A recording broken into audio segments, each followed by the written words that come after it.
Everybody know that you're a threat. With the rest, let's go. We won't fit in your box. We don't quit, we won't stop. Ride us all to the top.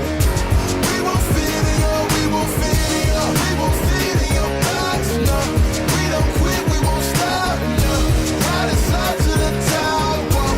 We won't fit in your box. No.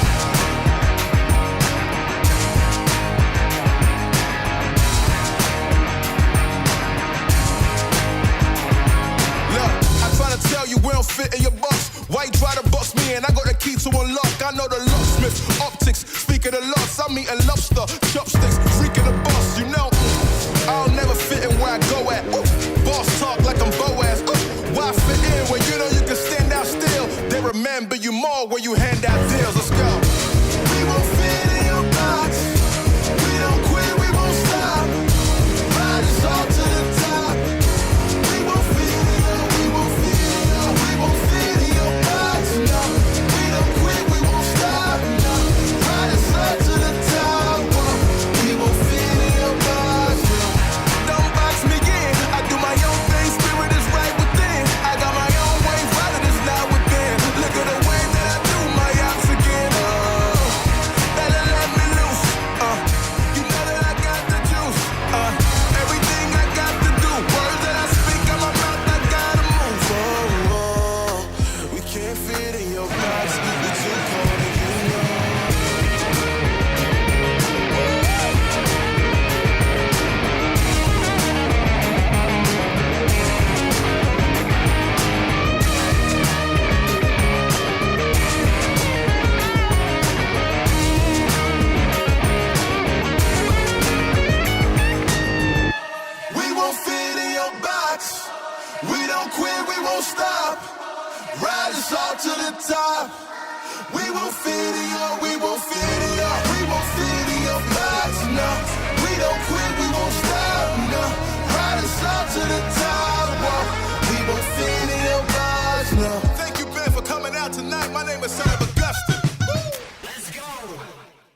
long-awaited Dragon Ball Super collaboration is officially here. We'll be bringing you 2 new game modes for this collaboration: Dragon Ball Super themed mode and Battle Royale Dragon Ball Super.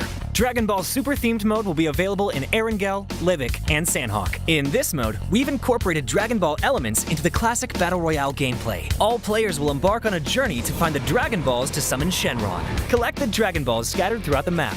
The team that gathers all 7 will be able to summon Shenron at the Shenron altar and make a wish to obtain powerful buffs. Maybe if you're super lucky, you'll get 3 wishes at once. During the journey of collecting the Dragon Balls, players will obtain a type of energy called Ki during the game. Players can use Ki to unleash famous Dragon Ball moves. Players can obtain the Kamehameha by picking it up. It equips to the pistol slot. After charging, it will release a continuous high-damage beam. Fukujutsu is another skill that can be picked up during a match. Players can use this skill to fly freely in the air and make quick tactical maneuvers. The Senzu Bean is a new recovery item that is incredibly effective. The Dragon Radar can display the location of Dragon Balls that haven't already been claimed by other players. It can help you collect the Dragon Balls more quickly. The Air Car can carry up to 3 players. It's easy to put away and has better performance than regular vehicles. Tenkaichi Budokai, Kame House, Korin Tower, Dragon Ball Village. These are some famous landmarks that will appear in the game. Call your friends and explore with them now. The collaboration this time even has a hidden challenge, named Dragon Ball Trial. Win consecutively in the themed mode for a chance to take on the challenge. After accepting the missions, the team has to follow the instructions and gather 7 Dragon Balls. During the process, your team's location will be exposed to other players. All players will be drawn into battle for the Dragon Balls. To win the game, the trial team must successfully secure the Dragon Balls, defend the altar, and then summon Shenron. Are you ready for the challenge? In this standalone mode, named Battle Royale Dragon Ball Super, players can roleplay as iconic Dragon Ball characters, use powerful, unique moves in a brand new anime-style map, and become the ultimate victor. There are 5 Dragon Ball characters in this mode. They are Son Goku, Vegeta, Ultimate Gohan, Piccolo, and Frieza. Select your favorite fighter. Master their skills to suppress your enemies and achieve victory in intense battles. In the new version, the new Ace-32 firearm will be made available on all maps. It uses 7.62mm ammo and has 6 attachment slots. What are you waiting for? Go try it out now. Furthermore, this update also includes a firearm attribute tag display. Newer players can go to their backpack to look at the tags of a firearm they've picked up to quickly grasp its characteristics. The new Cycle 5 Season 13 begins on July 18th. Be sure to stay tuned for the new season rewards. That's a wrap for the main new content of the upcoming version. For more information, be sure to follow our official PUBG Mobile community. Winner, winner, chicken dinner. See you next time.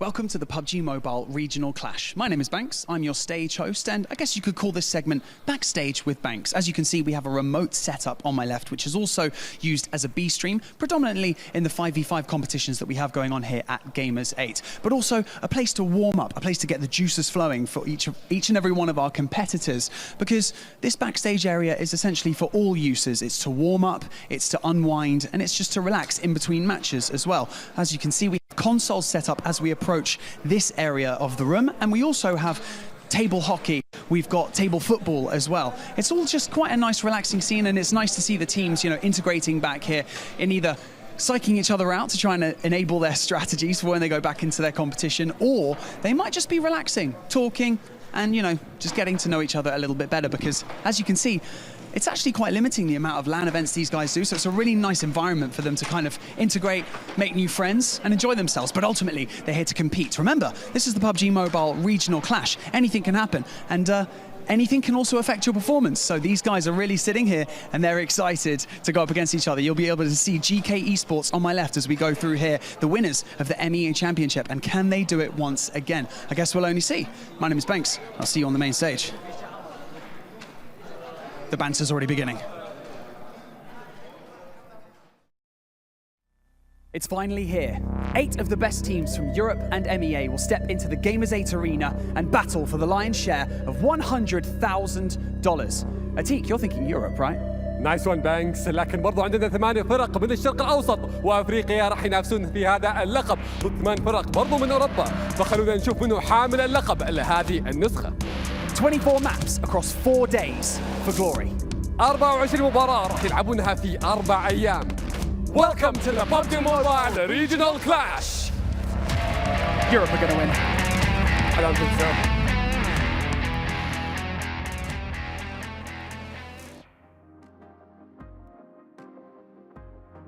Those are some brave words from Banks saying that Europe is going to win, because honestly, I'm not so sure, as this is the PUBG Mobile regional clash between MEA versus EU. I'm Jason Kaplan, your host, and we have an exciting 4 days of action coming your way here until we can crown the best from these two regions. But I can't do this show alone, and we have some different faces joining me here on the desk this time, though one of them will be bullied just as much as he normally would be. We got Blank, we got Kalaris. Blank, how you doing, man? It's not often I get to see you and talk to you on the desk. No, it's not often at all. You're a traitor, though. Like, Am I a traitor? yeah. Okay. You used to rep Europe, and now you're going to the other side. This is unacceptable. We have another stream to rep MEA. Well, I thought you were talking about NA, and I'm like, I went to, as Seven would say, the harder region. Yes, so much harder in terms of the region, 100%.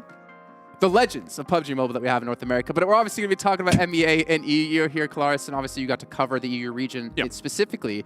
You know, what teams are you looking forward to have a good performance here? I mean, of course, you can't go up against what we usually talk about when it comes to the Gladiators. Obviously, they've just come off the back of 6 days worth of looking great across the All-Stars and then into the main tournament of PMWI. And I think they're going to have a lot of they're going to come warm into this tournament, I think. So I think it should be good. Yeah, and actually I got to talk to Kitsune, and he was actually just so tired. Yeah, funny Didn't enough, we all? we talked to Kitsune. So tired, though, after 6 days of play, and it really takes a toll on you, because not only are you playing, which they obviously would do at home, but you have to maintain that level of focus to obviously be one of the best teams here. Yeah, 100%. I also talked to Kitsune. Oh, wow. What a surprise. Yeah. It was actually a little bit sad because, you know, I caught him and I was like, let's do a quick interview here. We knocked him over towards the couch side. We both sat down. We had a good time. Talked about how, you know, the reason they've stayed together so long is that they actually discuss a lot in the team. They have like different ideas. And I think that's really important, you know, having that back and forth. Okay, well, you know what? Obviously, with this event, it's much different than we've had for PMWI with the All-Star stage, then the main tournament as well. It's going to be 4 days of play. We'll actually take a look at the format to get you guys all caught up and ready to go here for what's coming your way. And we're going to be doing 16 teams, no more 18. We're going to plan out 6 matches a day in the exact same order we had at PMWI, but also have something else in there, Kalaris. We got 2 TDM matches. Yes, of course, as they are going to be awesome here with these regions clashing head-to-head and really kind of showing who's going to be able to win out on some of that gun skill. It's really going to test their fundamentals here, Jason. And I, for one, am excited. Yeah, the important thing about it does work towards their regional points to see which region is king, because that's what it's all about here. It's not about individual teams going head-to-head. Obviously, in the main tournament, when we get to the prize breakdown, it does. But it's about which region is superior. That's right, 100%. It's going to be a clash of 2 titans over in that TDM side. And whoever comes out on top will be feeling very good. They'll have huge bragging rights to come out from this. But you do also kind of want to win. Yeah, I mean, you always want to win, right? Yeah, it's going to be absolute carnage. I agree. And not to mention, gives you a little bit of practice. Yeah, just keep throwing in exquisite. Beautiful. Great. Phenomenal. That's lukewarm. That's lukewarm. Yeah. I didn't put much effort into that one. I'm sorry. That doesn't really equate to the caliber of these TDMs. I was like, it'd be all right. Yeah, all right. It'd be right. Let's take a look at the points, though, and how they actually earn these points in this event. And, of course, it's just like every event we have here. There's 10 points for the chicken dinner, and there's 1 point for elimination, which, again, for teams like GEEKAY, for teams like FLUX, for G.GLADIATORS, I mean, they got to play against some of the best teams in the world just a few days ago. Their elimination should be on point. It's a big difference. I mean, the thing is as well is that when I compare these two regions, I see stark contrasts in their play style. If I think about MEA, I feel like they're more defensive. They're usually, I don't think that they've adjusted hugely from the previous point system that they had. I think they've kind of stick with what is true, tried and tested for them.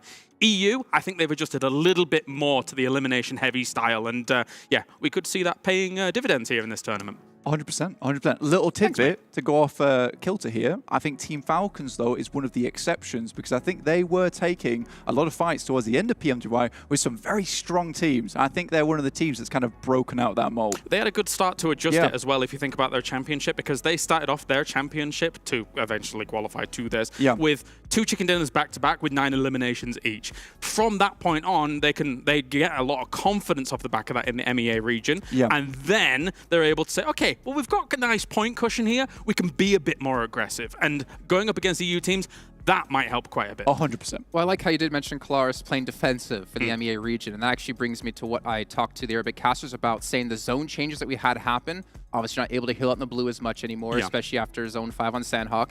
It changes the way they have to play, but the Arabic region hasn't started to adapt yet, and this is hurting them quite a bit.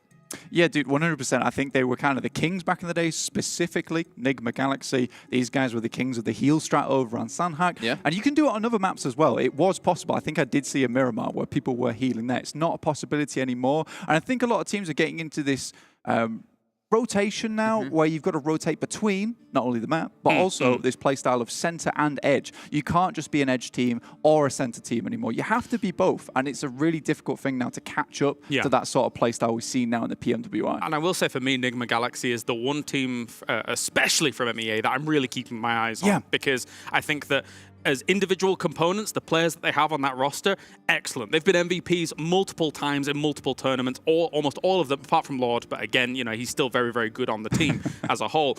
I do look at NIGMA Galaxy and I think to myself, they're kind of like D+ Kia that we saw at PMWI, but just a tiny bit more aggressive. And actually, that kind of patience that they've been able to exhibit in some of their games has fared them well in some of the tournaments, but again, just that little extra aggressive push might be the thing that they do need here. Okay, well, let's actually take a look at the prize pool so you guys can get an idea of how much money is to be won here by these teams. $100,000 on the line, but it's just $3,000 for first place. Second gets $2,000, and third does get $1,750.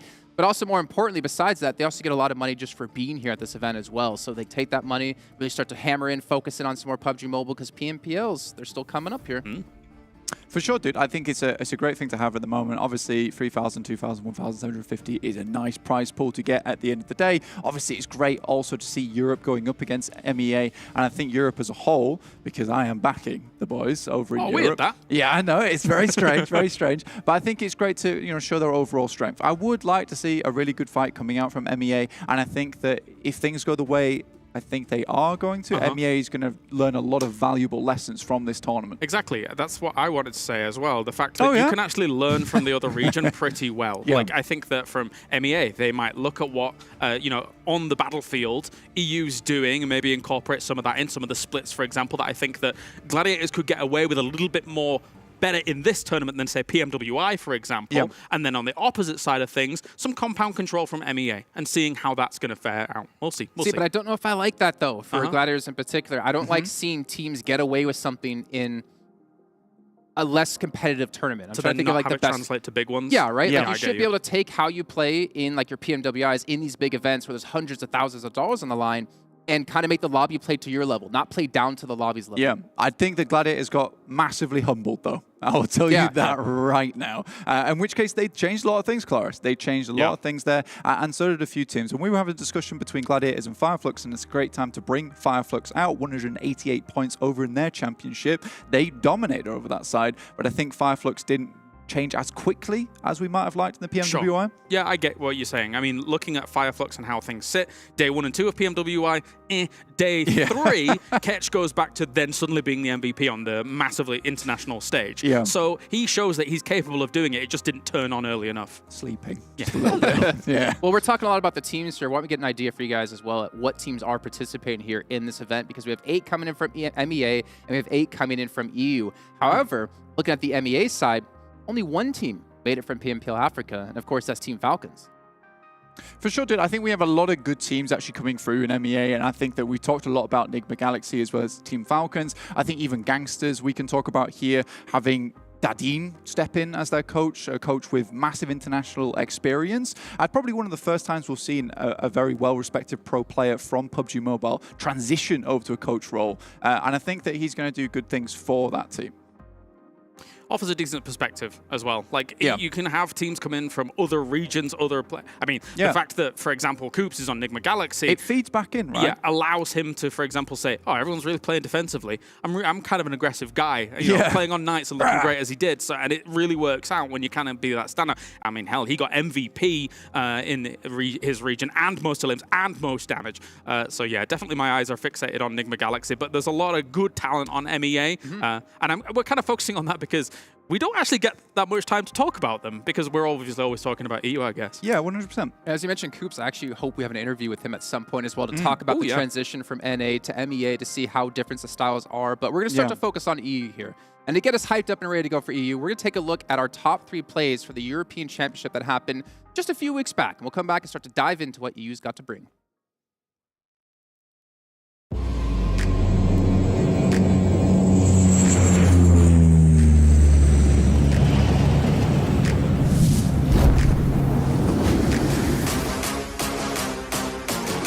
Even though they did end up losing for, excuse me, Swain has dictated strongly to the pressure. PRA, they took the building from the MADBULLS, but now they have to defend it themselves, and this time there are 4 players circling in the water. Rip7 might not look like it, but he is alive. His health bar is just about still there.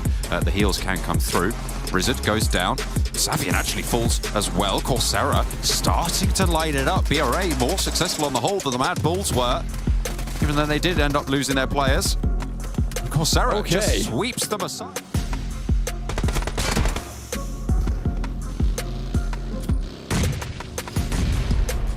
Really good opening here for Ozorox to try and sweep excuse me aside. Another shot found from up on high. That's next RÜYA to take down the back line for excuse me. Swain has the DPS and Havlik eats it. To get towards that end game. Right now they're looking at that chicken dinner. So this is a fine play from me. REGNUM CARYA doing a lot of work against Foot, who so far have not had the impact into this lobby that we've really expected from this roster. Predicted strongly by a lot of the talent. Just aren't quite having that final bit of oomph, but Savian might be able to find the final shot, but no. Not bad seeing Loxy there at the 1v4 as well, closing things out, keeping REGNUM CARYA alive. But we're not going to talk about them just yet. We're going to focus on the EU teams, right? And off the bat, 2 of the big titans of EU that we're going to have to discuss, of course, is Gladiators and FLUX. But we're going to start things off by talking about Gladiators here, gentlemen, because this is probably the team in our eyes that should win this event. I think that realistically, Gladiators should definitely win. I think we had this talk beforehand, is that, you know, with all that they've learned from PMWI, with how warm they are coming off the back of PMWI, because like you said at the start, it is exhausting playing those 6 days, but you have a little time off, you come into this one, you are just feeling better than everybody else. Everyone's a little bit cold here, and I think they'll come out the gate swinging, and a really good day 1, I think, could change a lot, Claris. It could be terrifying going for all these other teams. If I was on the battlegrounds going up against Gladiators in this lobby after seeing what we saw the last 6 days of gameplay with PMWI, I'd be scared as well. I think that what you were saying, Jason, when you think about kind of how, you know, maybe sometimes they fall back into common tropes of splitting as much as they would.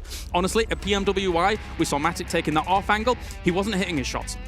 After that day number 1, when he actually regrouped up with the team, it started to materialize a little bit more. They're okay with the performance that they had there. I was talking to Blamaus, their coach and kind of lead analyst, and ultimately, the position that they got was enough for them. I mean, of course, you'd love to win the tournament, right? But considering the power that they exude, I'd be scared of them here. I disagree about they're happy with where they got. Honestly, if you're a caliber of team like this who's been around such a long time, we've seen them at the top of their game. Blink kind of maybe disagrees here. I expect more of them. I expect them to be winning tournaments. They can't forever be just a top 3 team. They need to get some victories under their belt. You can disagree, but when I saw it to Blamaus, how happy are you with the result? And he says, we're pretty happy. I'm going to take that. Yeah, but happy with the result considering how they're playing, or happy with what their expectations Anybody would like to win the tournament, yes, Jason. But again, it's it's an extreme tournament with the world's best. So anyway. That's the best way to put it as well, is extreme. Because this tournament was incredibly difficult. Vampires were just coming in so hot. They look so strong. And I think for Gladiators to build up from that day one, which was pretty poor, to be honest with you, up to a third place is brilliant. And like Kalara said, for a lot of these teams looking at PMRC, it was like watching Scary Movie 1, Scary Movie 2, and now they're in Scary Movie 3 versus this horrifying monster, which is Gladiators. It's a long time since I've watched those films, Jason. Yeah, No, that's a real throwback just there, last Bling. But it's fine. We don't talk about EU anymore. We can have our own discussions when we're off camera. But in the meantime, we got to start talking about MEA. And to get you guys focused in on MEA region, let's take a look at the top 3 players from their region.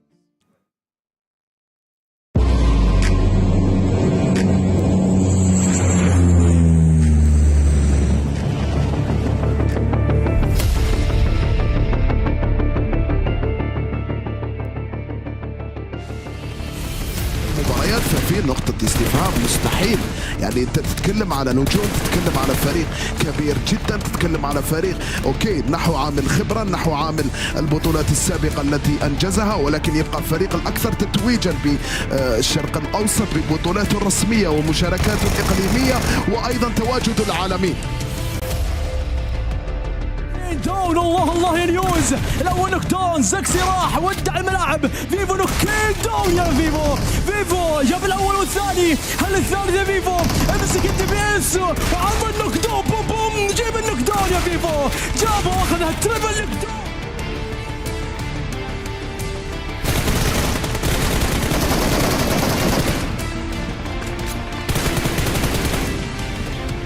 كل الابواب مستحيل راح تطلع من هاي جراوند. هذه القصه وهذه الاعاده الثانيه من راب برستيج اللي عانى صراحه معاناه كبيره مع كراش جيمنج لكن الان لسه ما خلصنا. كراش جيمنج حاولوا يبشون على لاعبين. Well, they may not be here in person, but at least they made it into the top 3 plays video as we saw there. Getting things ready to go for MEA and NIGMA Galaxy and GEEKAY. These are the 2 teams we have pitted to be kind of the top of the region. Obviously, GEEKAY with the results they had at PMWI, another team having 6 days. Actually, did have 6 days of play. They had 3 days of play, if I'm not mistaken. And they have, again, experience against the top teams in the world. So they should, in theory, take this into this event and try to run away with it. Yeah, I think... In theory. The problem is that GK had the same problems we keep talking about, and I don't think that they learned anything at all. I think they completely slept on all the studies because most of the games we saw them, barring one on a wrangle where they took the circle, they were hiding in compounds the entirety of the time. It was just DBS days forever for those guys. NIGMA Galaxy... DBS for days. DBS for days. I like that. NIGMA Galaxy, on the other hand, they've got Temka coming in from IHC, which is really big for them, revitalizing a team that desperately needs it. Well, as you can see here on the screen, we got 4 seconds to go until we bring out all the teams on stage and finally get things underway, so let's head on down.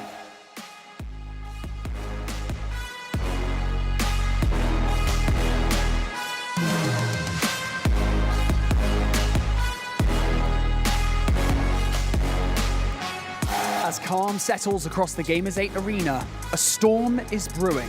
2 regions will collide on this very stage in a 4-day all-out battle for dominance. أعزائنا المشاهدين جمعنا لكم فرق جولة من كل أنحاء العالم راح ينافسون خلال 4 أيام راح نشوف فيها أبطال هذه المرحلة. 8 of the best teams from Europe and MEA will wander into uncharted territory in an attempt to claim the lion's share of $100,000. And Atik thinks it's going to be Europe. Nice try, Banks.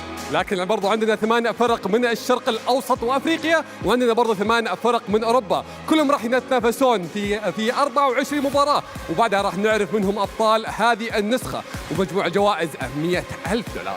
Well, it was worth a shot. So, if you are here in Riyadh or if you're watching from home, welcome to the PUBG Mobile Regional Clash. My name is Banks and I'm your host, and joining me here on the main stage is my co-host, Atik.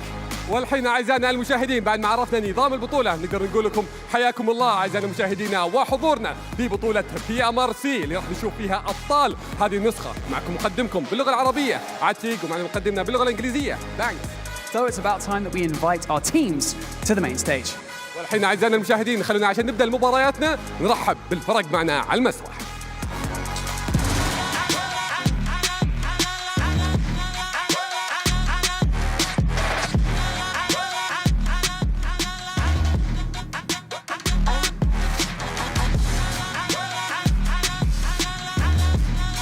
So kicking things off in the region of Europe and coming into this with a to prove it is de muerte.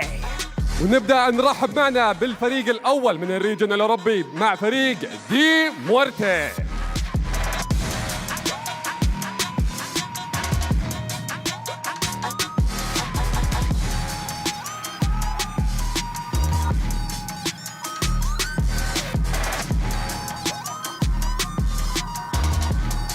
A strong spring season this year so far. Can they keep things up? Welcome to the stage, REGNUM, CARYA, ESPORTS. والحين مع أبطال أوروبا خلونا نرحب بفريق ريجنوم كاريا إي سبورتس.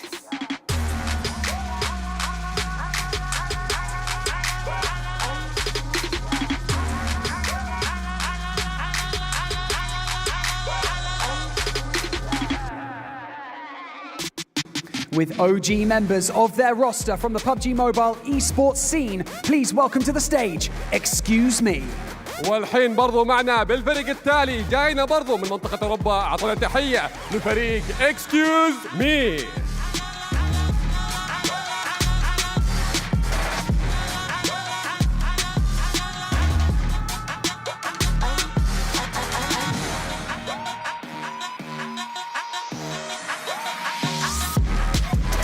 With a long and successful history in PUBG Mobile esports, can they bring it back? It's next, RÜYA. والحين برضو معنا أبطالنا من تركيا. أعطونا تحية لفريق نيكست رويا.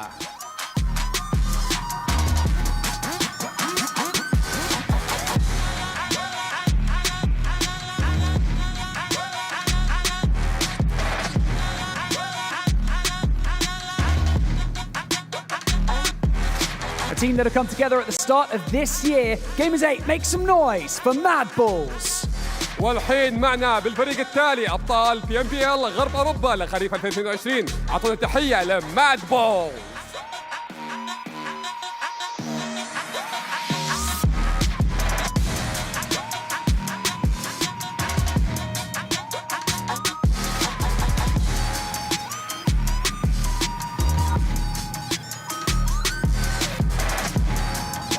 One of the most consistent teams out there, and placing in third place last week in fact in the PMWI, G.GLADIATORS. والحين مع الفريق اللي مو غريب علينا، شفنا منهم أداء أسطوري في PMWI وكانوا في المركز الثالث. أعطونا تحية لفريق G.GLADIATORS.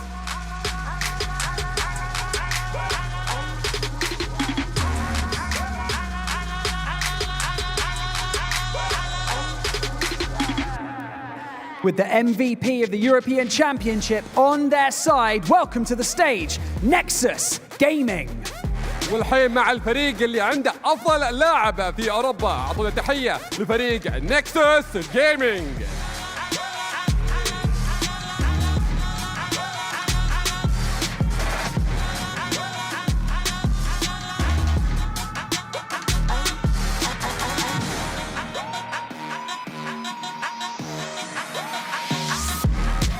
Claiming first in the EU Championships to make it here to the PMRC and placing sixth in the PMWI last week, it's FLUX esports. والحين مع الفريق المتصدر في مجموعة أوروبا. أعطونا تحية لفريق FLUX esports.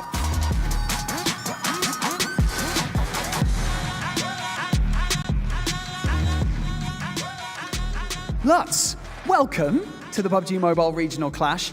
You've proven yourself in your region, you as a team up to this point, but now you've got the teams from MEA joining you in the lobby. How do you feel about that?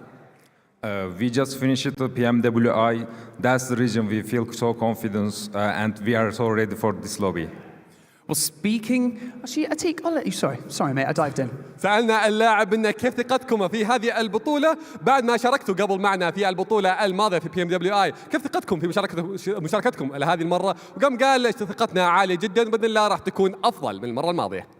Well, speaking of the teams from MEA, let's look into the future a little bit. You have a TDM match happening on Sunday against the first seed from MEA, GEEKAY Esports. How are you feeling about that? How confident are you that you'll be able to catch the dub?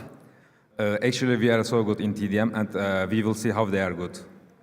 سألنا اللاعب ان راح يلعبون مباراة ضد فريق جي كي اي سبورتس في مباراة التي دي ام في آخر يوم راح يكون معنا، فكيف ثقتكم راح تكون في هذه المباراة وكيف شايفين برضو فريق جي كي؟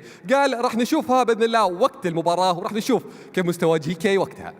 I'll call that answer quietly confident, but okay, time will tell. Thank you so much for joining us here on the main stage. Please go and take your seats, and good luck for the remainder of day one as we continue our walkouts, Atik. صحيح. الحين بعد ما رحبنا بالمجموعات الاولى باقي معنا المجموعه الثانيه اللي جانا من الشرق الاوسط وافريقيا، خلونا نبدا نرحب بالثمان فرق الباقي معنا.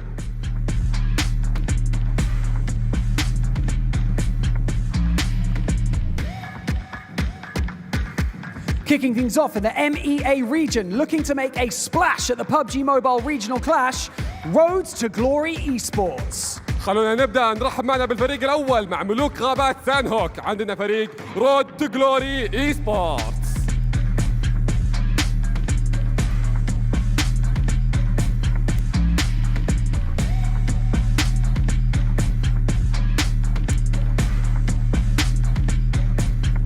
Another team with OG members on their roster from the PUBG Mobile esports scene. Give it up for Team GQ.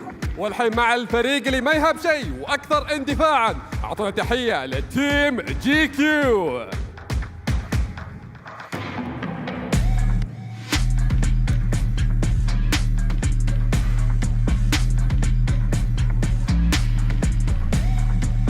A highly experienced MEA team coming into this competition, qualifying 6th. It's Vision Esports. والحين مع الفريق مع اصحاب الخبره، اعطونا تحيه لفريق فيجن اي سبورتس.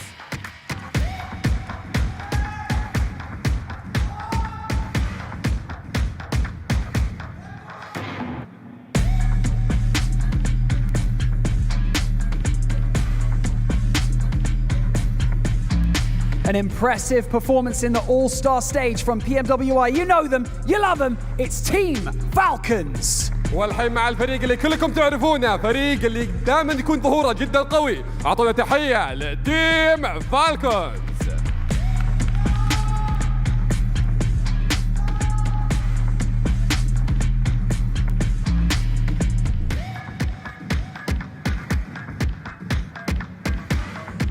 Coming into this competition, known as the self-proclaimed Kings of the Desert, it's Brute Force. والحين مع فريق التالي معنا ملوك الصحراء، اعطونا تحيه لبروت فورس.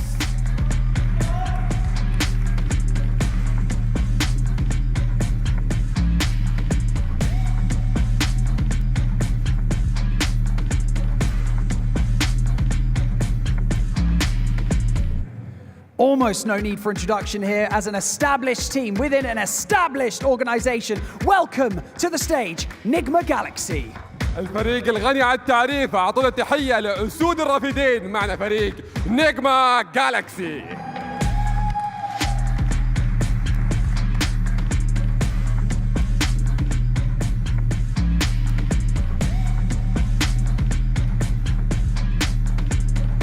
Coming into this competition, qualifying in 2nd place in the MEA Championships, Gamers8, make some noise for GANGSTERS eSports. أول مشاركة له لكن أداءه كان جدا أسطوري وكان وصيف المجموعة، أعطونا تحية لجانجسترز eSports.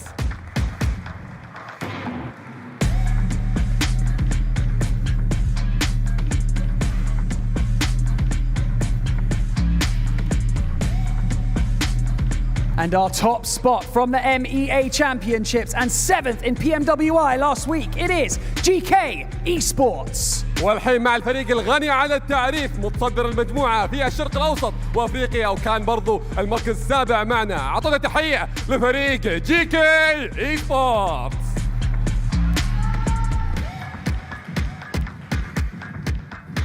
Hello, Satan. How are you doing? You good? I'm good. Nice. Okay, so welcome to the PUBG Mobile Regional Clash. Just a very quick question. First and foremost, how are you feeling coming into this tournament? Are you nervous, confident, excited? هلا اول شيء انا بشعر بالفخر كونه مو بس البي ام دبليو اي او البي ام ار سي، موسم الجيمرز بشكل عام ببلد عربي بالرياض تحديدا السعوديه. نشكر السعوديه على كل شيء تقدمه اللاعبين الاي سبورتس.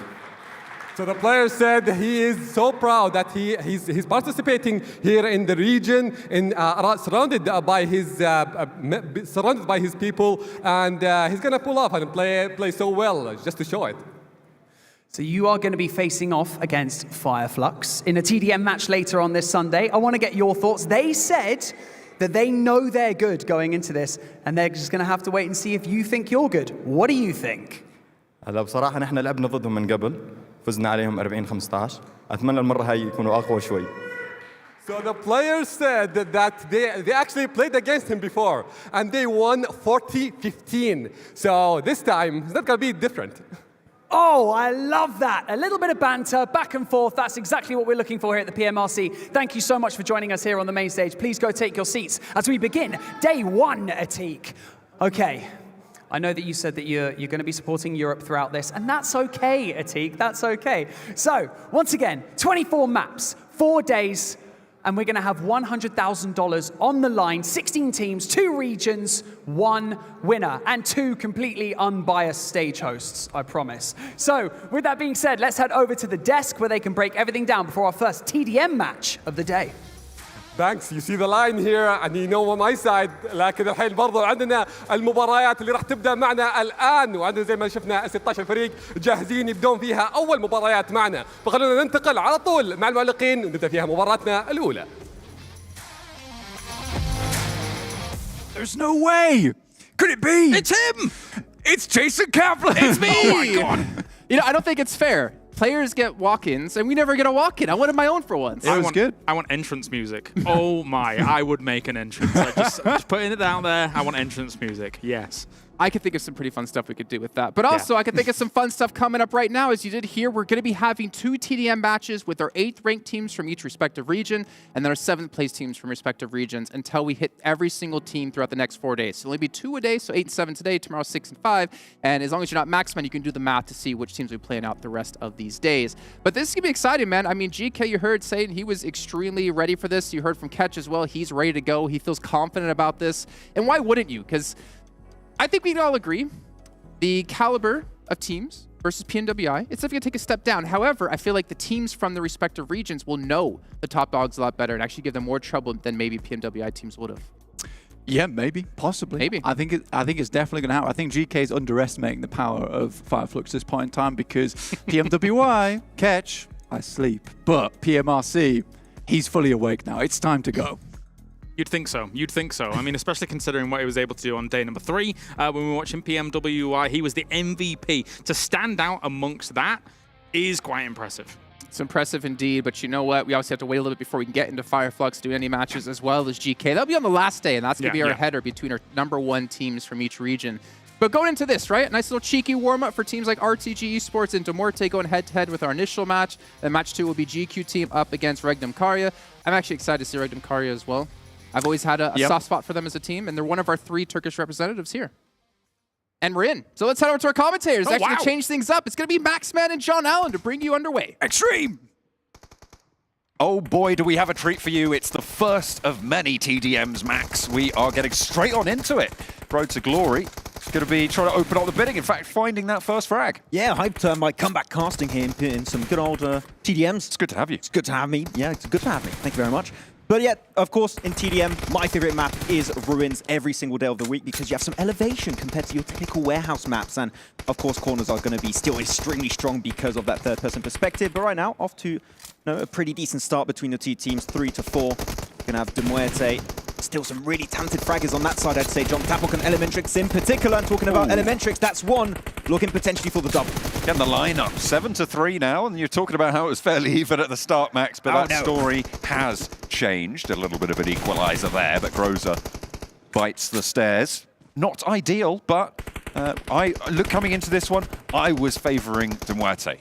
We spoke about this. I'm not just saying that, but I was favouring MUERTE. We were talking before, and as you said, Elementrix Tapok, that duo, is going to have a lot of power. Already 5 on the cards for Elementrix, and he's not going to let up. Oh yeah, I'm seeing a lot of the players of RTG rushing the middle side of the map, so they're being a little bit predictable. There you go, predictable. Elementrix, nice little shot right in the face of Kalaga. They're trying to enter onto the left side, which is Normally we try and get those long-range shots a little bit more, so right now it's a bit hard to push, which is why RTG are going to be losing most of their players. But RTG, actually, John, my team, I'm expecting to win this one with players like Groza and Kalaga in particular.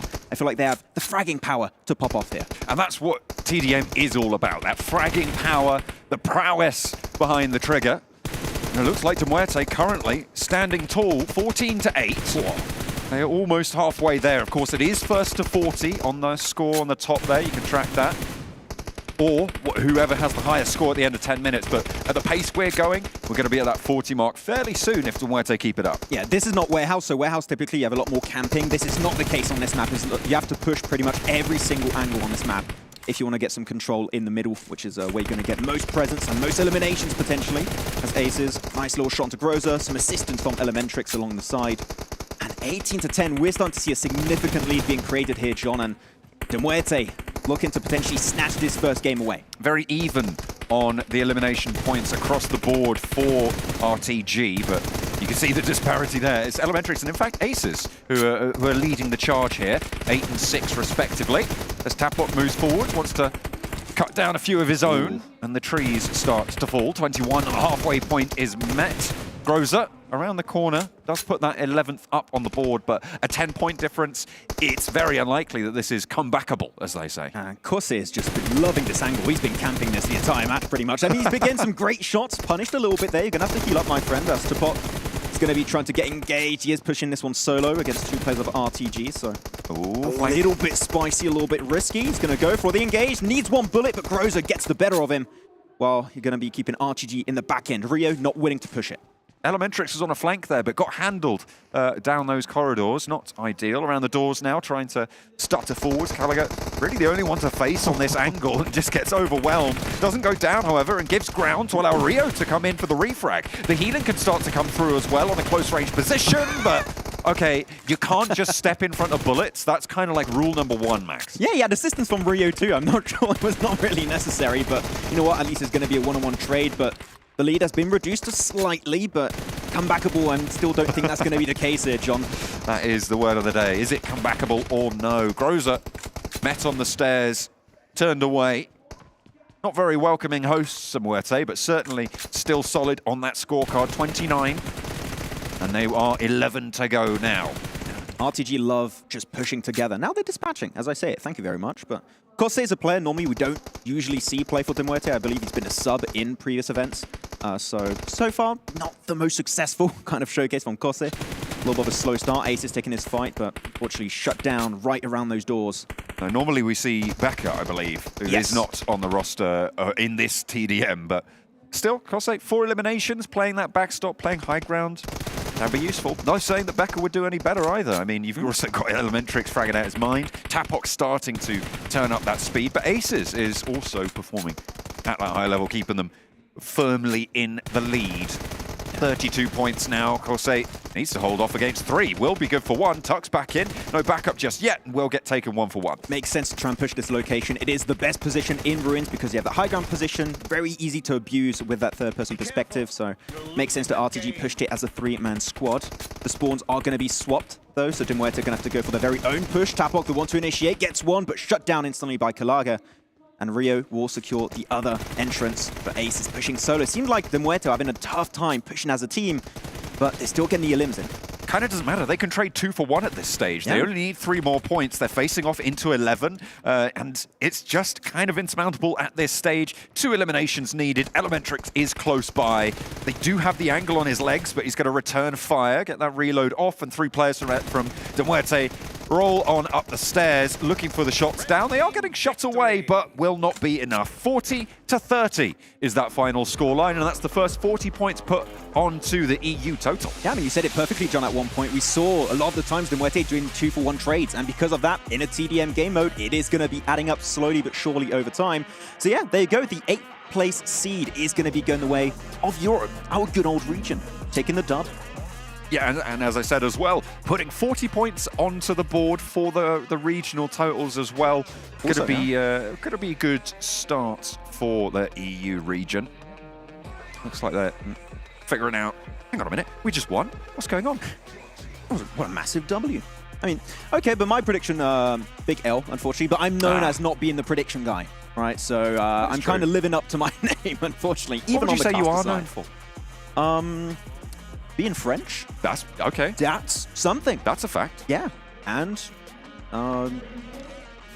yeah. and your That's stellar my whole analysis, personality. I think, is the backup to that. Yeah, that's why I'm back on the caster side of lane. Hey, I'm very happy to have you by my side. I've got a powerhouse, a brain box to back me up. A brain box. None of that usual blank guff. You know what? The meme references will still remain. Unfortunately, you can't escape from that one, John. That's not going to be happening. But no, I do love. I just want to clarify. I do love having blank as well. I don't think anyone thought you were being serious. I can sense him backstage. Just gone aura from the green room. He was so enjoying that TDM, and now I've ruined his mood. That's what happens sometimes. Poor blank. Well. I want to talk about our next match here. What do you want to talk interesting. about? It's going to be GQ versus REGNUM CARYA, and my prediction for this one is going to be REGNUM CARYA eSport. You like them, don't you? I really, really do. You know what? I could talk about this team so much. Well, especially let's do that. We got time to yeah. we got time to fill. Let's do it. Let's talk about REGNUM CARYA. No, a team that I feel like has always been so successful when it comes to their home region of Turkey and PMPL Turkey in particular. Always struggled to play outside their region though. When it comes to playing in championships and now PMRC, I feel like this is somewhere that they always struggle to make that transition because they need to adapt to the playstyles, and their home region playstyle of just being hyper aggressive is not going to be potentially cutting it here, even though they are a team that I feel like is really strong on the macro side of things compared to a lot of the Turkish teams.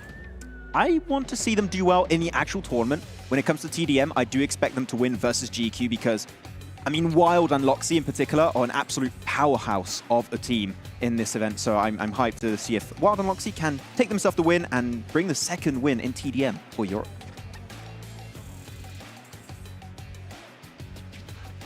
REGNUM CARYA. You like them, but as you said, it was a lot of their rotational play that saw them solid. For the TDM, it's mechanical skill that's going to be potentially a little bit of maybe an issue, maybe not. We'll have to wait and see, depending on how their opponents perform. Exactly. I mean, GQ team, nothing to be also snuffed at either. They do have some really strong powerhouse on their squad. You're looking mainly at, I mean, you have AC and Toffiz, but mainly Evo Station and Korka. Evo Station was part of a team that, back in the day, if you used to watch PUBG Mobile eSport back then, you would remember as part of 1218. And a really strong team back in the day in the CIS region when CIS was a PMPL region. And Korka, of course, a player that was part of the side of Virtus Pro.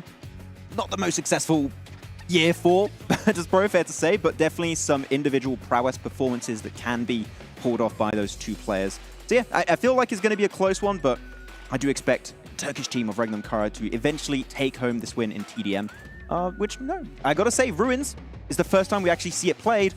We got some nice little strategies, team pushes, etc., compared to Warehouse, where it might be a bit more messy. That's what I was going to say. We watched a lot of those TDMs back in the European regions and in a couple of other regions as well, and it didn't feel as maybe tactical as you say, Ruins. So I think bringing that up, pretty solid. Hang on a minute, we're seeing a bit of a weapon change here, a bit of a shift coming on through. Saw a couple of XM1014s, I think that was, in the arsenal coming on through. It looks like REGNUM CARYA have got some close range ideas. Yeah, I mean, we had a ton of M4s in the previous match for RTG versus MUERTE, and here's just Rosas. You've seen so many different weapons. I'm loving it. A little bit of variety to try and approach this Ruins map. A nice nade connects right onto Wild. He's going to be sent right back to his spawn point. And already 6-2, so decent start for the opposing side of GQ. Yeah, it's unfortunate for your prediction. I feel like maybe the shotgun decision hasn't been playing out the best for them at the start. They have managed to equalize a little bit, 8-5, but they have to take a little bit more momentum than that. You can see a couple of Grozers in back pocket. I'm not going to lie, I thought the shotguns were banned going into this, so I'm a bit surprised because that really does change the dynamic of how you play your corners more specifically. Okay, hang on a minute. He's starting to light it up. Wild is starting to pop as he goes for more around the corner. Korka sits him down, though, and Toffiz is close by with the... Hang on a minute, that's a pistol. He's got the Glock out. Swaps for the shotgun. Now he's playing for two. Yeah, I'd recommend in these TDM modes to try and play with the Scorpion as your third weapon. Always going to be good, a little bit of a nice fire rate coming in through. The Korka trying to go for the engage also. Yes, these shotguns are really changing the dynamic, but so far it is working great for GQ. Here's the good thing, push though, too. and it is what we're seeing, is that Team GQ are just picking up the shotguns, right? Yeah. They're just going to have them available as that secondary weapon. Whereas REGNUM CARYA, if they're spawning in with Stop them, it! going to have a little bit worse of a time. Wild. Trying to wrangle the player around the edge, but he's a little bit wily. Unfortunately, Evo Station does finally fall. Yeah. So far, 18-14. GQ still maintaining a slight lead. This corner is so hard to push if you're being held at gunpoint, which is pretty much the whole point of TDM. But Wild, with a shotgun, still trying to get himself that angle. Right behind, nice corner here is going to be GQ trying to backstab them, trying to sandwich that position. One is going to be falling. It's goodbye to Wild. The nades are going to be cooked up also. Things are starting to slow down for both sides. The thing is, Yasi and GQ, the reason why they're being so successful right now, they're going for the backstabs. They're sending two players behind the positions of interest of REGNUM CARYA, and that allows them to get so many extra elims. 24 now. The mark has been set. Definitely on the back foot now for REGNUM CARYA, needing to push a little bit faster. These M114s not really giving the juice. They need more beans in them. It's just not happening. You can see those Grozers are working out, and if they can get in range, they do get that flurry of eliminations coming through, Max, but it's getting to that range. With the tactical positioning being established by Team GQ, it's just pretty tricky to get through these crossfires. Yeah. You saw Ezel have a little bit of PTSD there. He got scared that he was going to get backstabbed again. He's like, oh, I've got to check that corner, but no one was going to be there just yet for GQ. 27-24. Things are slowing down once again. The spawns need to come on through. Could be again. He's just getting peppered with shotguns every single time. But yeah, as you said, they're just picking up the weapons of the other side to adapt, because clearly these shotguns are being a little bit troublesome for them to deal with. And Nate doesn't get the knock, surprisingly. Hazy just stands strong, just tanks it up like an absolute mad lad. Who needs to avoid nades when you just don't take damage from them? Just It's so much easier. Just get good. That's right. The best way to not take damage is be better at the game. It actually damage scales off how good you are. Oh, is that how it works? That's why I died to one shot that's from why I a get nade one shot too. like 30 meters away. That makes sense. You know what?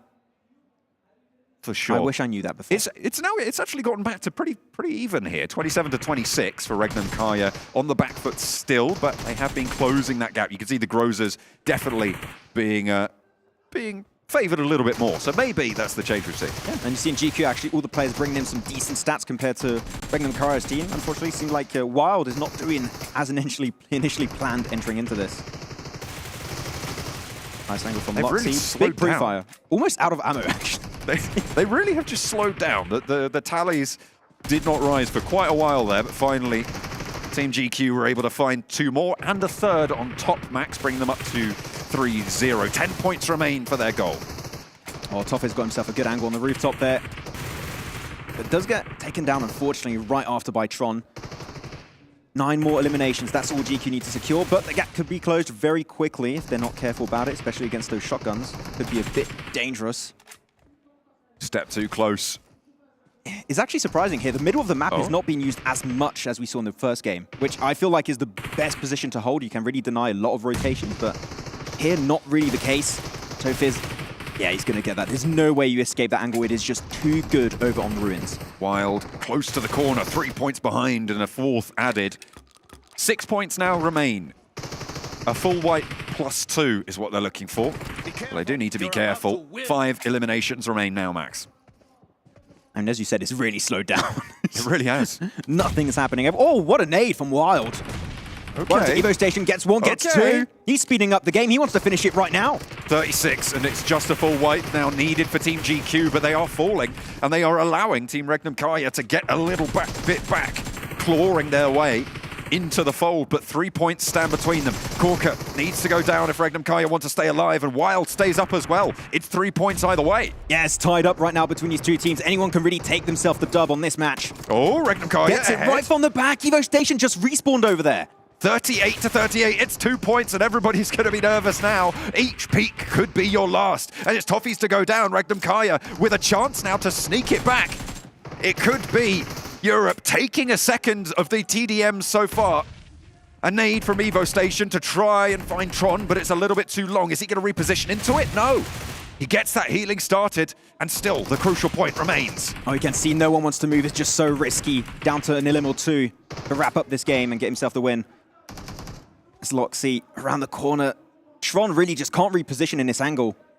He needs to hold this position right now. Otherwise, if he crosses over, I think he's just going to get absolutely beamed down by GQ. Now he's still got 2 minutes where potentially for these next 2 minutes, nothing is going to happen. No one wants to go for the push because you know you're just going to get lasered down with shotguns, brosers, etc. Everybody slowed it completely. Oh my god. REGNUM CARYA, I mean, you can't even go for these pushes because if two of you go into an angle trying to get a trade, you just get cut down, you lose instantly, right? That's what they're looking to avoid here. Either way, though, this means that Europe will be ahead on the TDM points at the end of the first day, because they've got 39 already. So even if they do go down here, it is still an advantage to Europe. That's why I'm happy to be casting with you, John. You can do the math, and I'm just like nodding in agreement. Like, That's yeah, right. that's a really good point. I was born in the numbers. Molded by it. But GK at least are controlling currently 2 lanes on Ruins, so they can just have a little bit more information on where the players of REGNUM CARYA currently stand, while Corka's holding this position solo. Oh, they've seen him. The third-person peek. Kale's rooting for him from the sidelines. Oh, he's got the flashbang. Oh, he's going for it. Oh, they're strategizing. Flash him! Do it!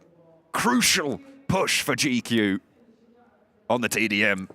The focus on these players' faces. They're communicating. I don't think he's going to flash him. They're not misstepping. We've now been in this stalemate for the last 1.5 minutes, Max. Oh, thanks for the reminder. I really needed that. I'm really happy on this information.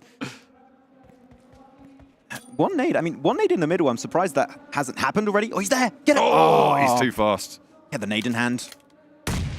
Gets nothing done. How unfortunate. Nearly. So close. Oh no, just the one shot, actually. The thing is, you know, the moment you start to get towards like 20 seconds left, GQ are going to send it because they need an extra 2 eliminations compared to REGNUM CARYA. They need only 1. So REGNUM CARYA hoping they're just going to get pushed and can get easy elims. Oh no. All the utility, the flashbang, doesn't flash them. Yeah, they didn't get it through the door. GQ are going to push, though. You're right. 36 seconds on the clock in the... Oh, no. Run away. Run away. Evo Station finally turns the corner. And there it is. The final elimination. And REGNUM CARYA clutch it back. What an absolute game, John. Absolutely loved every second of that.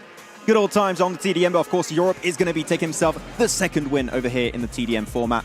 And good presence at the end from Tron there. And the shotgun coming in play, which once again I thought was banned, but it was not and really was impactful at the end. It absolutely was. They managed to sneak it around the corner, get those shots through. The nades towards the end, far from ideal. The shots were pretty good, but we are done with TDM. We are going to be heading over to the desk at 6'5", weighing in at 125 pounds. It is the Jason Kaplan.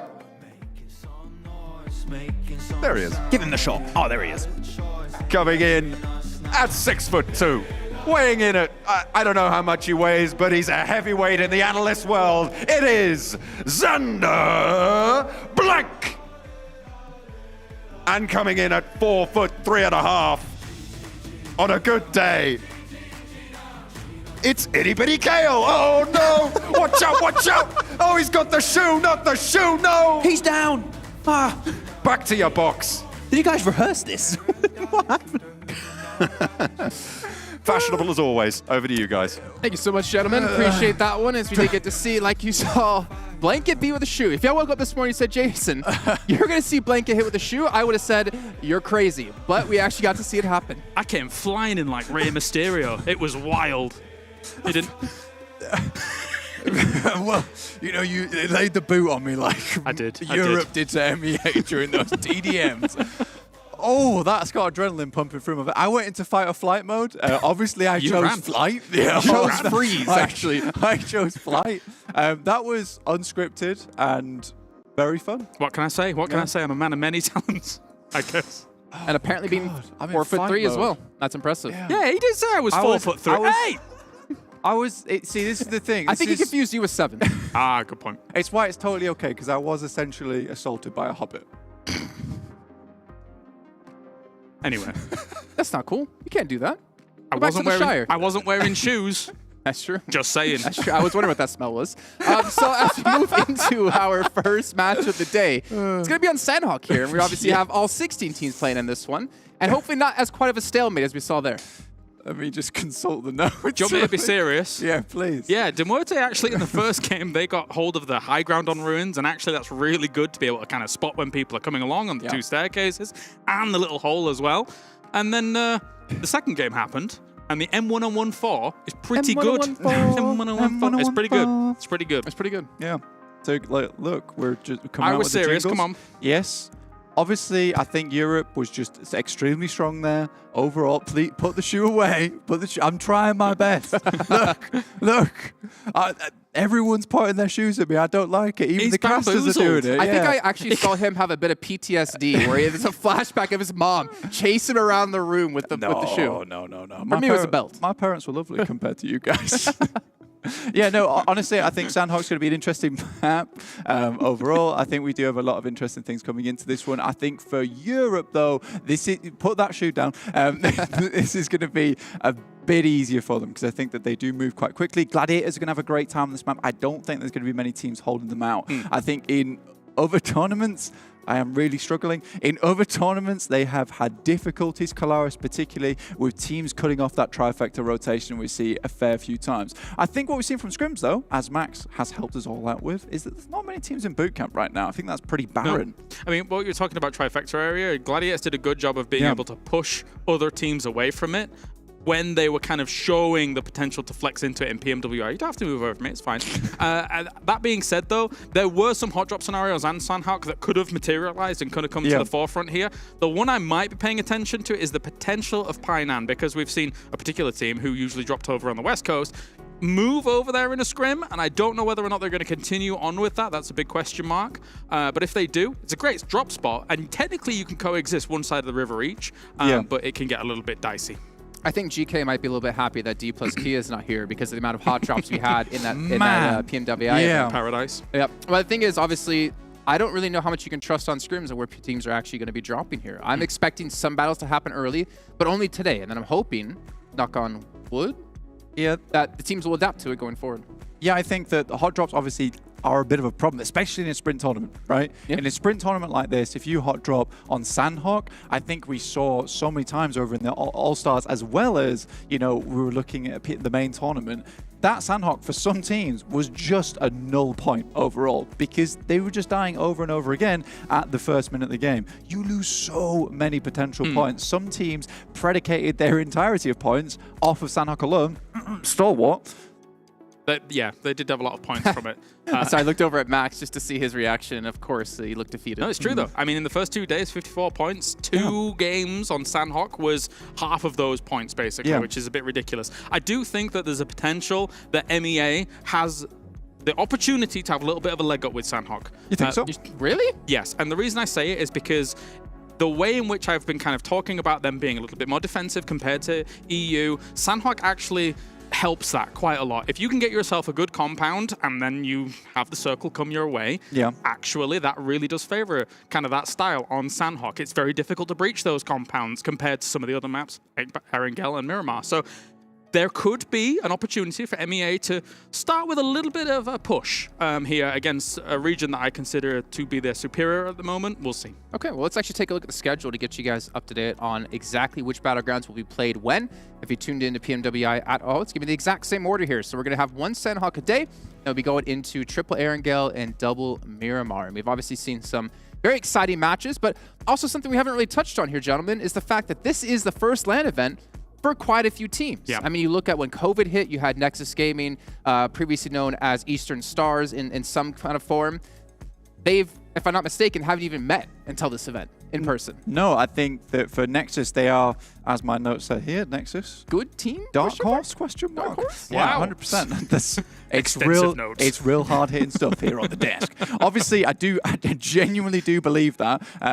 But I think for Nexus in particular, they did really, really good, considering everything that they went through. You know, second place over in their championship was really, really strong for them. Couldn't beat out versus FLUX, but they have changed the game. And Doran is a monster now on that team. Albeit in size, not so much, but he certainly in the game is a giant. Look, not everybody can be tall, all right? Yeah, but well, you know, I have to keep ripping on you for a little bit now. It's going to happen. It happens every day. Yeah, I think that not only Doran as well, but if you look at EXO and kind of his performances, bear in mind 2 seasons ago, he came in as a sub. And then he came in his first day as a sub and then casually got MVP that day. So they've kind of realized, oh, maybe this guy has been working really hard and maybe he is really good. Maybe he should be on the starting roster, and he is and still looks great. So Nexus, I know what you're saying about Dark Horse, because we always look to the Gladiators, the FLUX, the NIGMA Galaxies here to try and win this tournament. But if Nexus does it on their first LAN outing, that would be extremely impressive. It is not the same environment as playing at home, but they are still great. 100%. You know, I do kind of wonder, though, there's a LAN buff for some teams, and there's a LAN debuff for some others. Like, there's a lot more pressure on your shoulders this time. You're not playing in your home environment. You're not playing with whatever or wherever you are in your own place. You have an audience there to watch you. You have the other teams next to you. Like, this is a lot harder on your mental game when it comes into this, and it requires a completely different skill or set of skills to actually be able to perform in these kind of situations. And again, we come back to the day one jitters, right? That day one is extremely important, but if you are nervous on that day one, you don't start performing until like that 4th game. You're already past most of the Erangels, which are our fairest map, I would say. Miramar is very fun, but a lot can go wrong on that map. Whereas Erangel, you know, you can make some really smart rotations and it still go well. But if those 4 games you used it as a warm-up, it's not going to go well for you. I really do hope Nexus is able to pull things up and do really well in this tournament, because, you know, the story you're talking about Exo Machina made me laugh so much. And if he, on one day, can come in as a sub and then they field him for the rest of the tournament, pretty good. Yeah, you know, I think potentially they can get past that speed bump. Okay, well, we'll see what speed bumps some of these teams will run over here as we get into our matches just shortly. But to get you guys in the mood and ready to go, we're going to take a quick little group look. I'm just too excited to get my words out. A recap of what all happened at the EU Championship, then we'll come back with the first match of the day.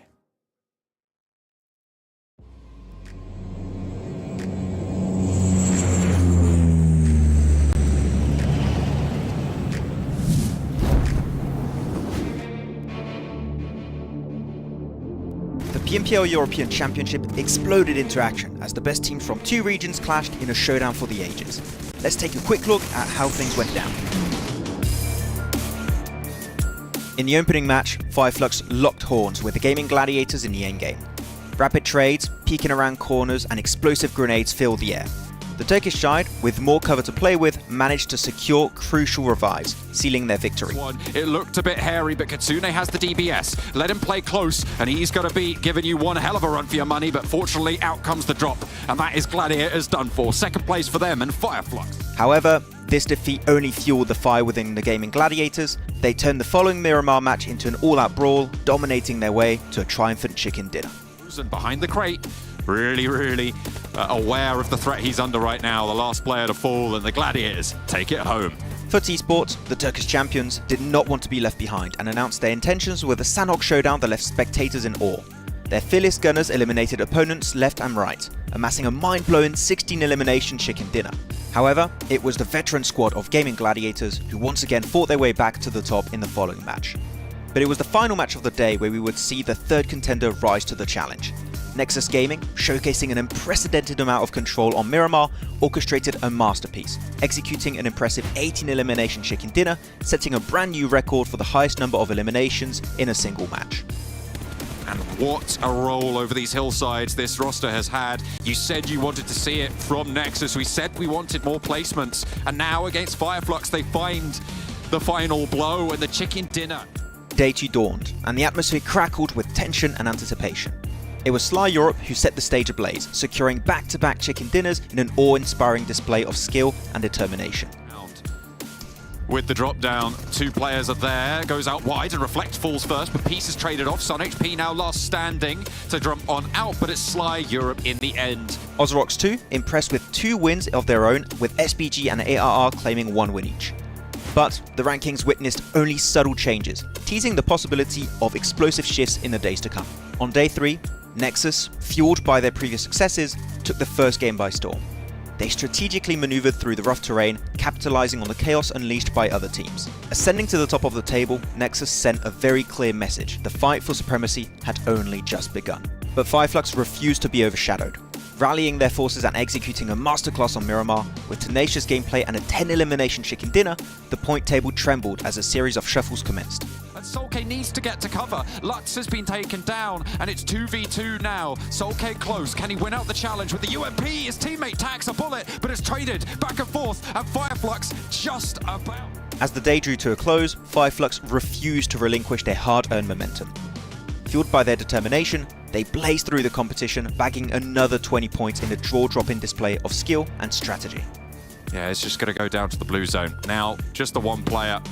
And with that, it's all but done. However, Octavian in a 1v2, don't always bet against him. Maybe just looking for the flush instead. We'll be able to find that, but that's easy pickings for FLUX. Sitting on top with a crucial lead of 22 points, Solis and his teammates knew they had to hold their ground and continue their onslaught of eliminations. However, a passive approach overtook them, prioritizing placements over aggressive leaps. Ozorox, despite being plagued by their inconsistency, managed to secure their third chicken dinner of the series. Yet, it was not quite enough to secure them a spot in the top 8. MADBULLS unleashed their beastly form, emerging victorious twice on this fateful day. With the front bumper of the buggy, not going to be punished for it, hops out with the DBS, nearly gets a trade, but Arwin falls to his teammates, and the MADBULLS. Next, RÜYA and Excuse Me also triumphed, each claiming a well-deserved chicken dinner. As things came to a halt, these 3 teams defied the odds and made their way into the top 8. Their turnaround performances during the final leg of the championship were nothing short of remarkable. However, the top 3 teams stood firm amidst a tumultuous last day performance. With this win, FLUX have consistently shown how lethal they can be on a shorter format tournament like the championships. 3 podium finishes in the past 3 seasons, including 2 wins, has earned them a legendary status in the European region. The win also grants them entry into the PUBG Mobile World Invitational, where the team will get to face off against the best squad from other regions. 90 kilos.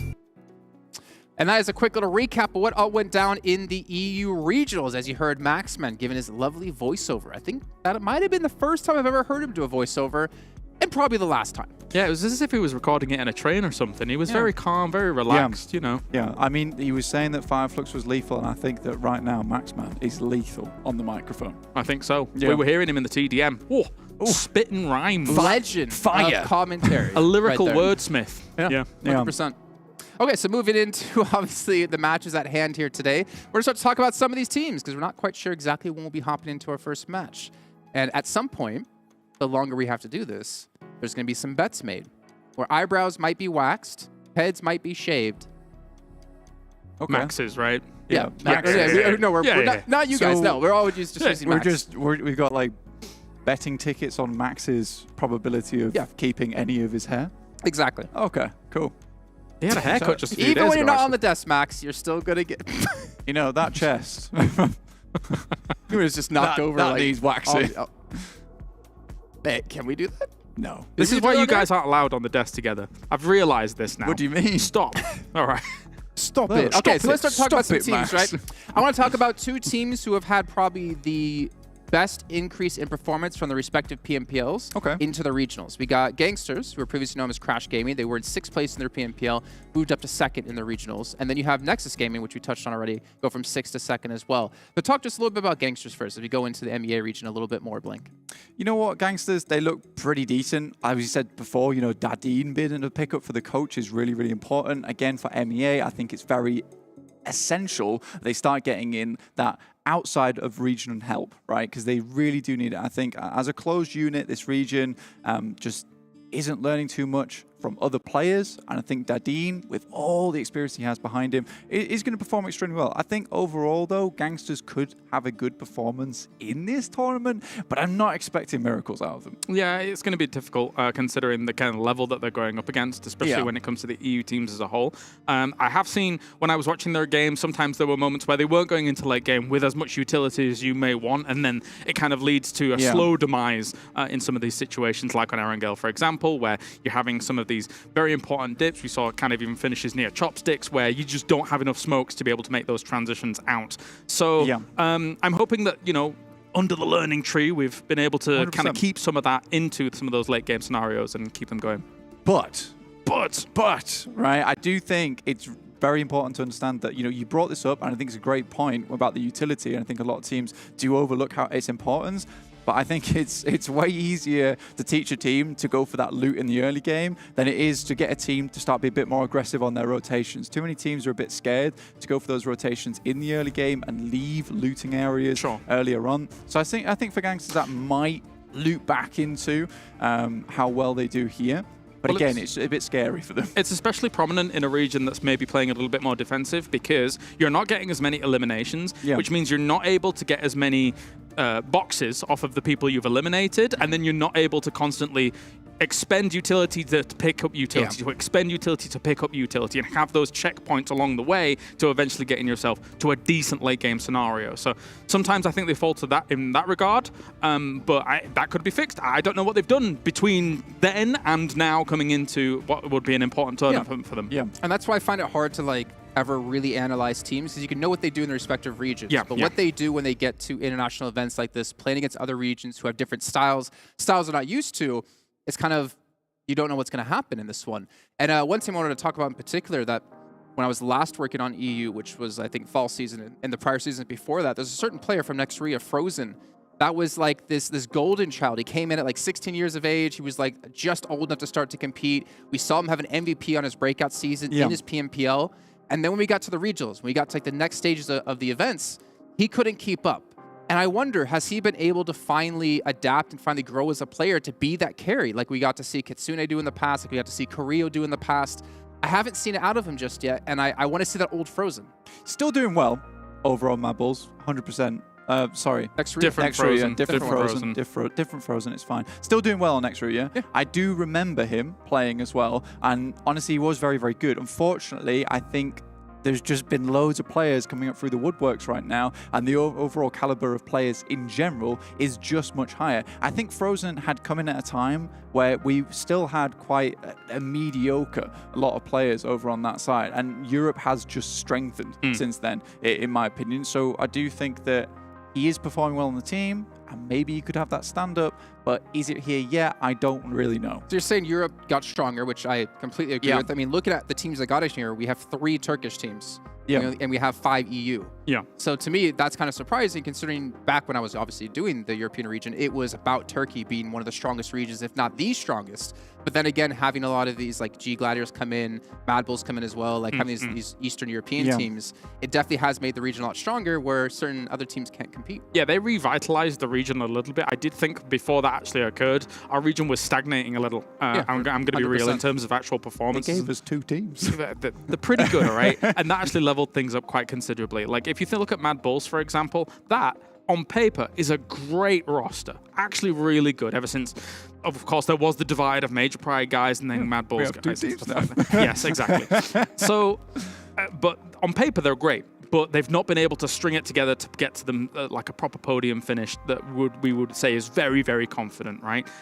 So I think that that is another team that I do have some question marks around, MADBULLS, because I do think that technically speaking, they could actually challenge for the championship here if they've gone away, worked on some of those things that kind of were speed bumps in the Europe region, and see how it goes. Yeah, definitely a strong team, but obviously MEA has a lot of strong teams to offer as well. Now, obviously, we got to do a little quick recap of what happened in the EU regionals, but it's time to get a quick recap of what happened over in MEA. So we'll be back in just a few.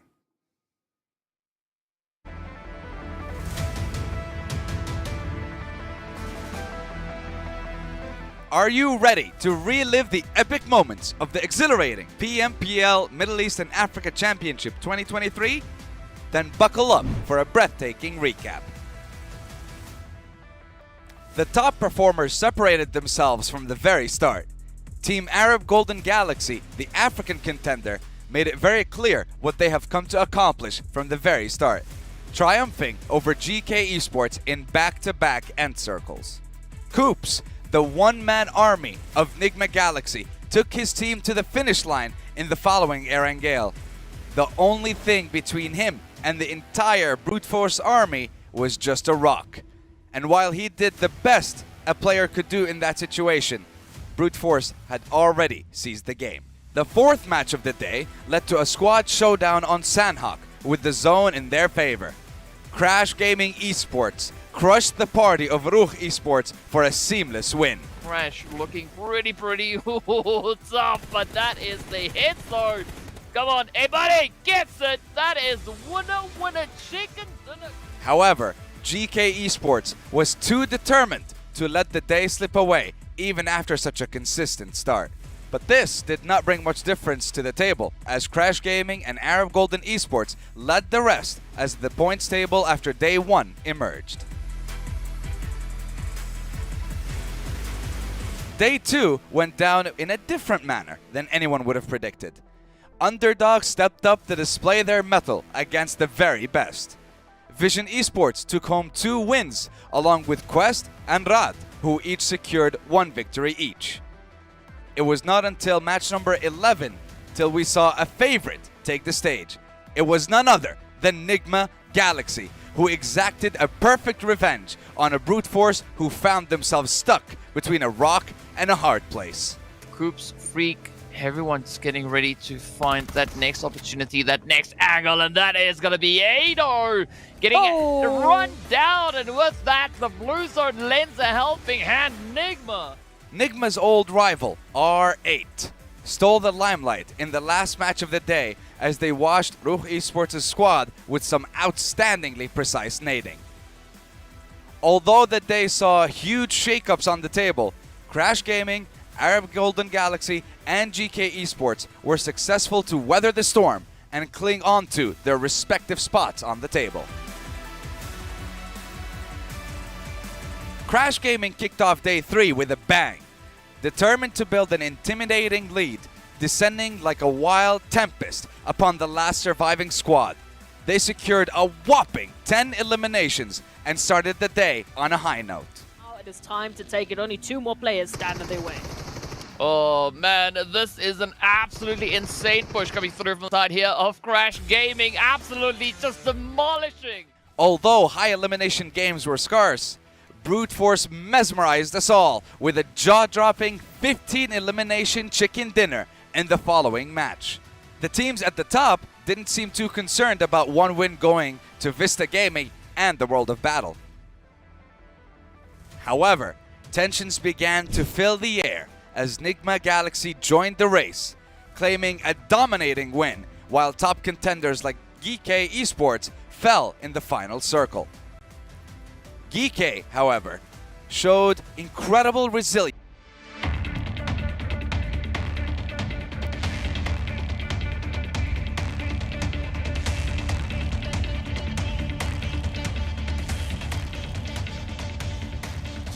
Regions will be going into the first map here. Who will be able to take the first chicken dinner for their region? MEA and EU.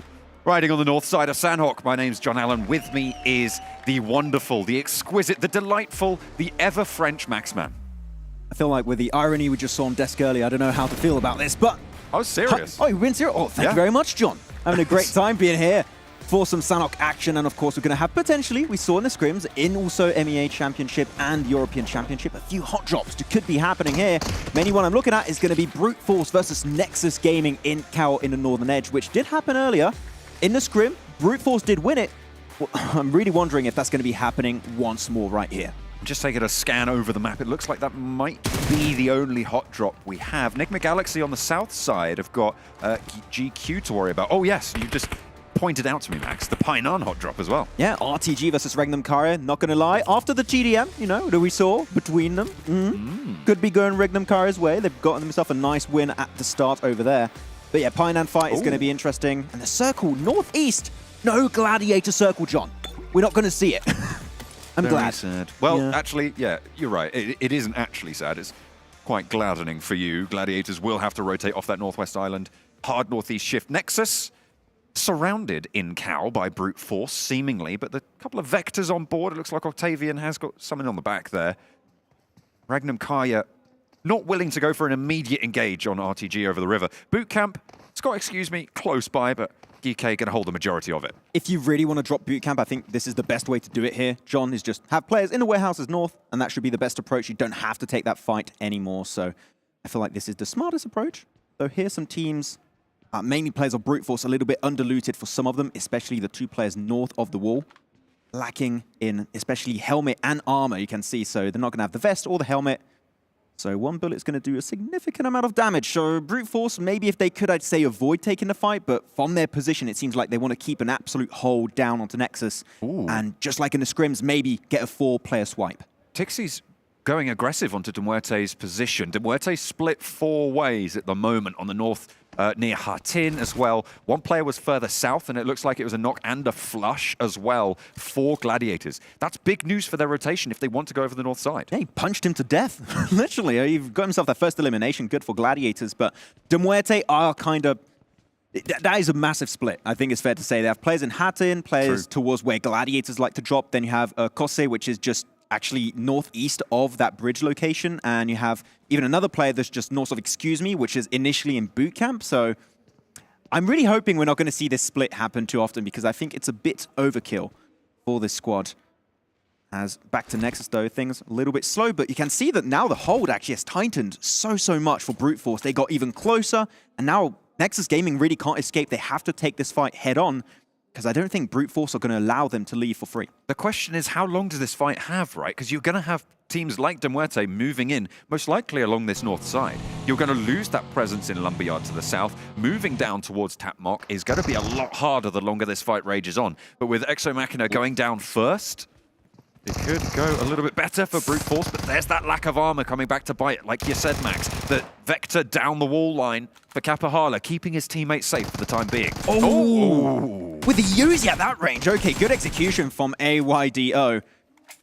And trying to go a little bit further here. Octavian with the M16, not the best weapon to get the hot drop here, unfortunately, John. But Dorian going to be completely singled out and taken down. Brute Force to get themselves the squad wipe and the res on their teammate, just like in the scrims. It keeps on happening. Nexus might want to give it up. I mean, the Dark Horse, as Blank put it, looking blacked out right now. It's not going to be the easiest of starts for Nexus running into this tournament, but Brute Force will be chuffed to bits. The Gladiators, they've regrouped meanwhile on the northwestern side. Tixie actually still an outpost towards Trifecta. FLUX, they have taken up residence in Paradise Resort. Excuse Me, who were encircling boot camp earlier, have moved into the foothills here. Yeah, decent positions to actually hold in the middle of this phase 1 circle here, John. I'm looking east of Painan. Now looking at this compound here, surrounded by roads, really strong, a little above elevation. I would see teams like maybe Vision Esports, Falcons, next RÜYA maybe can transpeed into that position. So definitely a lot of free spots to aim for. And especially we know that typically on Sanhok, the eastern coast is relatively free. Not many teams drop over there, so there's definitely a lot of decent entry points for some of these squads. As next RÜYA also got themselves a little bit of a hilltop under control.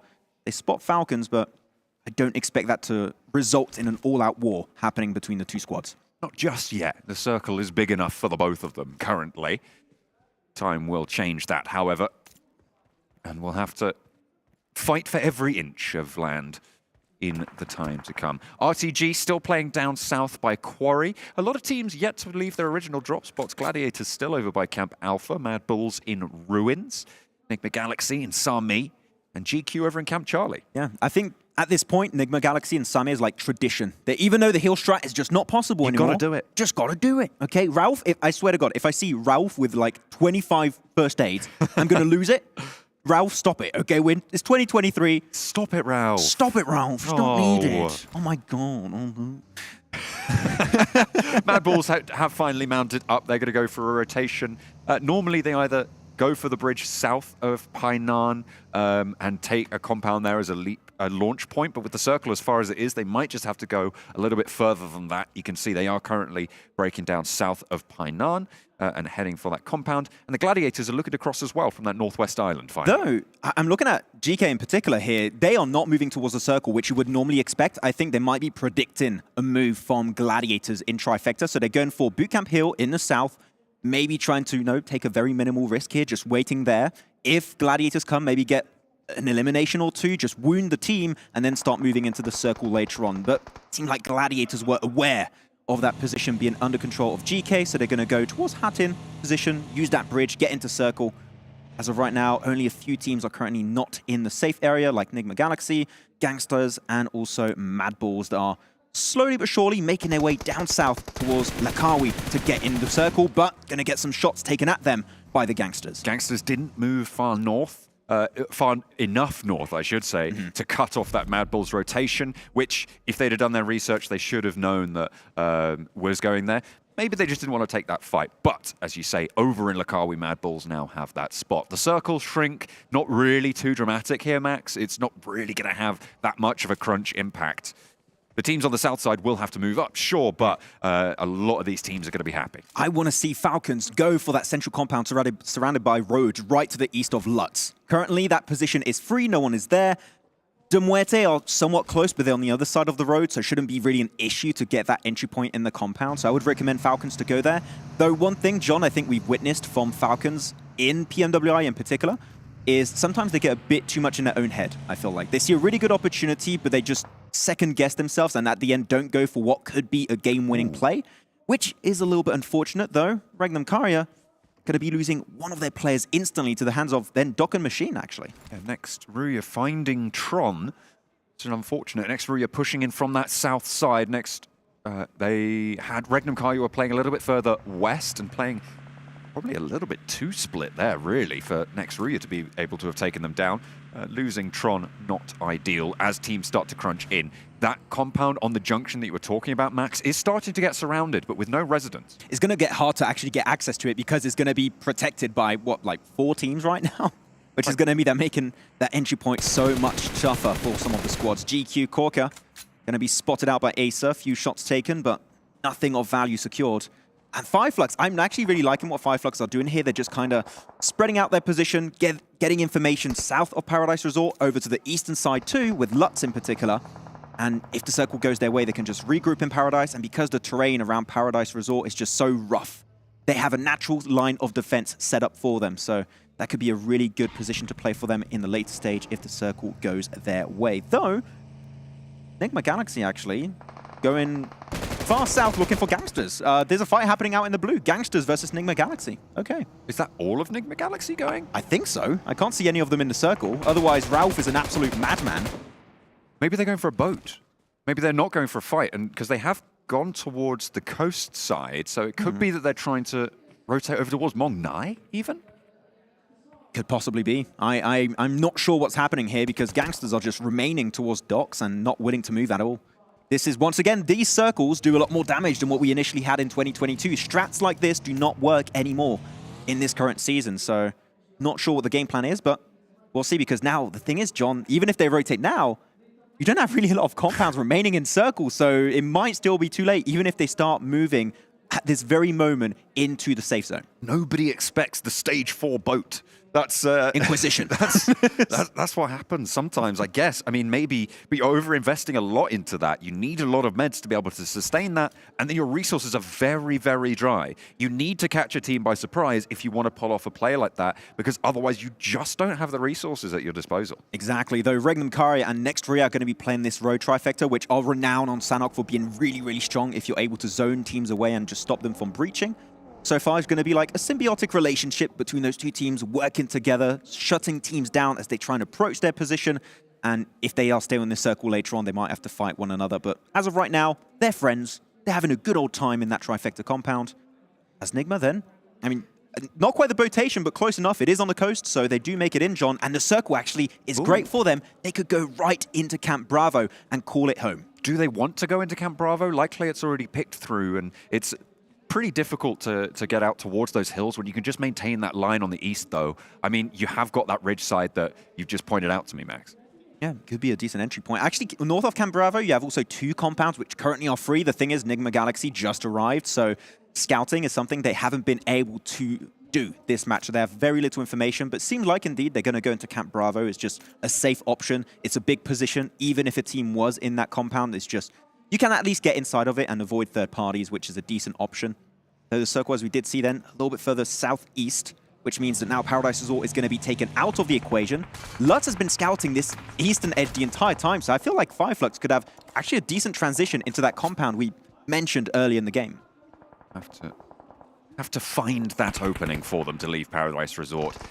Knocks are starting to go back and forth. RGG have taken some damage. You can see Rio there forwards and down. Very, very isolated. And CARYA trying to make these crosses, but Tulika has other ideas. MADBULLS want to make sure that this one does not get away from them. Evo Station also with the off angle for Team GQ. We're going to put more punishment downrange towards RTG as Tulika sprays the ground around their feet. The crawl, is it going to bleed out? It's super low, and it goes. This is massive. Flicker, that angle is so good. Just nice little ridgeline to play from. And because of these buildings in particular, the warehouses are so open, one off angle could ruin your entire position. So Flicker, if he does not get knocked, this could be the position to give them this fight and get so many eliminations on RTG. The thing is here, John, the blue zone's coming in, so he can't hold that position for the long term. He's got maybe a minute tops, and then he needs to start to reposition, regroup, and start thinking of what the next move is going to be. GQ going to have to hold off against GK. At the moment, no knocks going either way. In the meantime as well, before this fight has started, GANGSTERS have moved up that east coast on vehicles there, so they are playing on that east side. They have left the south. Evo Station opens up towards GK for a good knock to start against Marth. Actually, GK not having Hope playing, which was a core starting player on the team back in Arabia and, of course, also in the championship. And Hope not having the best season in spring 2023, so potentially Marth is going to bring that little bit of breath of fresh air that the team needed, because otherwise the whole squad is looking strong, but I feel like Hope was definitely not bringing the heat, so that roster swap could be massive as we're waiting for the circle to come up once again. And Falcons actually, staying in their position from the start of the game, John, has worked out great because they're currently center. This next circle could go right their direction, and if it does, they could be in a game-winning position. Well, you heard it here first. GK hopeless is what Max said. I heard him say it. I don't know if you guys caught that. Literally. Definitely. That's a correct characterization of what he said. Corker is down, though, on the defense for GQ. It looked like the starts of the trade were going their way, but Satan and Marth both having picked up an elimination. Evo Station getting zoned away. That Molotov not quite going to catch him here, but GQ starting to get melted in the face of GK from atop the hill. Circle popped up towards the north. A lot of roads in this one, Maxman, and only one major compound on that west side with the wall surrounding. The one we talked about on phase 1 pretty much is still available, and FLUX have yet to go there, which I'm generally surprised that has not been overtaken at this point. GK looking for the push. Toff is though going to have himself the DBS to Kachonk in play. Gets one right onto Marth, gets instantly taken down. Up close into the wall, though, there is still that threat through the window, and you can see that damage start to pouring through. Satan picks up the slack. In he goes. The vault is good. The knock is there, and no teammates means that is one dead GQ. A nice flush found from GK, but they're right on the south side. They're going to have to move quick. It is proven. You don't need hope. You just need guns. And that's going to cut it here. But MADBULLS were able to try and regroup. Their Flaker's angle, unfortunately, was not as successful as we really wanted because, as we said, that blue zone was indeed coming in, so that time factor was not going their way. But now they got himself nice little ridge, nice little slope. Marth just went down. He got fully flushed. Oh, wait, what? Oh. The blue zone, I guess. Yikers. Okay. Bad news. Yeah. The south is going to be defended by Falcons too, so you're going to have to fight your way into the circle right now. There's not, unless you go for the compound, but it's still free. REGNUM, CARYA, next RÜYA, FLUX, the MUERTE, no one's going for it right now, I feel. But if you go for it, a third party might be unfolding, as the blue zone is going to be engulfing the entirety of RTG. The MADBULLS with the Caltrops behind them. Unfortunately, not going to be able to burst the tires just now. CARYA not finding the knock. Groza in turn is spotted. And the MADBULLS hold the line. Frozen dips back behind the headland, stays safe as CARYA continues to pressure them. But they are withstanding this test on the southeast side. A nade over the top keeps them even safer as Zerich nails the first. But hang on a minute, he's been knocked. Is that blue zone or is that from over the way? Maybe it's, that's going to come through from the blue zone. REGNUM, CARYA in the meantime have next RÜYA to deal with. Oh, I feel bad for RTG. That blue zone is doing way too much damage. You really need to get into the circle right here, right now. MADBULLS crashing right onto excuse me, but unfortunately it's just not meant to be here, John. Completely wrecked. And losing all of their players, except for Tulika, that's on the other side of the road, might be able to just snake his way and get a few extra placement points, but that win is pretty much out of the question for MADBULLS, as waiting for another shift. And it might just end on the roads, and it does indeed, right north on the roads. Brute Force currently the only team with Vision Esport that have a position they can actually play and defend. The Gladiators had a little bit of a scuffle over on the north side. They've managed to pick up 2 eliminations, but they have lost, I believe, Tixi on that northern edge. they do have a pretty solid position. No teams can really go for that full wrap around. NIGMA Galaxy have obstacles in their way. That's probably the team that's closest to being able to do that. And Brute Force not going to leave their compound. Yeah, I understand though for NIGMA Galaxy, GANGSTERS, not really Tulika, he's not really part of the equation here, but FALCONS also, you want to breach onto Excuse Me potentially, but the first team to breach it, you're going to get third-partied. If NIGMA Galaxy send it onto Excuse Me, FALCONS are going to get engaged. If it goes the other way around, NIGMA Galaxy will third-party, so it's kind of complicated, and Excuse Me are kind of getting the better deal in the south. There's a bit of cheering going on, of course, because FALCONS still on, trying to initiate potentially their push. Vision. Oh, some fight is breaking out on the east. Team fire from Gladiators, but GANGSTERS have moved north. They do swing around, maybe trying to push into the compound, but there are more threats from these hills than they were maybe initially banking on, but either way, they'll pick up the points if they can find them. 2 knocks over towards the Gladiators. They go very low, but GANGSTERS do go down, and Vision not quite going to have the angles to get the flush, but Gladiators lose 1 more player. So now just Meku and Kitsune remain for them, and the MADBULLS eliminated in the meantime. It really sucks that Vision lost 2 players, unfortunately. In a position like that, you'd expect them to be able to retain 4 players, but NIGMA Galaxy going for the wide swipe over to the east, while keeping Coops behind, potentially looking for that strong off angle. Could work out that GEEKAY versus FALCONS. FALCONS going to be losing 1, but Satan unfortunately falls down instantly right after. It will be a 1-on-1 trade so far. But that flush over to the FALCONS as well will hit them pretty hard. Last player standing now, Teak. Wants to move forwards, close to Excuse Me's position. And with the blue zone at the back, you're just going to have to go across this open field. NIGMA Galaxy losing players in the meantime as well. Lord now, seemingly the last standing for NIGMA Galaxy. They try to swing out. I think they've still got Coops, actually, across the way as the circle shifts south. Excuse Me's compound is still in the circle, John, again. The odds of that happening are actually really slim, but they're able to just have a little bit of extra position in circle here. They can take some nice shots towards the teams that are going to have to leave their position. Vision Esport can't really hold their compound anymore. Brute Force going to have to start thinking of crossing the roads. FLUX going to have to leave their own compound going downhill. Are going to be prone to taking shots from a lot of teams. They're going to be looking their way as Vision Esport spotted out as they leave the compound, eliminated. 7 teams still on board as MUERTE, unfortunately, going to be encountering FLUX, and they're going to be losing that fight pretty much instantly. NIGMA Galaxy trying to go for that eastern swipe, leaving just Coops, MVP of MEA, a brutal and aggressive player in his own right. But as a solo, can he convert into some more points for the roster? At the moment, they have 5 eliminations. Getting up towards top 5, top 4 even, would be great news. And they're pretty close by. Could just try and fend off Brute Force, Gladiators and MUERTE to the north. If it was any player, I'd be like, no, this one solo player of NIGMA Galaxy is not going to do much. But it is Coops. No, not only MVP of MEA, but also Arabia. After his pickup away from the North American region. A FLUX in the compound that we mentioned multiple times this match, starting to initiate their departure. Looking to gain terrain, and really right now, because all the teams, they waited it out, John, so well. All the teams are busy on the outer skirts of the circle. They can start gaining more space in the circle itself, getting multiple angles. And really, I think this might be a completely uncontested FLUX win. Coops just survived an engagement with the remaining duo of Gladiators across the way on a sliver of HP, and Brute Force were able to chime in with a vehicle explosion towards them as well. FLUX now start to open the cannons. They've been marching from Paradise Resort, slowly pushing pressure in from the west side, and now they have to spread over the hills for the next circle. Max, it's looking good for FLUX, the Turkish team, to take home this first one. They have the advantage. Clearly do. I mean, the angles they have are absolutely deadly. One thing that could work out, though, for the side of Excuse Me is if they have smokes, which they haven't used any this game, I believe. Okay, maybe they don't have any because they're just trying to run it through the roads, and that's 3 instantly shut down.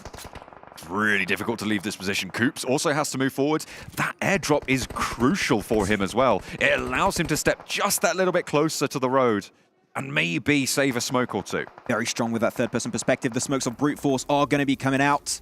Unfortunately, not able to go far enough. Coops spotted out, and that's it. Havlikainer will be the one to put the nail in the coffin for this squad. NIGMA Galaxy out, GEEKAY also secured, and FLUX up to 5, and they're going to rack up even more limbs here, John. They're just trying to close this one out, and it's looking good for now. FLUX, the champions from the EU region, looking to put their name on the map, set down the standard for the regional clash here in Riyadh. Max, FLUX take it down with a 19-point chicken dinner. Another day in the office for FLUX here. Just an easy game transition from the western side, and teams that really, if you go for that compound, we mentioned minute 1, John, you could have an easy transition into that late game position, spread out in the late game in a similar fashion to FLUX, and you win it, but no one did it.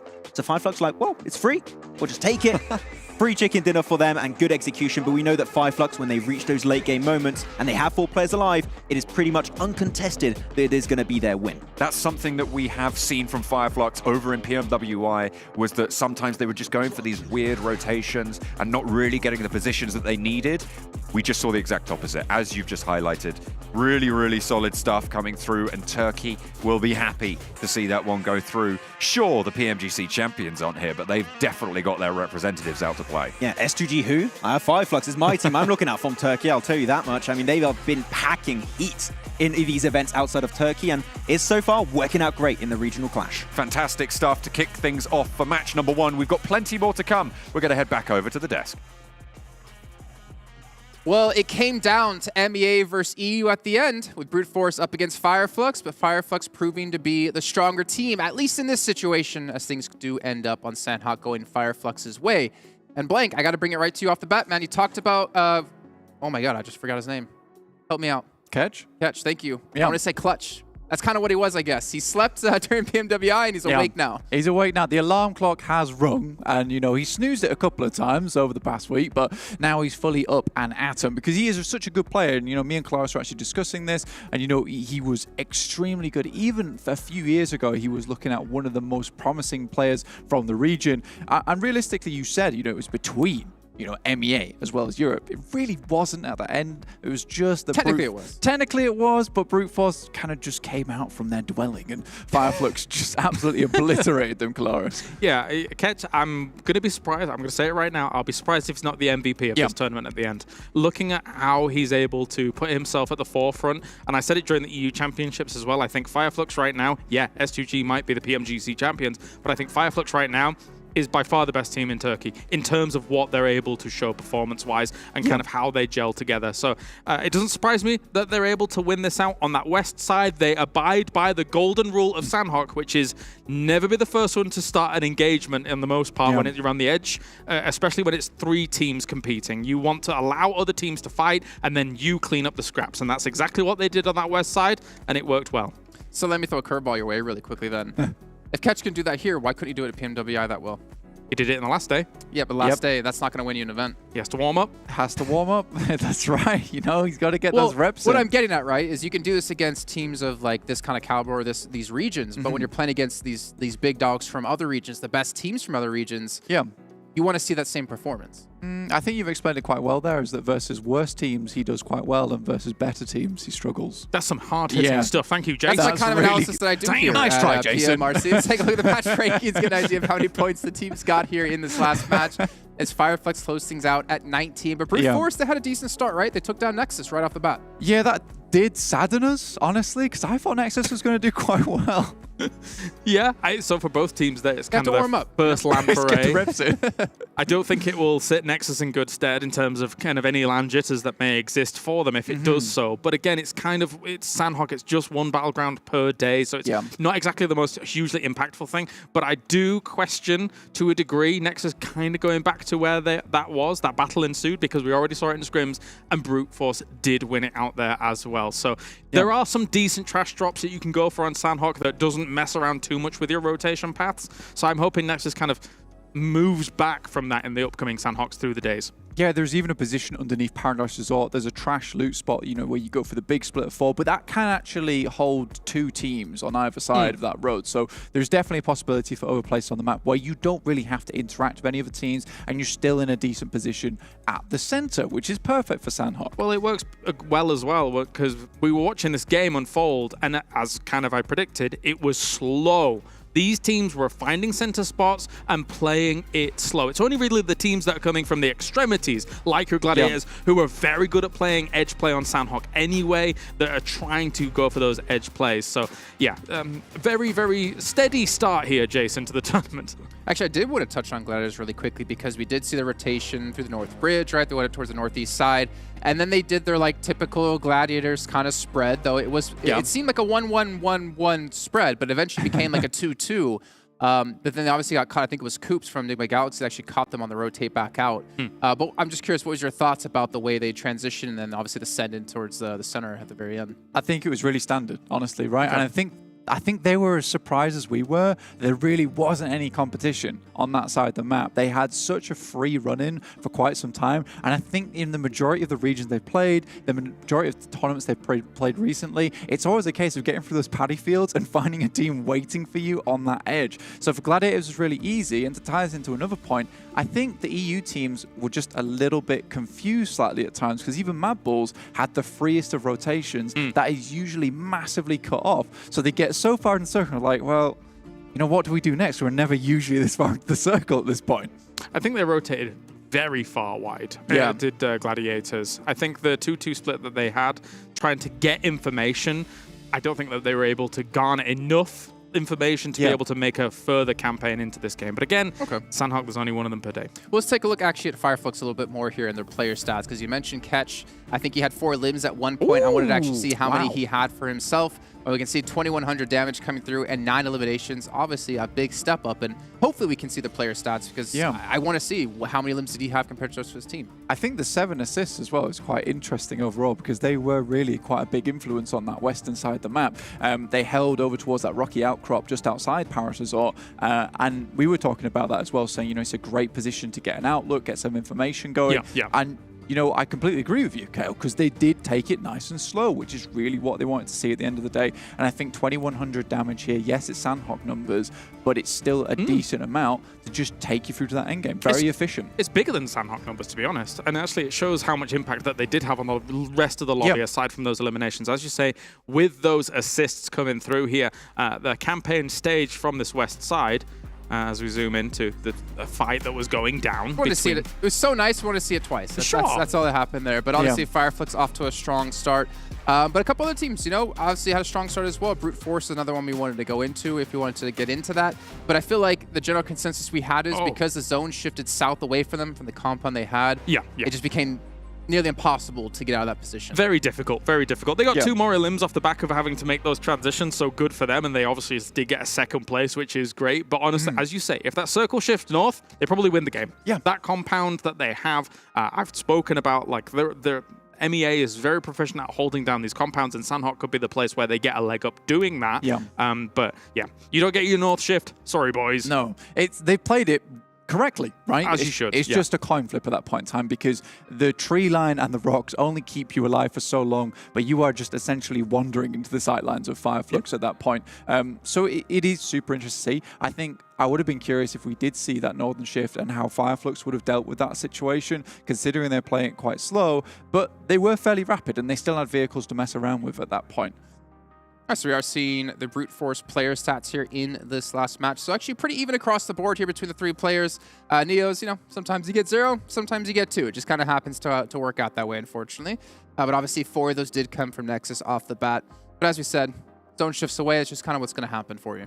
I mean, the fight that kind of started all of this versus NEXUS was very clean, to be perfectly honest with you. They were able to take it very, very efficiently and then make those transitions go on. I think that ultimately, the one thing I was scared about was the potential of running into Gladiators on the rotation. But, you know, after they'd taken that fight, they were a little bit slow to start things off, but then quite proactive towards the later stages on trying to find the right compound for them. So they were able to scout out their location. That this isn't a property market thing. Location. Wow. I think that's something Blank said, because you described it perfectly. I think you were both saying, like, wow, we're surprised to see so many teams still left alive and no fighting. And Blank, you said something like, no, just let me take my place, no fight. I can't do how he does it. If you can grace us with that. I can't grace you with that right now. I'm so sorry. I'm going to record it next time. You can record it next time. But yeah, just no one wants to get in any engagements. Everyone wants to sit inside their buildings, you know, and just, it was polite. It was polite, right? Do you imagine that's a Sandhawk only, or do you imagine that's just because it's the first match of the tournament and you don't want to be off to a 0-point start? I genuinely think that it's such a change of pace from a lot of the tournaments we see, Kale and Jason, that I think this is going to continue unless things change for MEA and they realize, you know what, we need to be a little bit more proactive, because that's the main thing that I was worried about. There's not much taking shots outside the compounds, just letting people through. It's weird. It's very weird. It could be a little bit for day one, right? It could stay like this. I think we were almost by the 17 or 18 minute mark and there were 7 eliminations, 4 of which was a hot drop. So when you've lost effectively, I'm not going to count the first 4 that happened because they could have dropped somewhere else and still lived, and maybe let's say one person extra loses. So by that point, when you've only lost 3 extra eliminations, it was a very kind of hands-off game for a lot of teams. They just wanted to kind of feel out the lobby a little bit, get more information about how those teams are moving around them. Are you my hand sign interpreter? What's going on here? I am, yeah. I'm helping you out, Thanks, man. great. I'm doing you a favor. Yeah, I appreciate that. Yeah. So, good. I mean, one thing it makes me think of, as we did discuss before the match has started, was that MEA just plays a lot more defensive. Yeah. But I feel like, obviously, with the zone changes and the way the point system has changed since year and a half ago, if you look at PMWI, like Vampire had more eliminations than like our second place team had in points total. And I think we're seeing the power of eliminations, and maybe that's where MEA needs to make that adjustment, is like elims are insanely powerful, but obviously if you don't have that confidence to play aggressive, you don't have that confidence to have a clean sweep in these fights, like we did see Brute Force up against Nexus, then that's a lot of points you're potentially missing out on in the future. Sanhok's not a great metric to take on though, right? If you think about how these fights actually unfold, Sanhok becomes a portion of like, we're gonna have third party and fourth party fights going down, and then those eliminations get spread very evenly, and then everybody's numbers are naturally down. Erangel and Miramar will tell us how MEA is coming into this tournament and if they're able to go out there and get big chicken dinners. If you go back to the MEA Championship, the highest elim win was 15 elims. Then it was kind of 13, 12, and a lot of 9 elim wins, which is kind of low compared to what we're used to in Europe, right? Yeah, really, really low. 100%, dude. And I think that you build up these teams. So Thank you for calling me dude. I appreciate it. Yeah. I'm sorry, dude.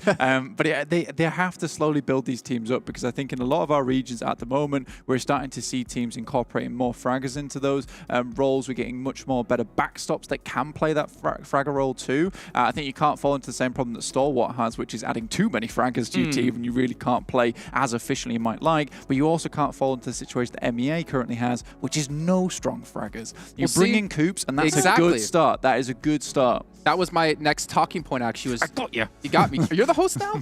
No, not at all. You're gonna pull a max out. No, but we had NIGMA Galaxy import Coops onto the roster, right? And we already talked about how he likes to play aggressive, but in the region, everyone likes to play defensive. We did get to see him have a couple of great plays, which actually brings us into our next point of seeing their player stats here in this last match and see where all the elims did live for the team. What's so funny, Blink? I'm just wanting to see this. There you go. That's all I wanted to see. I already knew it was coming as well. I mean, so even when I'm watching the map alone, not even just watching... Coup supremacy! Yeah, where's Max? No, he's not bothered.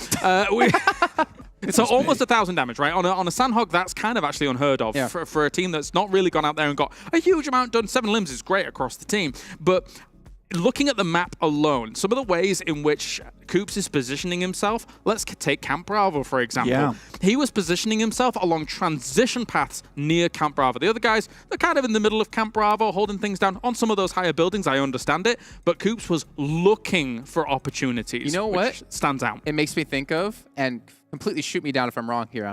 I can handle it. He seems like Matic from Gladiators, but doing his job well. Ooh. That's mean. That's really mean, yeah. I mean, you think about it, right? Because what you're referencing is he not was by wrong. himself. He was by himself, and his other 3 teammates like went extremely far away from him. He was using the blue and those transitional points you're mentioning, and he can pull off eliminations like that. I'm going to say one game's too early to be able to determine that, that's Jason. fair. That's fair, you know. What? Am I wrong? Don't look to Blank for reassurance. That's where I always look for reassurance. Please. I already have my disagreements with you on desk. He just agrees with everyone. Okay, I will say that definitely, I'll agree with Kale. It's too early to tell. I'll agree with you that, he was doing that role such a very pleaser. Well. Yeah, absolutely. I'm going to hit him with my shoe again. Do it. I'll take off my shoe. I'll take off my shoe. We'll make a Blake sandwich. Whoa, what? He tries to make everybody happy and makes no one happy in the process. This pisses me off, Blink. I will Louise. take off both my shoes. Please don't. That was aggressive. Yeah, maybe not. But yeah, so honestly, I think Sandhawk... But what about a third time? Are we watching it again? Yes. We are. We are. It's so nice we had to see it 3 times. I just couldn't think of a way to rhyme it. Who do you think wins the fight? It's so nice we had to see it thrice. I can't believe you missed that one. See, this is why you're a wordsmith. This is why you're a commentator, not just a desk host. But I will say that I want to never see this again because it's depressing me. And one thing I never want to see again is the MUERTE wide split. That was terrible. Oh, yeah. They lost one very early. Yeah. And of course, actually, now that I think about it, we could have even had just 2 elims by the 18-minute mark. Yes. If MUERTE stays together, if NEXUS drops somewhere else, there is the huge potential that it's probably one of the least aggressive Sandhawks of all time.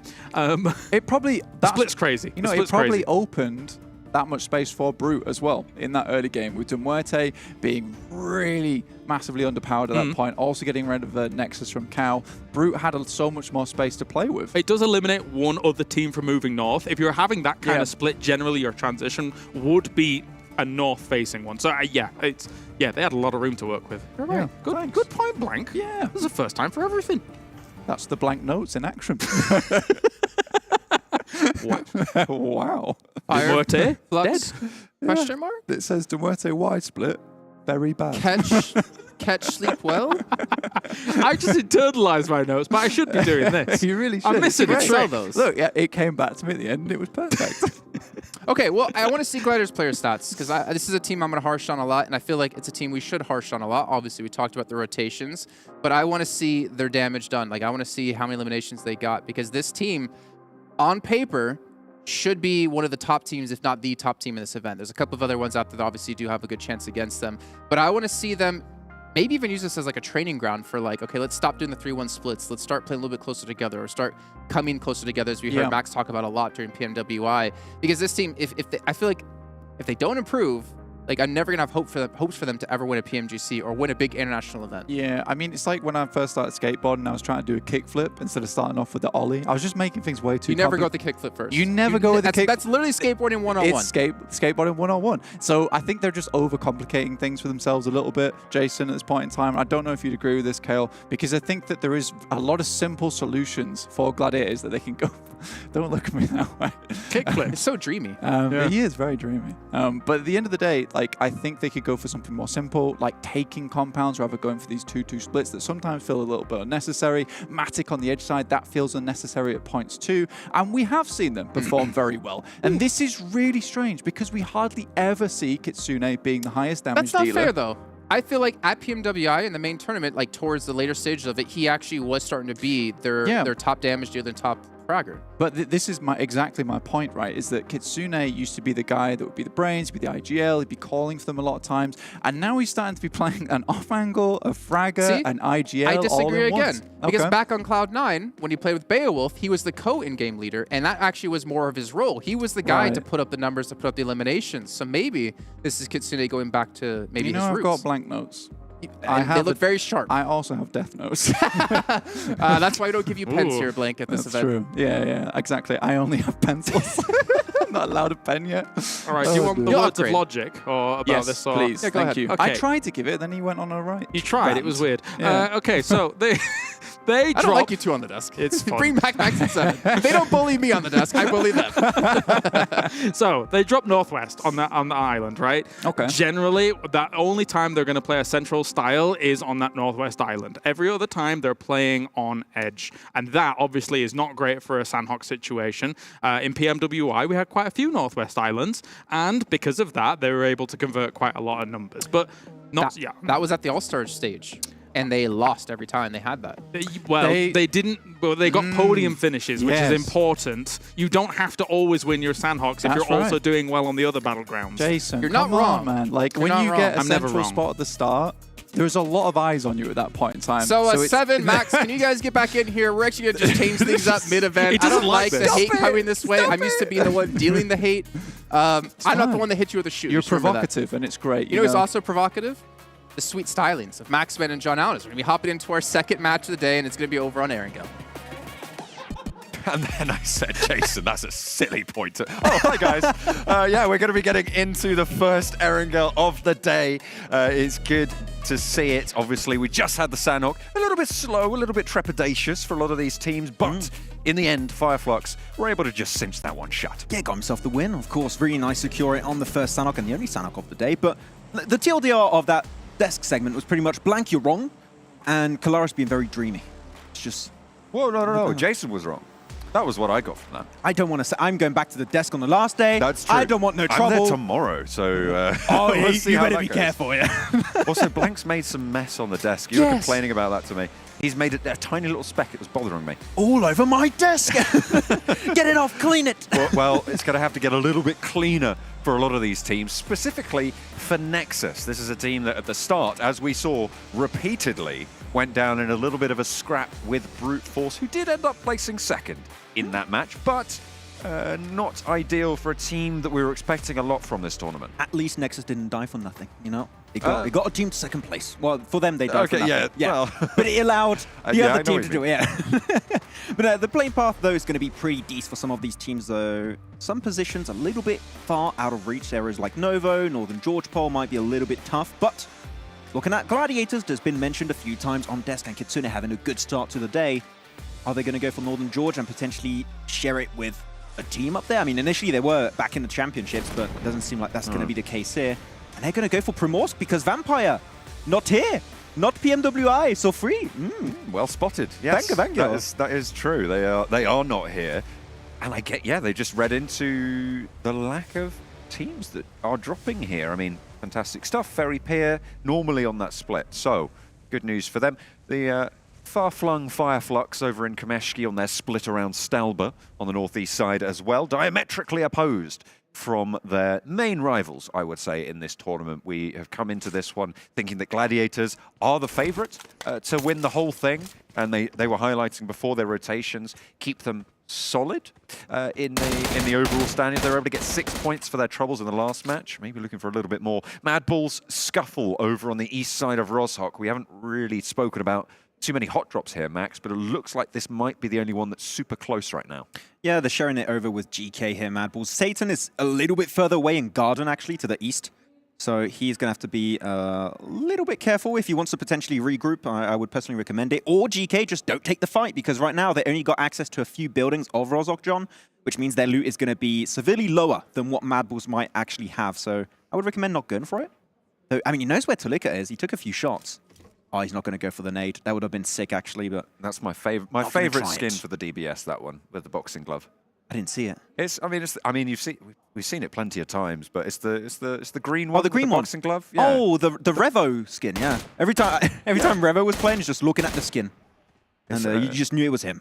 It's much more insulting when you get eliminated by that weapon.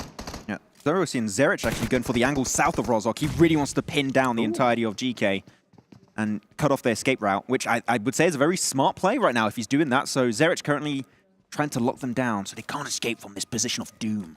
Ooh. Can't make their way over to Yasnaya, which is notably empty right now, Max. Which is weird. No one's over in Yasnaya right now. Given the plane path as well, it went right over there. Did someone drop there and leave early? I don't think so.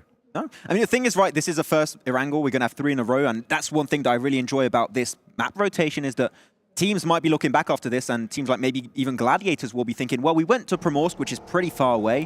What if we just go for Yasnaya Polyana, because it currently is free and it can typically house 2 teams, maybe 3 if you're really pushing it, but I don't think that's going to happen in the PMRC. But as of right now, it's slowed down. To be fair, though, for Gladiators, you know, it would be a new rotation set for them. I mean, if they're much more used to Ferry Pier, Primorsk isn't that big of an adjustment to make. North George, you can move, you know, South George, you can go Zaki, you can go for maybe even Hospital as far as that, but those rotational paths can kind of come back into the warehouse. Playing from Yasnaya, it's a completely different setup. Yeah, you're right. I mean, because Gladiators also, I mean, we saw it during PMWI, they can drop Severny, so they know how to rotate towards there. Northern George / Hospital split, they've done it a few times, especially on the last 2 days of PMWI. And then, as you said, Ferry Pier, so it's smart for them to actually go into Primorsk is actually a decent rotation path for them. They're currently in the circle, I mean, centered up towards Potato Hill / the western side of Farm. So there's some decent compounds, which actually GQ are getting there early. But Marth, again for GK, being a player that's going down once more, and MADBULLS trying to get himself even more limbs, because once again, Zerich's angle here was so good to just lock them down that GK had no choice but to have to initiate that fight. It's your favorite weapon as well, Max. Oh, yeah. The PPB zone. I thought you meant DBS. But oh, the PPB zone, the Gitoon, that's going to be my favorite moment. There's two of them. There's two of them in wow. play. FLUX, though, pulls out that DBS because, I mean, you're playing close angles against multiple players. The DBS, absolutely the weapon you want in your hands. But before it gets nerfed, that is. Double PPB zone. I hadn't thought of that. In Rozok. The more this goes on, the more French you get, and that terrifies me, Max. Satan, dropping the flashbang on the inside. The stun grenade is there. He's on the right. on the outside. He's in the smoke. He's given them the slip here. They're going to be complete. Oh, no. They spotted him. He's the dead. sneaky play didn't work out. Goodbye, FLUX. That's unfortunate. Satan drags him back down to their level. 2 players now for the MADBULLS down with Frozen already out of the mix. Satan into the buggy, but sprayed down by Zerich, who doesn't quite get the knock. Now they can move up and into position. 1 player already flushed on GK's side. They'll want to try and put the pedal down here to accelerate this fight, to get rid of the MADBULLS and not lose too many more. Yeah, it seems like the resources are going to be dwindling slowly on MADBULLS' side too. It seems like they're not going to have those resources going to be everlasting in this game. Tulika, nice little angle though. Doesn't seem like he has the meds. So 2 bullets and he's pretty much done and dusted. Though actually, I do like what GK did here, John, because once they saw that Zerich was on the off angle, they just forced their way as a 4-man team on like the players that are singled out, like 2-man teams or just solos, that allow them to just overwhelm them with numbers and get himself that position. But as you point out here, John, brute force sneaking their way in here into Rozok. CARYA is going to get himself the angle, and seeing, is this a third-party opportunity? It might just be. Zerich on the inside, holding down for 1, but there is a trade-off for GK. Now the threat mainly comes from brute force on their rotation from the north side. Stop moving! You can't get away from that one, Zerich. Satan chefs himself up 1 MADBULL. That is going to be the res opportunity as well. 3 players alive. They have got the sightlines under control. They will be able to res and get healed. But brute force have control over the north side of this circle. Oh, this is horrendous for GK and MADBULLS. The setup, they got so good angles too. Prepod gets the knock onto Satan. He had a great angle. Losing that is going to be massive. Now they have to go for the res, so you know they can close that gap even more. While AOD is going to be checking the angles on the windows. They get close enough to throw those nades in. GK down to only Ragnar. 2 players down and Ragnar on the inside. Is there anything he can't do with this also shotgun? We've seen it from him before, but the nade displaces him. The shots are good through, and the DP serves him up for dinner. GK finally eliminated. The MADBULLS still going, by the way. Yeah, he's running away. Tulika, just don't go back, please. He's going back, actually, was he? No, please don't. I would recommend to not do that, as Octavian's going to be spotted around prison, the position that we don't see too many fights happen recently, but okay, it's going to be Nexus Gaming taking a fight to Vision Esports. So close to getting that knock. There it is. Needs to retrain the scope on that one, but we'll be able to find it nonetheless. The off angle not going to be active for Vision. They do not have the position they needed. Octavian repositioned away from the buggy there. They can't drop down. Not just yet. We'll need to move forwards. Next circle just about to pop, and Vision looked like they want to disengage. I would say that would be the best course of action for them, just try and leave it. I mean, Nexus have been having a tough time in their first game, eliminated by the side of brute force. Northeastern shift here, so a lot of open areas are going to be available here, down south of Yasnaya Polyana Fields. And I'm loving where FLUX are going here. They're going to go for that 1 compound south of the fields, which is going to be so strong to defend if it does keep centering in that way. A few little replays coming out, and Satan really wanted to just put the disrespect on that knock. Yeah, there's the flush. You love to see it. The pan in action. One of the highlights of every PUBG Mobile game, I'm sure. Vision still scrapping it back and forth on your screens with Exo Machina already down, but it is going to be traded. Exo Machina very isolated from the rest of the roster, but they are making that dash for them. Volt and Layth, 2 players active for Vision. Layth spotted on the cross. They can't get forwards for the flush, and Exo Machina, though, is going to be seen by Volt and will be charged for his forward position. Yeah, not the great position. Octavian being able to get access to this rock is actually massive. A lot of extra information can just peek out, but he's out of ammo. 29 bullets, that's all he has. And unfortunately, no crates nearby, so you can't loot up. So maybe we want to call this one a day, and seem like Vision have no interest to continue this fight any further. They spotted that disengage, then they can grab that box from Exo Machina. Teams are starting to rotate on through. Eastern Bridge being crossed now by the GANGSTERS. You can see on the southwest side, Gladiators have gotten past the south edge of de Muerte's hold, and they're all pushing in on that southwest edge, Max. Oh, Kapahalla secured away. Falcons want a piece of that one. They do get it. FLUX though send it straight center. I'm loving it, John. Nice little 2-on-1 split. A lot of control currently in the center of the circle, and with the cars they currently have under their control, they can easily regroup if the need comes up later on in the match. And Octavian coming up, he's trying to get the res. I mean, they've been having a tough time on the start of this game. Unfortunately, taking a fight in prison, not the best position. The terrain can be a bit treacherous from time to time. That's 6. Any 14 in hand, just taking a few shots, and that's Kapahalla out already. They're down to just a duo, John. NEXUS. What's going on? You've heard of first Prison Hills fight. But what about second Prison Hills fight here from Falcons, re-engaging on the third party? Heads-up play to push out, cover their flank, and get a potentially strong position on the eastern side of this circle. A lot of open ground around this area with the prison position under control. It is a major route of threat that you can isolate. Gladiators, I thought they were going to take a fight with de Muerte early on to the western side, but it didn't quite happen. They're going right into a wall, and that wall is called Next RÜYA here. Himself multiple angles, not really ready to defend this spot. But Gladiators now just, as they reach Next RÜYA, start splitting. They're all over the place. Kitsune South pulling actually a Matic special, which is a bit surprising. They need to regroup because they're being sandwiched between de Muerte and Next RÜYA.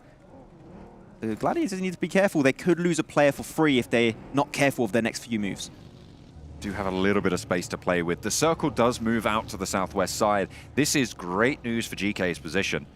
GQ's position, sorry. Yeah, instant regroup too. Yeah, that's smart. That's heads up. We've seen a lot of overextensions on splits, Max, over the last couple of days.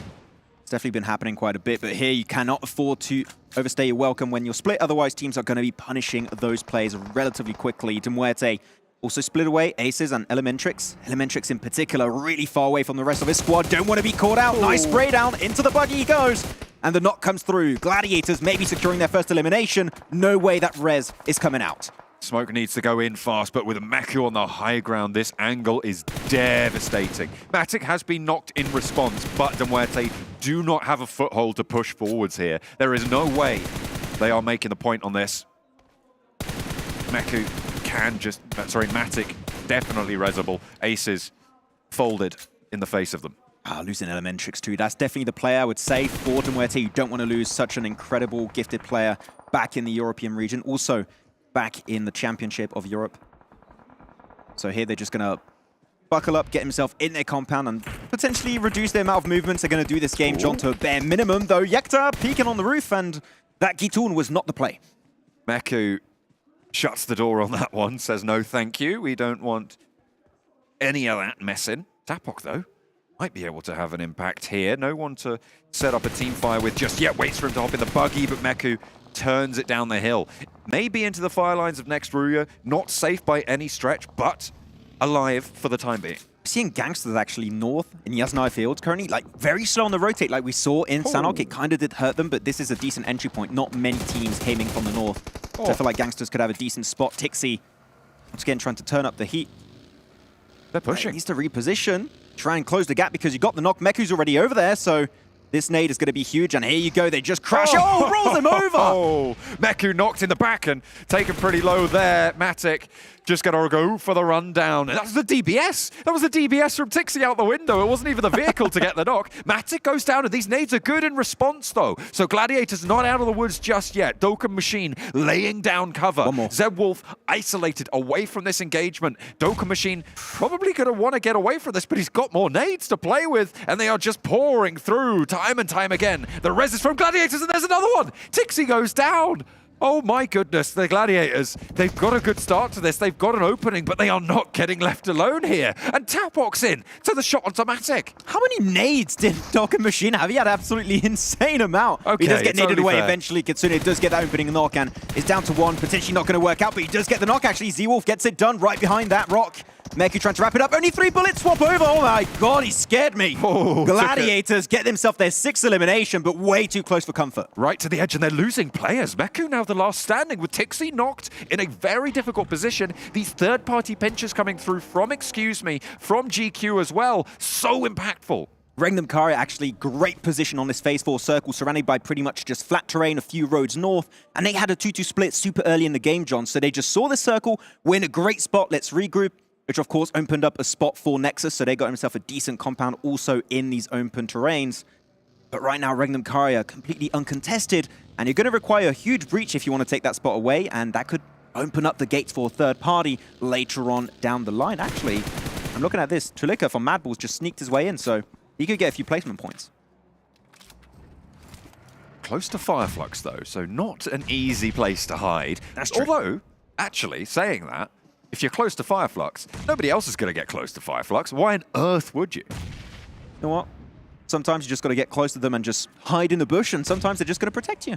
It's like one of those little fish that sticks to the underside of sharks, just to stay safe. I don't know how Tulika would feel about being compared to that, but you know what? It is a valid comparison, though. Ooh. Here, Vision going to try and close the gap with NEXUS, and it's going to be the end of the road here for NEXUS Gaming. Great shot with the DBS. Doran is out, and 3 elimination for Vision, but 2 players.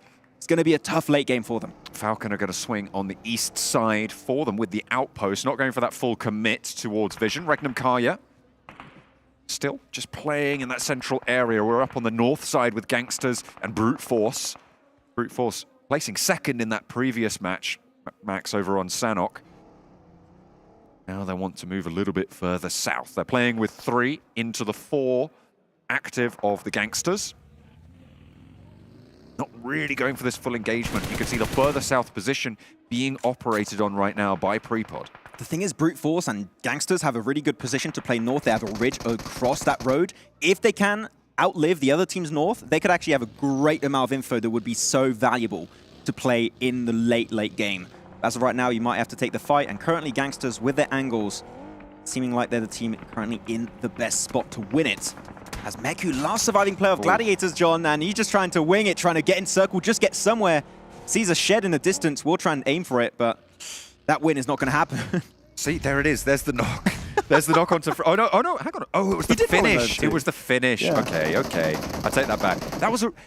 Man, this game is so unfortunate for Gladiators. Like, they had such a good spot, and then Doka Machine was just like, but what about 8 nades? Like, how does that feel? And then there was third parties, and they just slowed down. They didn't fully push into the fight.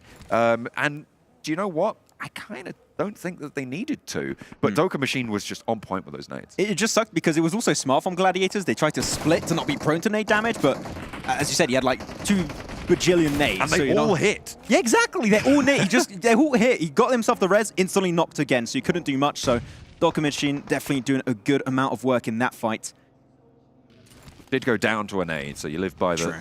I was going to say sword, die by the sword, but by it was the nade. Yeah. So that metaphor kind of falls flat. Either way, we're going to take a look at this next circle. The western edge starting to heat up a little bit, Max. Yeah, Excuse Me next, and NIGMA Galaxy actually going to be trying to take the fight. Don't really have to take it. I would say they could split away from one another, but REGNUM CARYA's position still in play currently. There's going to be the western buildings that are going to be available, so maybe a team goes for the breach, but Excuse Me here getting information that NIGMA Galaxy are around, and they're going to go for the engage. Furia swinging around, trying to create that difference in sightlines, draw that attention through. NIGMA Galaxy facing off Excuse Me have been problematic across this whole lobby on the western side. They've been harrying and hampering wherever they can. The inlets find themselves seemingly. Furia goes down, but Freak fell first to the fire. Now trying to crawl back, but very, very low. Unlikely to get this one back. Furia, a lot more resable for Excuse Me. Black White's on the outside, and it's Beck over the top for the nade to flush Freak and find Lord as well. Coops at the backline, still healthy, a star player. But does he have the star power here around the backline on the tree? He lines up for Beck. Now attention turned over towards Black White around the tree a second time. And Team GQ, hang on a minute, where do they come from? On the south side, they're going to roll in with 2. AZ leaning out the window with the spray downs. Coops trying to stay alive, taking the opponents very, very low, but Ralph is out of the mix. Instead has to hop out, get down on the deck, because he's getting pretty low himself. And once more, it's just Coops, but unfortunately this time he goes down, and it's the nade from Havlik to do the deed. I mean, we know it, excuse me, right, John, back in the European Championship, their speciality is utility, nades in particular. You don't want to take a fight like that against them, otherwise you will be on the losing side GQ. most of the time. But yeah, GQ weren't even invited. They just wanted 3 eliminations and they got it with the drive-by. Coops couldn't do anything against it, and now they just instantly put their focus back on the position of the circle. They need to get in there because compounds, strong spots are all taken. They need to get what's left. And so far, the southern western edge is where they're going to call home. FLUX still on the dip on the side of the road. It's good for now, but the moment they start leaving, FLUX are going to be so predictable. It's going to be tough to hold. Toffee's dropping out immediately. The vehicle just goes away. It's like, you're good there, man. I'm off. We're done. I'll see you later. I don't like bullets. They suck, man. I hate those guys. Meku finding a shot, actually. Seeming to still have an impact as the lone soldier for Gladiators. Did also manage to find a spot, but unfortunately, there goes the nade. And it seems like that's the bane of Gladiators this time around. Fitting for it to be, excuse me. There have been problems on that western side for the entire match so far. Stage 5 zone just about to close. Falcons try moving on the east. Excuse me, are going to be taking that fight eventually versus GANGSTERS as the elimination, well, the knock so far is going to be picked up by onto Kalaga, 5-6. And the circle's going to be moving very soon, so you want to try and wrap this one up as soon as possible. Teak, though, going to be taking this one solo, John. Maybe a bit risky, you see but that these nade knocks. could be huge. You see these knocks, and you immediately follow up. Teak has to hit the deck, but has got back up now. The rest of the team moving in. Don't need a car. Get that out the way. We're just going to roll over the top of the hill. Lickety split. Take care of business. Road to glory. Take the knee. That car went flying for a sec. Okay. Well, they got a new one. It's fine. It's got, exactly. Just to trade it for free. Thank you. Appreciate it. That's a good trade-off. The REGNUM car is positioned still in circle. John, uncontested, no one breached it, and you're getting to the point where cars are going to get damaged. You're going to have less resources to initiate that breach, less utility, less nades, mollies, and smokes to make those transitions. I feel like this might just be a free REGNUM car game unless Falcons go for the wide rotate east and breach it, maybe opening the floodgates for third parties. But even then, it's a difficult push to make for Falcons. Like, it's not easy. It's not as simple as just making that choice. We'll see if that hold on the eastern side. You said you wanted to see more from REGNUM CARYA this tournament, Max. Hopefully, they're going to have their shot to prove you right this time. Yeah, they had the opportunity to go for a strong position early on. They went there. And from what we've seen in Turkey, very good at zoning these positions, especially wild. MVP multiple times throughout the phases. Can't stand strong, but GQ in the open. I don't think this is the play they're hoping for. Gets one, gets two, that's it. FLUX actually the ones to get those knocks. Solus popping off. The Mini 14, devastating in the hands of Solus. The knock sent back his way by, excuse me, but the damage has already been done to GQ. Or Thompson, okay. I mean, if you can get the confirmed, that'll be great, but I mean, we knew that was a death send, right, John? There's no way you're going to make it through that open land in one car. Like, that was just hopeful at best, but not really the play you're hoping for. FLUX now, as they eliminate GQ, that makes that transition a little bit easier, but the fact that, excuse me, are right behind them, leaving that dip is so damn risky. For FLUX, it is really, really tricky, right? This is such an iconic position that FLUX are in. It's very, very easy to hold off the south and the west, but when you have shots actually coming from REGNUM CARYA's direction, it's still tricky, but they are holding, and holding effectively. Thing is, right now, because of the madness unfolding over to the west, Falcons, nice little 2-2 split, slowly but surely closing that gap with REGNUM CARYA, but now they're nade range. And you know that REGNUM CARYA have a ton of utility they haven't used yet. What an angle from 6! Opens up the floodgates here, gets the first knock. That Mini 14 absolutely deadly here. They're looking for more. They want to roll up on this. Loxy down close by. 9 eliminations already this match for Falcons, but they've lost a player, so the momentum a little bit tempered as AXA has to get this heal off first. Teak, the nade was on target, but they'd already repositioned away from the knock spot, and they need to get rid of these vehicles now. Falcons, they only have one choice. It's go for it against REGNUM CARYA. It really sucks they couldn't fully close the gap and get into the compound after that opening knock, but right now, the fact that the cars have been completely destroyed, melted down to nothing. Falcons cannot close that gap anymore. They can't get to those walls. And I feel they're going to be like easy pickings, and the blue zone is going to engulf them very soon. GANGSTERS going to try and send players into the circle. Jafar, first to fall. From 6, also first to fall for the side of Falcons as they try and split extremely wide. Falcons, I don't feel like the breach is going to work out. There's no way. You have no transition point anymore. As Jafar finally confirmed away by Loxy. 3 limbs, and you know it's going to rack up even further. There's no way the Teak can step up for this one either. Some of those have to have hit. There we go, finally. Loxy able to get that flush. Teak repositioned fully away from the vehicle. They're not going to take any chances, though. Ordnance sent out to where they knew Teak was before, who's still in the dirt, gives the position away now, and immediately the nades immediately popping through. Tulika's a little bit further away, you can see there on the other side of the compound, but yeah, the nades, they do exactly what they need to. That's massive for REGNUM CARYA. They're able to clear all of the eastern edge. That means they can put 400% of their focus onto the circle, onto MADBULLS, FLUX, and GANGSTERS. But Solis has been deadly. What is going on with this man? 3 eliminations, looking for his 4th. We're looking at Ketch, but man, don't forget about Solis, John, because he is an insane fragger in his own right. The fact that, haven't had an impact onto FLUX's position from the ridgeline that they hold is so important for this lobby. Tulika's still alive in the center as well. He's still going for MADBULLS. They are surviving. Thank you, FLUX. You said it. They've been protecting their boy Tulika. He's been having a good time on a bush or somewhere. Oh yeah, we know you. Yeah, you're fine. You're fine, mate. Just stay there. We'll get you later. Well, right now they're going to have to move, and they might just complete. Do they even know? Like, does anyone know Tulika is there? They should do. FLUX have been there long enough to have seen Tulika arrive, and I think there was a smoke on the shack as well.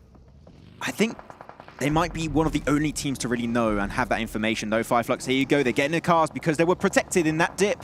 They have 4 cars currently available, ready to go for the transition, though. It's going to be taking a fight versus GANGSTERS. GANGSTERS down to 1. And taken away. REGNUM CARYA taking that third-party shot. down first. GANGSTERS on the northwest side have to make a push, but FLUX are doing so at the same time. REGNUM CARYA with an opportunity here to try and contain both of them. But into the top 4, FLUX find a 2nd game in a row where they have massive amounts of power. Yeah, I mean, Turkey showing up strong. You get himself the FLUX chicken dinner. Tulika, unfortunately not going far enough, but does get himself a little bit of presence shown at the end. GANGSTERS finally eliminated.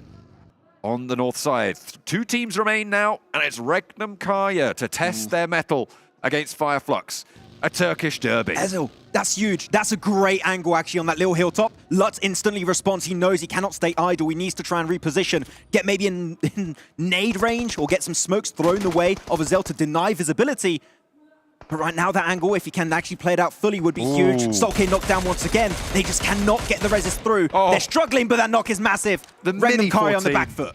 How do you find these shots for Solis? He has been devastating from the divot, now up to the shack.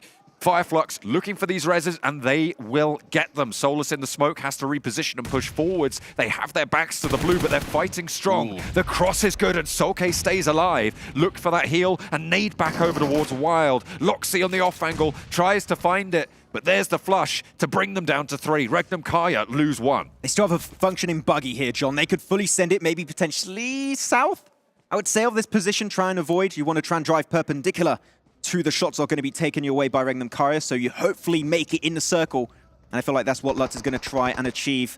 Try and gain a little bit of elevation into the buggy on the back seat. Currently a 4v3, while Loxy still bringing support from the building. Loxy in particular is really locking down this game. But if he gets knocked, this could be a FLUX win. He also had very limited ammo on that AUG that he was holding. I think it was only 7 bullets behind the magazine he had, and the DBS was the secondary. So might be a little bit dry on the ammo reserves here.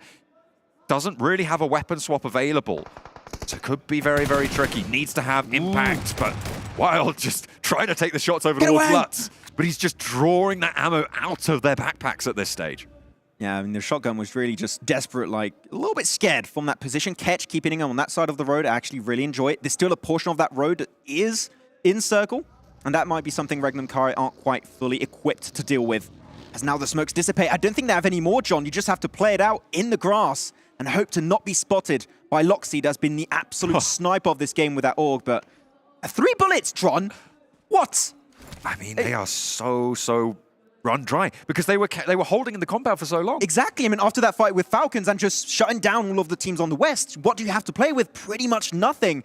Do FLUX know this? I don't think so, but that is something that is going to come to play at the end. Similarly, though, FLUX have been holding in that divot for a long, long time. I was surprised that they had as many smokes as they did. Ketch spotted very low. He whiffs the shot to the side. That was all 3 of his bullets. He needed to find that knock, but Solke goes down instead. Another knock for REGNUM CARYA as well. Solus falls next. Ketch still active, still low. 2 players are there, but they will not be able to stand up. REGNUM CARYA able to convert. FLUX denied the back-to-back, but Turkey win either way. I love how the last player of FLUX was just waiting, hoping to not be spotted out, but they knew they were there, and they do get himself that final elimination. Back-to-back Turkish chicken dinner here to kick off the first regional clash in the West.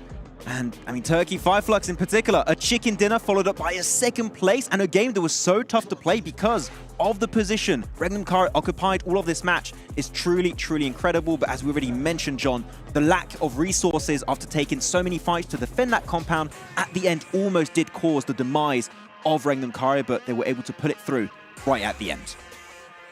They were able just about to close it down, despite Solus doing his best to find those openings. With that mini 14. And find them he did. He was also very low on ammo. I was, as I highlighted a couple of times during that game, surprised that FLUX remained as untouched as they did in the position that they held. That western side was a battleground all of its own. That mainly is because of that dip around the roads, right? That position is so good, teams are going to fight over you, so they were able to keep the cars alive and then transition. Very well played to find that 2nd place, but to top the tables in our first Erangel of the regional clash, it's REGNUM CARYA. Well, like they said on the caster desk here, Turkey starting off strong here, back-to-back winning matches for EU. The question is, which teams will rise up from MEA to stop them? And well, so far, we haven't seen too many here as REGNUM CARYA do end things off with a dub. But Kalaris. That's me. That's you. I feel like you weren't too happy with them winning that game. REGNUM CARYA? Yes. I mean, they had the compound, right? And technically, the way in which they pushed out against OP Dip is very, very important. You need to hold off FLUX where they were. I think that FLUX missed the opportunity of a lifetime in terms of not pushing forwards when they had the smoke still there, available, good to go. Once those dissipate, I feel like FLUX has kind of missed their opportunity to try and punish REGNUM CARYA, who've just kind of been in that compound for a while. So yeah, FLUX probably could have won this had they taken some extreme initiative, but yeah, REGNUM CARYA comes on top. And Blank, I mean, one word does come to mind when I think of FLUX in this last match, and it's Aristotle, and I want you to actually explain why. I think you've misread me notes here. Oh no, who was it? It's No. Team FALCONS, actually. I fluffed it. Yeah, so look, the notes aren't for everyone, but yeah, 100%. I can't read your scribble, to be fair. You've got the old fist on the chin here for the Aristotle boys of Team FALCONS, because they were thinking about whether to fight REGNUM CARYA for a long, long time. Probably too long, I would say. There was a point where, same with OP Dip, you have to move out, you have to do something. And on that side, it was only going to get worse as the blue moved further towards you if you're Team FALCONS. And, you know, we were talking about you just have to pull the trigger on that crash, right? Yeah, I mean, they got 9 limbs, right? So it was still a good game. It's a good conversion. Yeah. It's a good conversion. But you're right. I mean, unless you're actually going to try something against REGNUM CARYA there, I mean, we saw 6 moving all the way down to the south with the buggy that they had and really didn't do anything, and it was kind of like a wishy-washy play. Really nothing able to come of it. Just try for the crash. You're probably going to go out soon, considering your edge position that you're in, and just try for it and see if you can dislodge them. Well, Teak did have a couple of nice shots, though, we did see. A couple that actually made us flabbergasted, really confused how he hit some of them, to be completely fair there. But yeah, FALCONS able to put up some good eliminations, but we'll actually take a look at REGNUM CARYA's player stats in this last match. I think actually them, or is it FLUX? I don't remember. We'll look at actually quite a bit here. Guess we'll find out. Yeah, I don't know what's Aristotle? Big thinkers. I'm going to let production go with it. But I think one thing we've seen, though, in this is that FALCONS, at the moment, seem to be the MEA team for now. Yeah, and we were talking about it right at the start, Kel. You know, this is a team that actually has tested themselves against some of the better squads over in PMWI, and that is something I really do respect. I think we had seen, at least in that match, some teams that just didn't want to fight at all. I mean, one team that springs to mind is GANGSTERS, who have right now a very interesting play style, which is, you know, the loop play style, which is where you just kind of make a big weird diagram with your rotation on the map and then just hope you can find a way in. I think they're actually trying to draw like a word on the map while they're doing it. Did they do a G on the first map and then on a Erangel they've done an A? Yeah. Yeah, so they're on track for gangsters. I'm not going to count how many letters. That would be a pretty G thing to do. Yeah. Well, let's actually switch the tide here. Let's talk about FireFlux and their player stats, because there's one thing that we're seeing quite a bit here so far in these two matches: the mini. Yes, mini 14 meta. It's pretty good. Question mark. Why are you looking at me? It's on your notes. Mini 14 meta? It is true. Yeah, it's really interesting because honestly, we saw it over in the PMWI main tournament. Thank you. Hand translator, much required. And I think that it had such massive potential over in that side too. So the fact that it's been used more often here, you know, it seems like FireFlux have taken a leaf out of Vampire's book, which is great to see. Maybe more Tony K's book than anything. Yeah. But yeah, some ridiculous shots this game. But let's focus on kind of the main thing that FireFlux had in this game, which was literally OP dip. The fact that that is one of the strongest locations on that circle up until the very last circle. Yeah. So them able to play that, it doesn't have many vulnerabilities in terms of lines of sight. It's difficult to get to a spot where it's within nade range as well. So FireFlux, great map knowledge. I can hear the thoughts of Sixmo kind of in my head at the moment, kind of telling them from the sidelines here. It's a really good spot to be able to pitch up on and almost guarantee yourself a top 3. So these guys know it. It's great map awareness, and it paid off. Exactly, man. And I think that this is a problem we have seen FireFlux have before, though, is they're very good at identifying these really good areas of the map, dominating from that position, and then endgame they get a little bit scared to make that final movement. And, you know, they were like 4 tortilla chips in the dip, but you don't want to leave the tortilla chips in the dip for too long. You want to get out at some point, which is what they did not achieve. I want more than 4 chips in my dip. Yeah. I'm very conservative. I mean, the chips to dip ratio is just completely messed up here in this analogy. Yeah, well, dude, it's nacho cheese dip.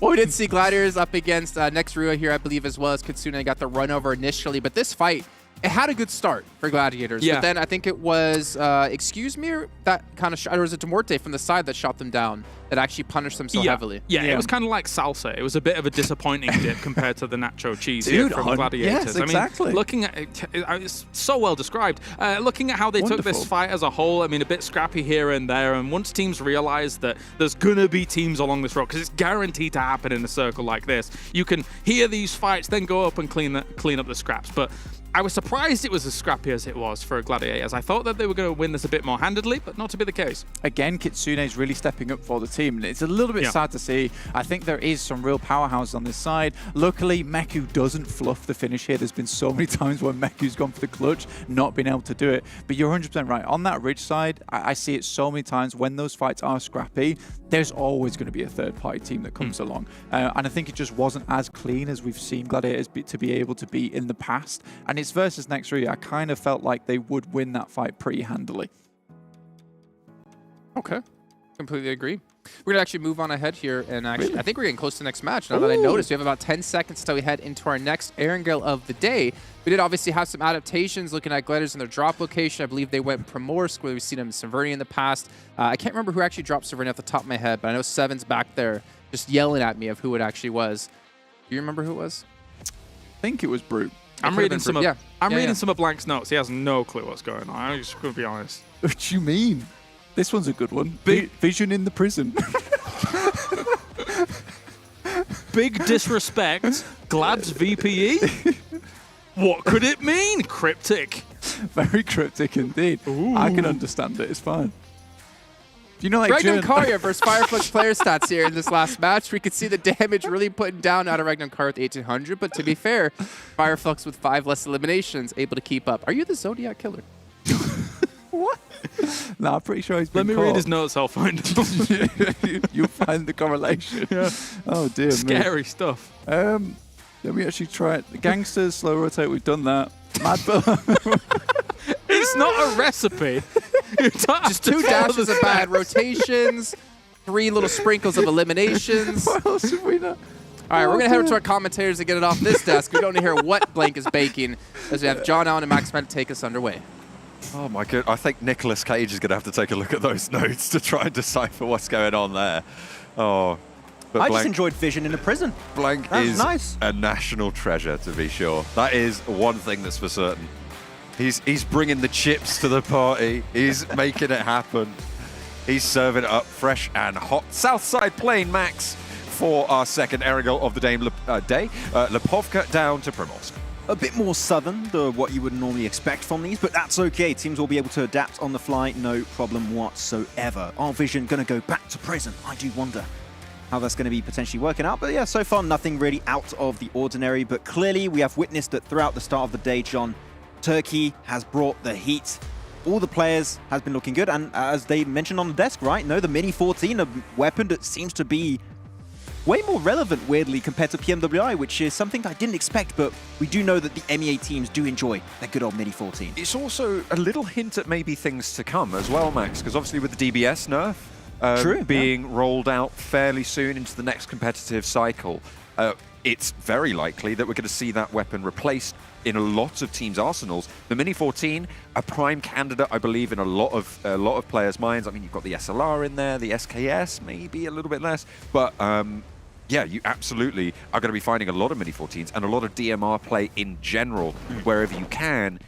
Maybe still taking 1, maybe 2 DBSs into the late game, but even then, likely you'll see more of those DMRs. That's the thing, we really have to say, despite the fact that DBS is getting a nerf, it is not a nerf that's going to render it useless, right? It's just, it does a little bit less damage at a range, and you also take less damage if you have a vest, and the high level vest you have, or helmet, you'll take less damage. So it's still a one-shot if you're close, so don't get too close to a DBS player, you're still going to get hurt pretty significantly. Ow.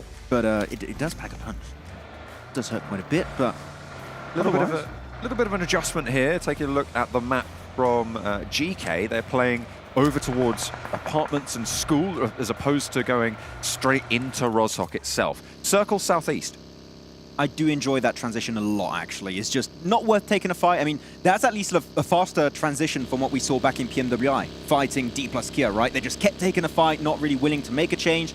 The cool thing about having 3 wrangles in a row, you can quickly make a change, be on your feet, and make an iteration, which they have done. Good for them, as you stated, John. School, apartment, which is a way more valid option. Doesn't change the rotation path, and you're just not dying early, which, good. Oh. Good stuff. That's what I've heard. Yes. Maybe I should try and implement that in my games. I tried, it didn't work out. No, me neither. The bots keep getting me. I don't know. I don't know what's happening. I just don't like hurting the other players, you know. I'm such a nice guy. He's doing a pacifist run off PUBG Mobile. Oh yeah, that's me. What does that look like? Oh, he's putting flowers. Oh, you're supposed to have 4 wheels on that one. There we go. Sets it down, excuse me, going to be moving a little bit further north up towards South Georgia. Come on. I think I drive better than that. Whoa, whoa, whoa. Whoa. Whoa. Actually, either way, maybe not. Yeah. Either way, excuse me, going to be heading up to South George, which is interesting as a decision to make, given where the circle is. I mean, you're going to have plenty of time to loot, to be fair, nonetheless. The western side of the circle on that mainland might be a little bit more busy, maybe, shall we say, than it would be otherwise, but yeah, should be okay. I don't have an issue with that. I mean, you know now as a fact that Gladiators don't go for Northern Georgia. It seems like Primorsk is going to be their drop of preference going into this, especially with the Southern Plain Path. So no teams are going to be between you and Southern George. So yeah, I'm okay with, excuse me, doing this. It's just going to delay their looting phase and phase 1 rotation just a tad.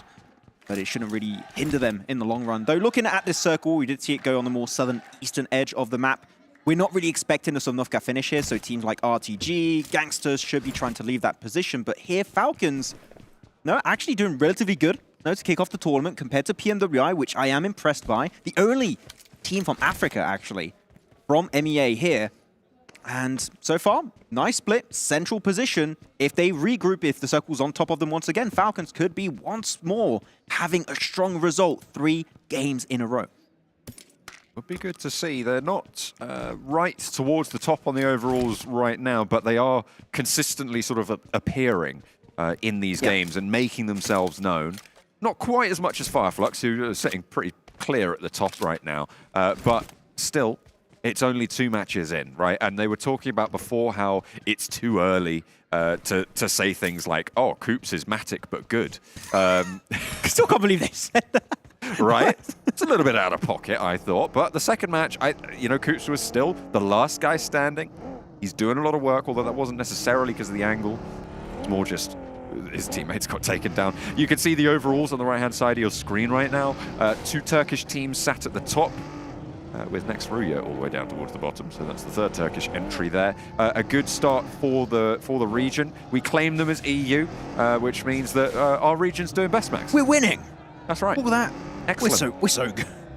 We personally are so good. Exactly, John. We carry the region on our backs. Oh dear. Absolute gods of PUBG Mobile. I mean, Mogi is mobile. Okay, whatever. Oh no. Oh no. You had a nightmare there. Oh.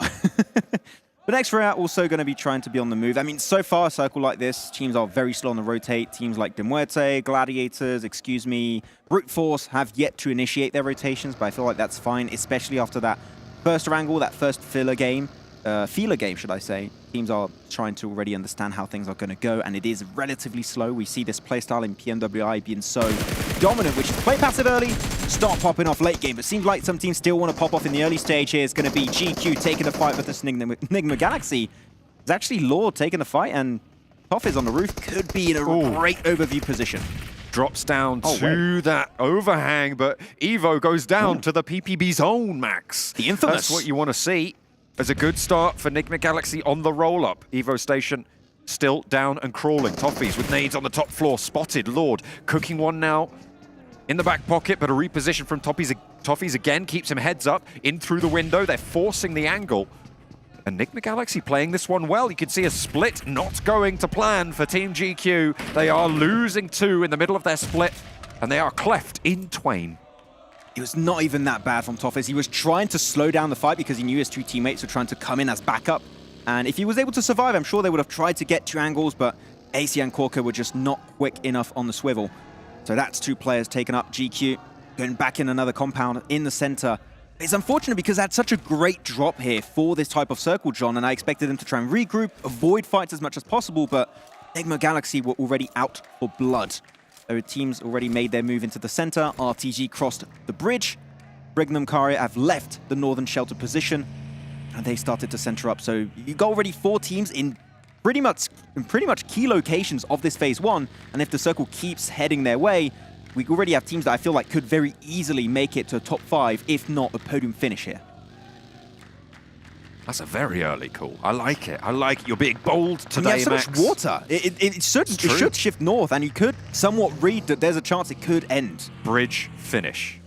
No. That's what I want. I don't want that. I do.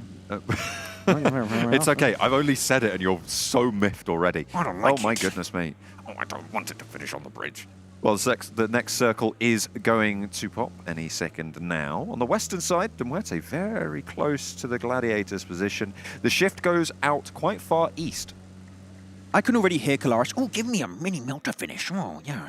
Does he like mini melter? Is that his favorite finish? He really likes it. Oh, yeah, okay. I'm not going to do the laugh because I'm going to completely ruin it. But oh, that's actually decent. I thought so. But I've it's been not. practicing. You don't feel the 6 month of work behind it. No, there's a lot more acid in his. You know, kind of like corpse husband, kind, yeah. No, I was thinking more like white acid brewed in the sewers. That's where he's born. That's true. That's where he comes from. He is a gremlin, an agent of chaos. That is Kalaris. That's what he does. That's why my desk is so dirty. They still haven't cleaned it. I can't believe it, Kalaris. Oh dear, Get CARYA. that desk cleaned. Okay, let's refocus. CARYA just went down here on the southeast side. REGNUM CARYA, you said they were in a prime position, Max. They are still holding it out with Loxy on a wide split. They actually instantly regrouped. On the phase pop, they just went from where currently NIGMA Galaxy stand, they went to the east of their location because, as we see pretty often from REGNUM CARYA, they have splits in the center, and when the circle pops later on down the line, they just regroup in the best POI at that exact moment. So that's the strat that's worked out great in that previous game, clearly in that field finish. And we'll see if it's going to work out once again, because currently Lumberyard is going to be in play. A lot of teams trying to send it up on the hilltops, such as Vision. You're looking at also GEEKAY Esports trying to get a piece of that pie. But teams slow on the rotate still, like GANGSTERS, do make the cross. No gatekeeping, which is great for them. They make it in pretty much for free, but MUERTE is going to be the next step. And right now you've got FALCONS, RTG on the outer skirts, NIGMA Galaxy north of farm. So even if you try and dodge it, you might be in danger. So GANGSTERS, the slow rotates hurt them. And I feel like this is going to be their toughest game yet to make that rotation actually work out. They talked a lot on the desk about the defensive, more passive play style coming through from the MEA region. And with so many teams already central, that is what we're going to be looking at here, Max. So you're talking about how the Gangsters are behind. There is a brick wall in front of them that they're going to have to try and smash through should they want success here on match number 3. Still early days on the run of this tournament. They spoke how it was a sprint tournament. This is sort of the longest sprint tournament that you can have as a 24-match set. But still, you do need to be getting every single point's worth out of your games. Because pretty much, at least in the past year, right, in PUBG Mobile Esports Championships or PMRCs used to be 3-day events. And I feel like that extra day is so important for teams to adapt, especially for teams making it in a LAN event, right? I mean, they mentioned it on the desk on the pre-show, the fact that a lot of these teams and players, this is their very first time playing outside of their homes and actually playing with people that they've just met for the first time, such as NEXUS, for example. Big hard shift though, John, going to the western edge. That road is going to be a nice little split. And I'm looking at positions like next RÜYA and GEEKAY. Those two compounds are golden if the circle still aims their way. And the Gladiators, they're alive in this, which is good. You seem surprised. I mean, they have only managed to find those 6-point games, albeit with some, I would say, unfortunate circumstances. The fight a little bit messy in that last game, but still not entirely unreasonable, I would say. It wasn't off the back of purely poor decision-making. A roll-up for Tulika, though, as he rampages over, excuse me. A follow-up missile from the MADBULLS backline as Zerich drops down and into the fight, but that is not good news there, as excuse me are just baffled by what just happened. I want a replay on that. Well, you just became a torpedo. Just send it right into the shelter position, and third party now by FLUX, which great awareness. This fight, they don't have time to potentially fully heal up, and you can just lock them down in the guts of shelter, and they can't escape. So that would be actually a good play here from FLUX, but it will be a very long fight. That seems like they're not willing to take, they're not willing to spend that much time taking the fight versus excuse me, because you know that a lot of teams are still trying to get those points of interest. So back on the move they go, entering towards a more central location. What on earth were MADBULLS thinking just then? Honestly, pull it together. That was wild. I mean, you're hoping you get like 3 knocks on the entrance, but I know they listened to the Teak interview for Falcons, like push, chicken dinner. But unfortunately, push, there's a few extra steps between push and chicken dinner. Yeah, no, well, I don't know, man, because he did just say those things. Like that's it, by all accounts. You got to listen to the words of Teak. It's true. Yeah. Maybe if they'd all done it all at once, they were too staggered. That's true. Actually, not even as a joke. It is legit a thing that they want. They went 1 by 1, so very easy pickups for excuse me, still like the weirdest breach we've had so far in this PMRC MEA versus EU. You had a bad time. I enjoyed it. It wasn't good, but I had fun. You know what? That's how you really win at PUBG Mobile. Yeah, having fun. I had a good time. It's about the friends we made along the way. I mean, I say that, but it's a complete lie. It's all about the points. Yeah, I mean, I don't like points. I can't count them. Next RÜYA. GEEKAY still in that central position. Waiting for the circle to pop. Of course, that road is heavily going to come into play. And okay. Just comes up to Lathe, and Lathe just gets him down instantly. Okay, Kapahal is sent right back to the lobby at the start of this match. NEXUS were caught out by Vision by Prison last time around, and it seems like they are it's a trend. Not going to be changing it up this time around either. I think they had a pretty good fight with Vision over towards Prison. It was fairly even. I think there was a third party involved on that one, but this time around NEXUS lose a player first. EXOMACHINA trapped behind a tree. You don't want to fight that. It's too good an angle. Behind that rock, Lythe has got so much information. They do close the gap. He is pretty much split away from the rest of his team. And now they control the rock. The nade in hand. Going to get his own nade.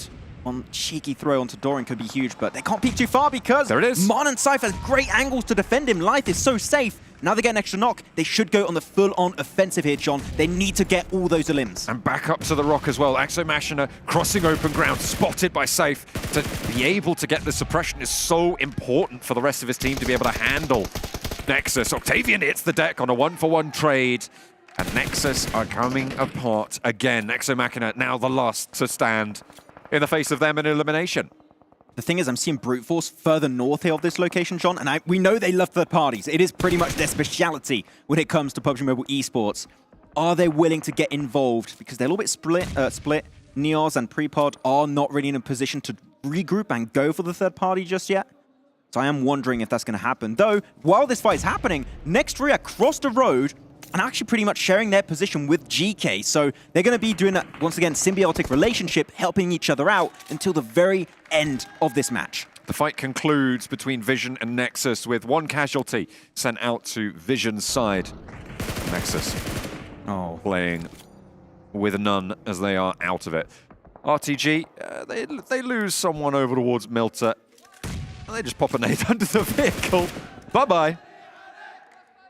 I hope they never fix the car flying to nades. That's like the opposite of a pneumatic press, that. I don't know what I don't know what that would be, but you just remove the cover. Just get rid of it. I don't know where the vehicle went. We'll see it in the final circle. It will come back down and it will just splat. The car wins. He gets the chicken dinner. Oh, what dear. a Chad. What a good guy. Though here, more fights going to be, of course, unfolding onto the southern west side. Is going to be NIGMA Galaxy, which we're still waiting to see potentially a chicken dinner arise, but oh no, the Gangsters having a bit of a rough time. 2 players instantly knocked out, and they have quite a decent amount of angles, but NIGMA Galaxy actually need to try and regroup a bit because we're seeing 2 players from Gangsters actually trying to regroup. It could be hard to take it. They've got all 4 of their players alive, and all of them very, very healthy. Yusuf up and in for these reses. Ralph needs to put more nades down here. The smokes are coming through, fending off the pressure from Falcons as well on the east side to find these reses. Max is exasperated by these events unfolding, but Coops, he's still in action. I didn't understand why is Lord and Freak not regrouping. They're just staying inside a farm. When they should get involved. They had 2 initial knocks. That would have been massive. They could have potentially ended the fight by now, but it's still working out because you have Coops on your side, which is definitely a strong player to have on your team. But the fight has yet to reach its ending, as Falcons also, again, slowly leaving away from MUERTE. They're hearing these shots. They're thinking maybe a third party. There's a few buildings they can play across the road. Maybe they want to try and get himself in a decent position for the late game, but this fight between NIGMA Galaxy and Gangsters, I truly believe, John, is taking way, way, way too long. And Gangsters is trying to salvage something, but it is just too hard a position to hold on to. NIGMA Galaxy can't really push too far forwards because of the oversight the Falcons have, but that's been handled now with Coops. They can start to move up to this ridgeline. The Falcons no longer as big of a threat, and the shift is brilliant for this southwest side, Max. They are really going great guns for the position. All 4 of them alive, 5 eliminations. NIGMA Galaxy with a real shot here. You actually have a decent Harry Potter tower to play onto the more eastern edge of the circle. REGNUM CARYA going to send Wild to scout it. So the entirety of REGNUM CARYA could be once again repping Turkey, get himself a decent finish in this match. FLUX also alive on the northern eastern edge. As, excuse me, going to get breached up. Gladiators want a piece of shelter, but excuse me, are so split all in the inner parts of shelter itself, so not really ready to take a fight. They're just going to play the long game, I feel like here, John. Not take the fight head on and just try and waste time for Gladiators. I mean, they're going to have to leave eventually. They're not in the zone. Black, white, spotted, flushed. Gladiators have lost 1 player in the midst of all this, and they are going to have to move further south as well, but where do you go? I'm not too sure. I mean, the compound north is currently taken, so you have a few buildings, actually, that GK aren't currently looking at, so you could aim for that position. That would be fine. But NIGMA Galaxy just saw that fight happening. They saw Falcons get involved, trying to third party versus Gangsters. So they started taking control on the western side, which currently, except for next to RÜYA, no one can really take it away from them. So that passive approach from NIGMA Galaxy is massive, though. Gangsters here, they didn't have the players. They need to go aggressive. Send it onto Falcons, and Falcons just not ready, not willing to take this engage. Brute force, lose 1 on the hillside. Volt charges the toll. Lost 1 now, so down to 3 for brute force. They'll roll down this hillside trying to get past everybody, but their attention is drawn out their way. Mon gets the shot, gets the flush. Easily done there. 6 eliminations found for Volt. And they will look, sorry, for brute force, Vision even.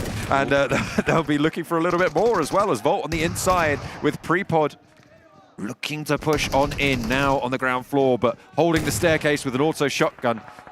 It's a devilish prospect. The fast reload on that shotgun as well, bringing all of the rounds back into the magazine, gives you a little bit of an advantage in a closer situation. There's backup here as Mon. Oh dear.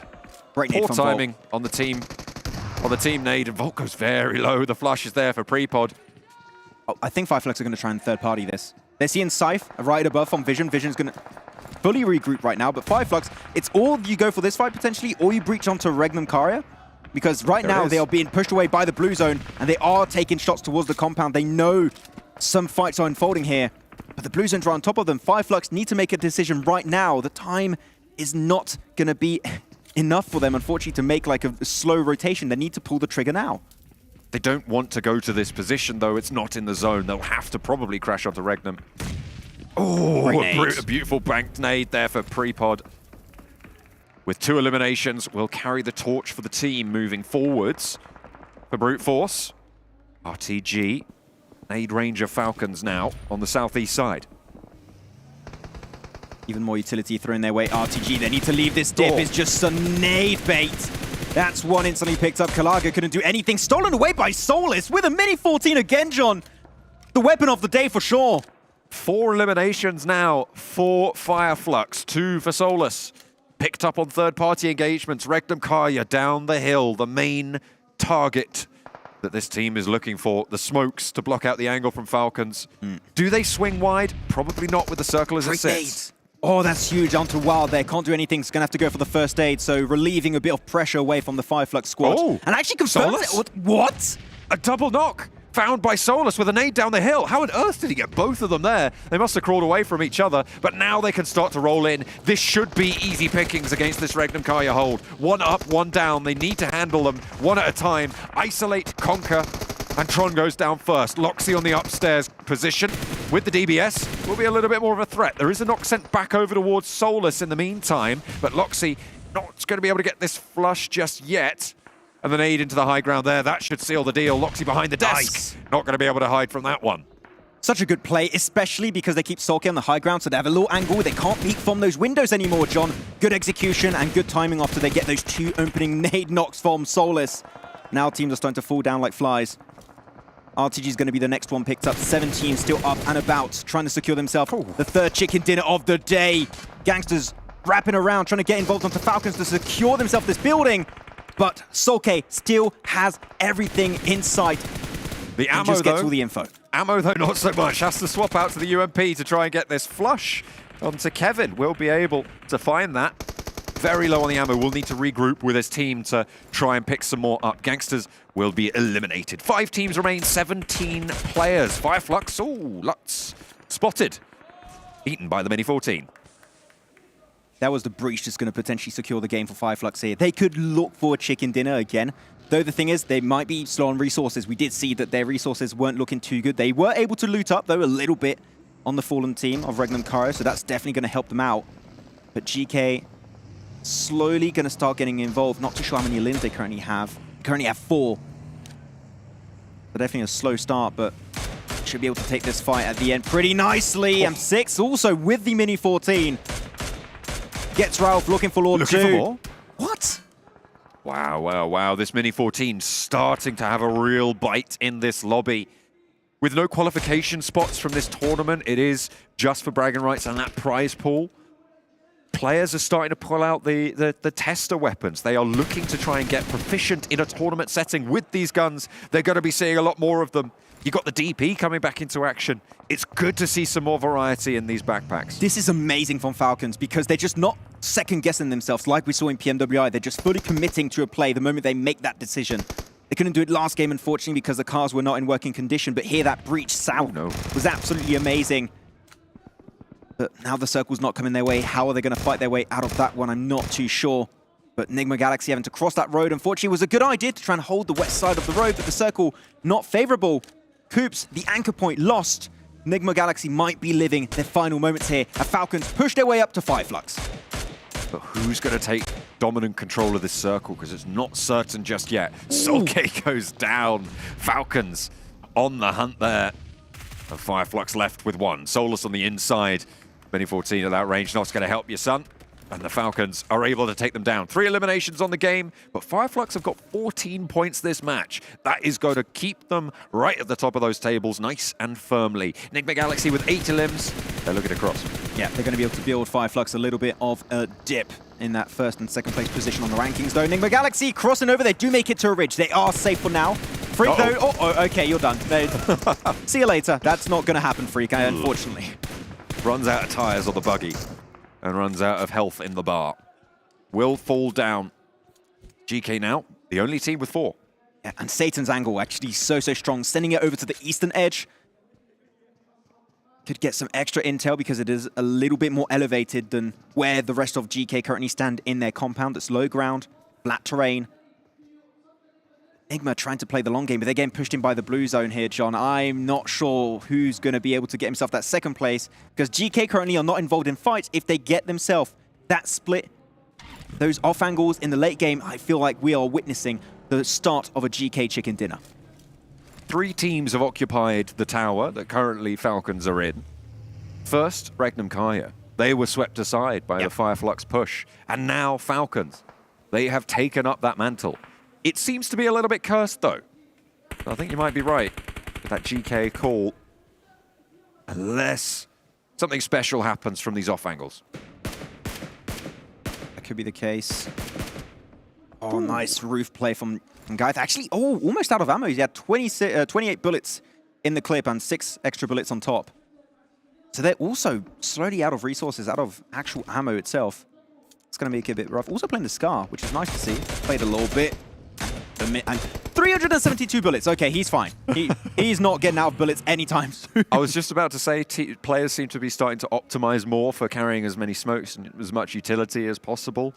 In terms of their ammo count, but then we swapped over to that view. It's like, yeah, just like 600 ammo. No problem. I have yet to find someone who can outsmart bullets. I mean, it's true. It's very difficult to do anything when you find 3 bullets in your chest. I think that hurts quite a bit. I won't speak from experience, but definitely not something you want for yourself. Though Marth currently angled in the circle itself. Nice position. I believe he's got a car, so... And also, that crate for Satan is actually great as a transition point. He just looted it up, I feel like. That is the slowest rollout I've ever seen. Under the watch of 6 as well from Falcons. Doesn't manage to tag any on. GK are just establishing this line.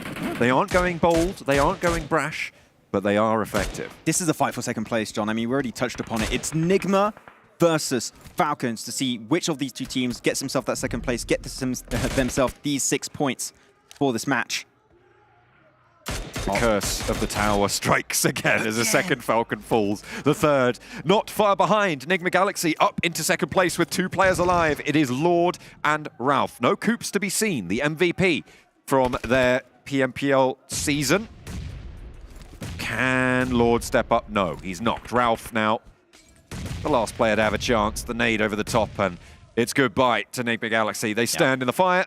And the GK team will be able to hold it down, slowly choke the life from the lobby. 20 points on the match. A great result for GK. Yeah, good stuff on the side of NIGMA Galaxy, denying those points away because you know there is no way in hell you're going to be securing yourself extra eliminations or potentially the win. So they take it away. But man, GK, finally, an MEA chicken dinner here, John. The winners of the MEA Championship. Ragnar looking great, but Satan's angle in particular, going for those 2-2 splits. Having the high ground information and lower ground angle set up by Marth was really the game-winning play to make sure that win is not going to escape your grasp. And really, we said it. We called it on the first circle, should I say. Those 2 compounds in the center that were held down by GK in particular was so strong, and no one was able to snatch it away from them the entire game. You say we, Max. That was all you. You pulled that one out. It's a teamwork. You're being gracious, but that was all you. And I'll give you credit there. You nailed it, absolutely, just like GK did. FLUX also a massive elimination count on that game, pulling up 14 points despite going out, what was it, in 5th or 6th, something around that sort of area. So really solid result coming through from FLUX. Still very happy with their position at the top of the table. I mean, clearly the playstyle of Turkey, which is being really aggressive and going for those third parties, which is what they've done here, has been working out absolute wonders for the Turkish squad. But look at that. Guy, looking good. Happy with the performance as you would normally expect after a chicken dinner. Hoping to feel good after it. But yeah, a few quick replays. And especially, we didn't even talk about it too much this game, John, but those roof plays that you can easily access in that compound were just so pivotal because you're taking no real risk because no teams are north of you, right? You only had Gladiators. The moment they went down, you could play those roof positions, get free information with that third-person perspective, and no team had a chance to fight back. There really was no respite for anybody else on this battlefield. It was quite spectacularly controlled by GK. I feel like we haven't had any massive burst-out chicken dinners over the course of these first matches, but we have seen demonstrations of skill time and time again. The most recent, GK Esports with the chicken dinner from the north side. Carefully calculating, they take it home.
All new Honor Magic 5 Pro. Freeze even fleeting emotions in just milliseconds. Take marvelous night shots with lightning-fast exposure. The display reveals more details in bright areas with an astonishingly long battery life that just keeps going. The latest flagship chipset brings you exceptional performance. Unleash the power of magic. Honor Magic 5 Pro.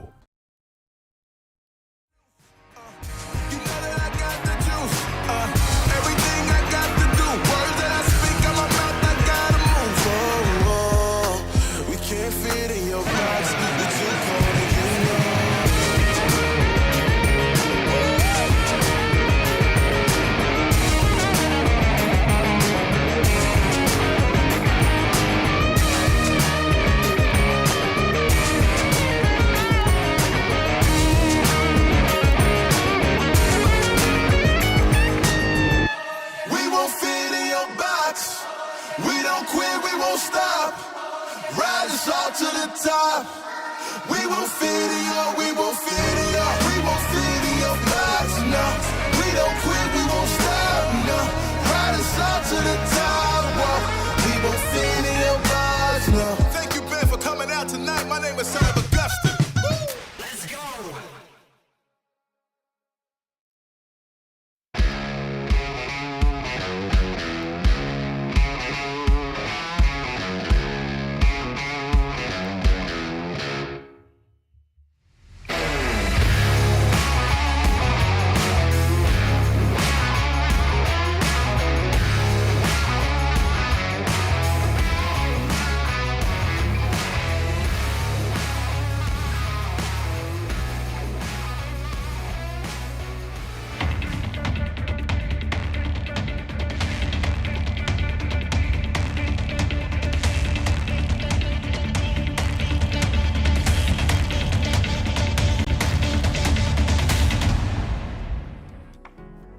Hello everyone and welcome back to the PUBG Mobile Regional Clash between MEA and EU. I'm your host Jason Kaplan, as I have Blink and Clark joining me on the desk as I'm trying to suffer through some hiccups because GK have put up the first victory for MEA, and that's important. It's super important. It's been a little while coming, 2 games, but they made it happen. They did basically have the strongest compound though, which was great for them. Yeah, GK so good. Slay. No, fire. What? No? No, what let's was not that? do that. Yeah, I'll put some popcorn on some Yeah, traders and I'll be fine. Yeah. It's okay. That's my analysis. We're What all, did I miss? We're all AIs on the desk now. It's all good. Yeah. Don't worry about it. I thought AIs are supposed to be smart, Look, Blink. there's 20 match points rankings. for GK. Wow. 10 eliminations coming for the NIGMA Galaxy getting 14. I'm going to keep talking so Carson doesn't wait. jump in. No. FLUX getting 14 as well. You can see Team Falcons getting 8. Vision. Yep. Not in prison this time. Getting 6. G.GLADIATORS getting 5. Go ahead, Clars. You're right.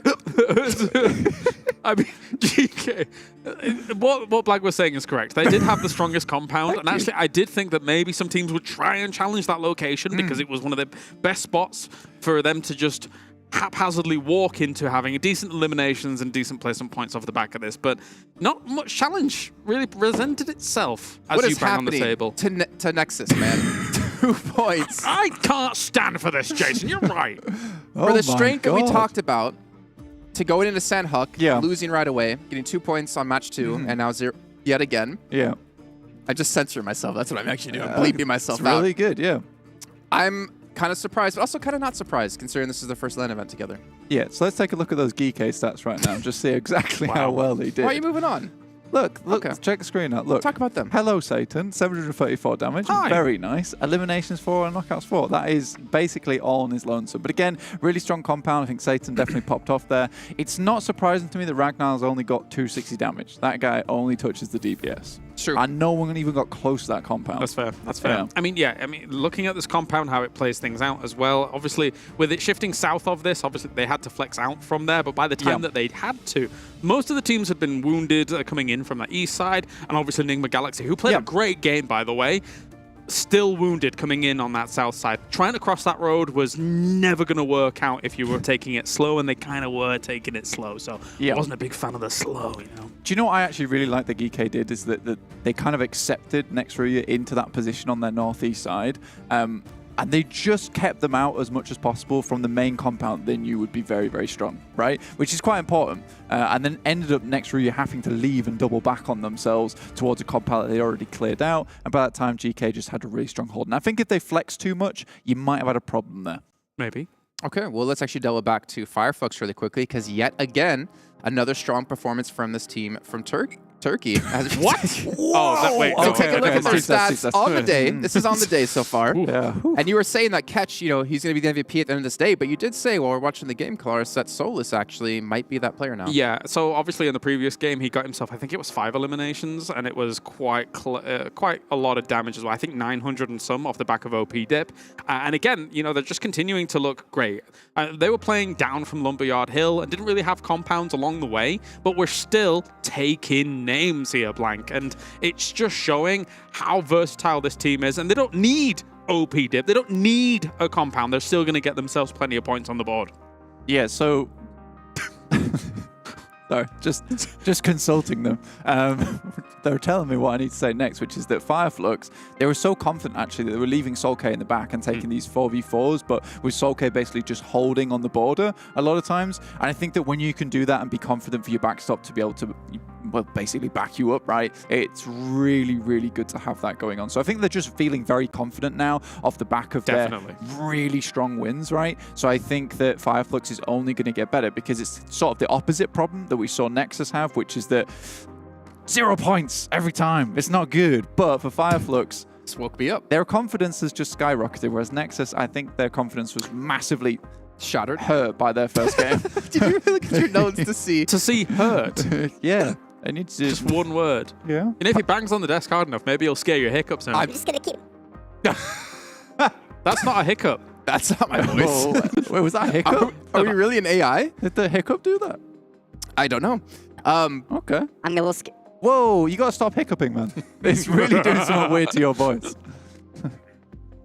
Well, ladies and gentlemen, let's talk about NIGMA Galaxy. Yeah. Because as we were watching, we were praising Coops for the plays he was making, wrapping into blue, moving across the road early. I want to see their stats, their player stats over the whole event as well, just to see if Coops really is being that dominating player for his team. And I mean, look, the damage alone is insane. I feel bad for you, Jason. But yeah, this is not fun. I don't feel bad for Coops, though. I mean, looking at how he's playing things out so far, I mean, you pointed it out when he kind of moved into the blue, right, Blank? Yeah, and just able to just dunk on someone and then move back in. And he's kind of leading the charge in a lot of their engagements.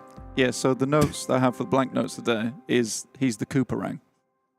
You know? Because he's like a boomerang, you send him out, and then he comes back again to the team. Can we get Max back? Yeah, I think he could have did better. But on that one. Cooper rank. Cooper rank. Give me those No, notes. no, take the notes. I've let them go for a little second. But yeah, 1970 damage overall is really strong. Really worried right now. But it's really, really strong. And I think that genuinely he is making some of these plays that the rest of the team really do need to do well. And it is sort of weird seeing those two regions collide almost, because I think Coop's obviously just playing outside of the MEA quite often, but now he's back into it. It's really necessary for him to make that first move and the rest of the team to follow on with that. So, Investigator Clarus, what have you found in the Blink notes? He did write Cooper Rang. What? Hello? Why? Those hiccups, man, they're really getting Production's having too much fun. Boys. Just really messed up right now. Oh. So he did write Cooper Rang, but he also wrote GK Polite. Yeah. Why were they polite exactly? Like I said, they let next RÜYA in, and then they didn't flex out. Okay. Yeah. So Okay, they were patient with their play. Let's bring it back and be more serious here, right? Because I did bring up a question while we were watching. Yeah. Is Coops too good for NIGMA Galaxy? Oof. Because the question is that he is giving them the aggressiveness that they maybe need within the team. Like you were pointing out, he just crossed the road right away towards one of the final zones, and he made the push for the team. Yeah. Clarus, you had your hand up. You answer first. I did. Thank you, teacher. Yes. No, wow. That's very loud. Okay. I'll try and formulate my thoughts. No, I don't think he's too good for NIGMA Galaxy. I think that he is good, but I think what happens in a lot of these instances where you have a Coops going out and doing what he's doing, it's not just an individual performance that this usually happens with. It's normally three players enabling and allowing a player to act as a turret.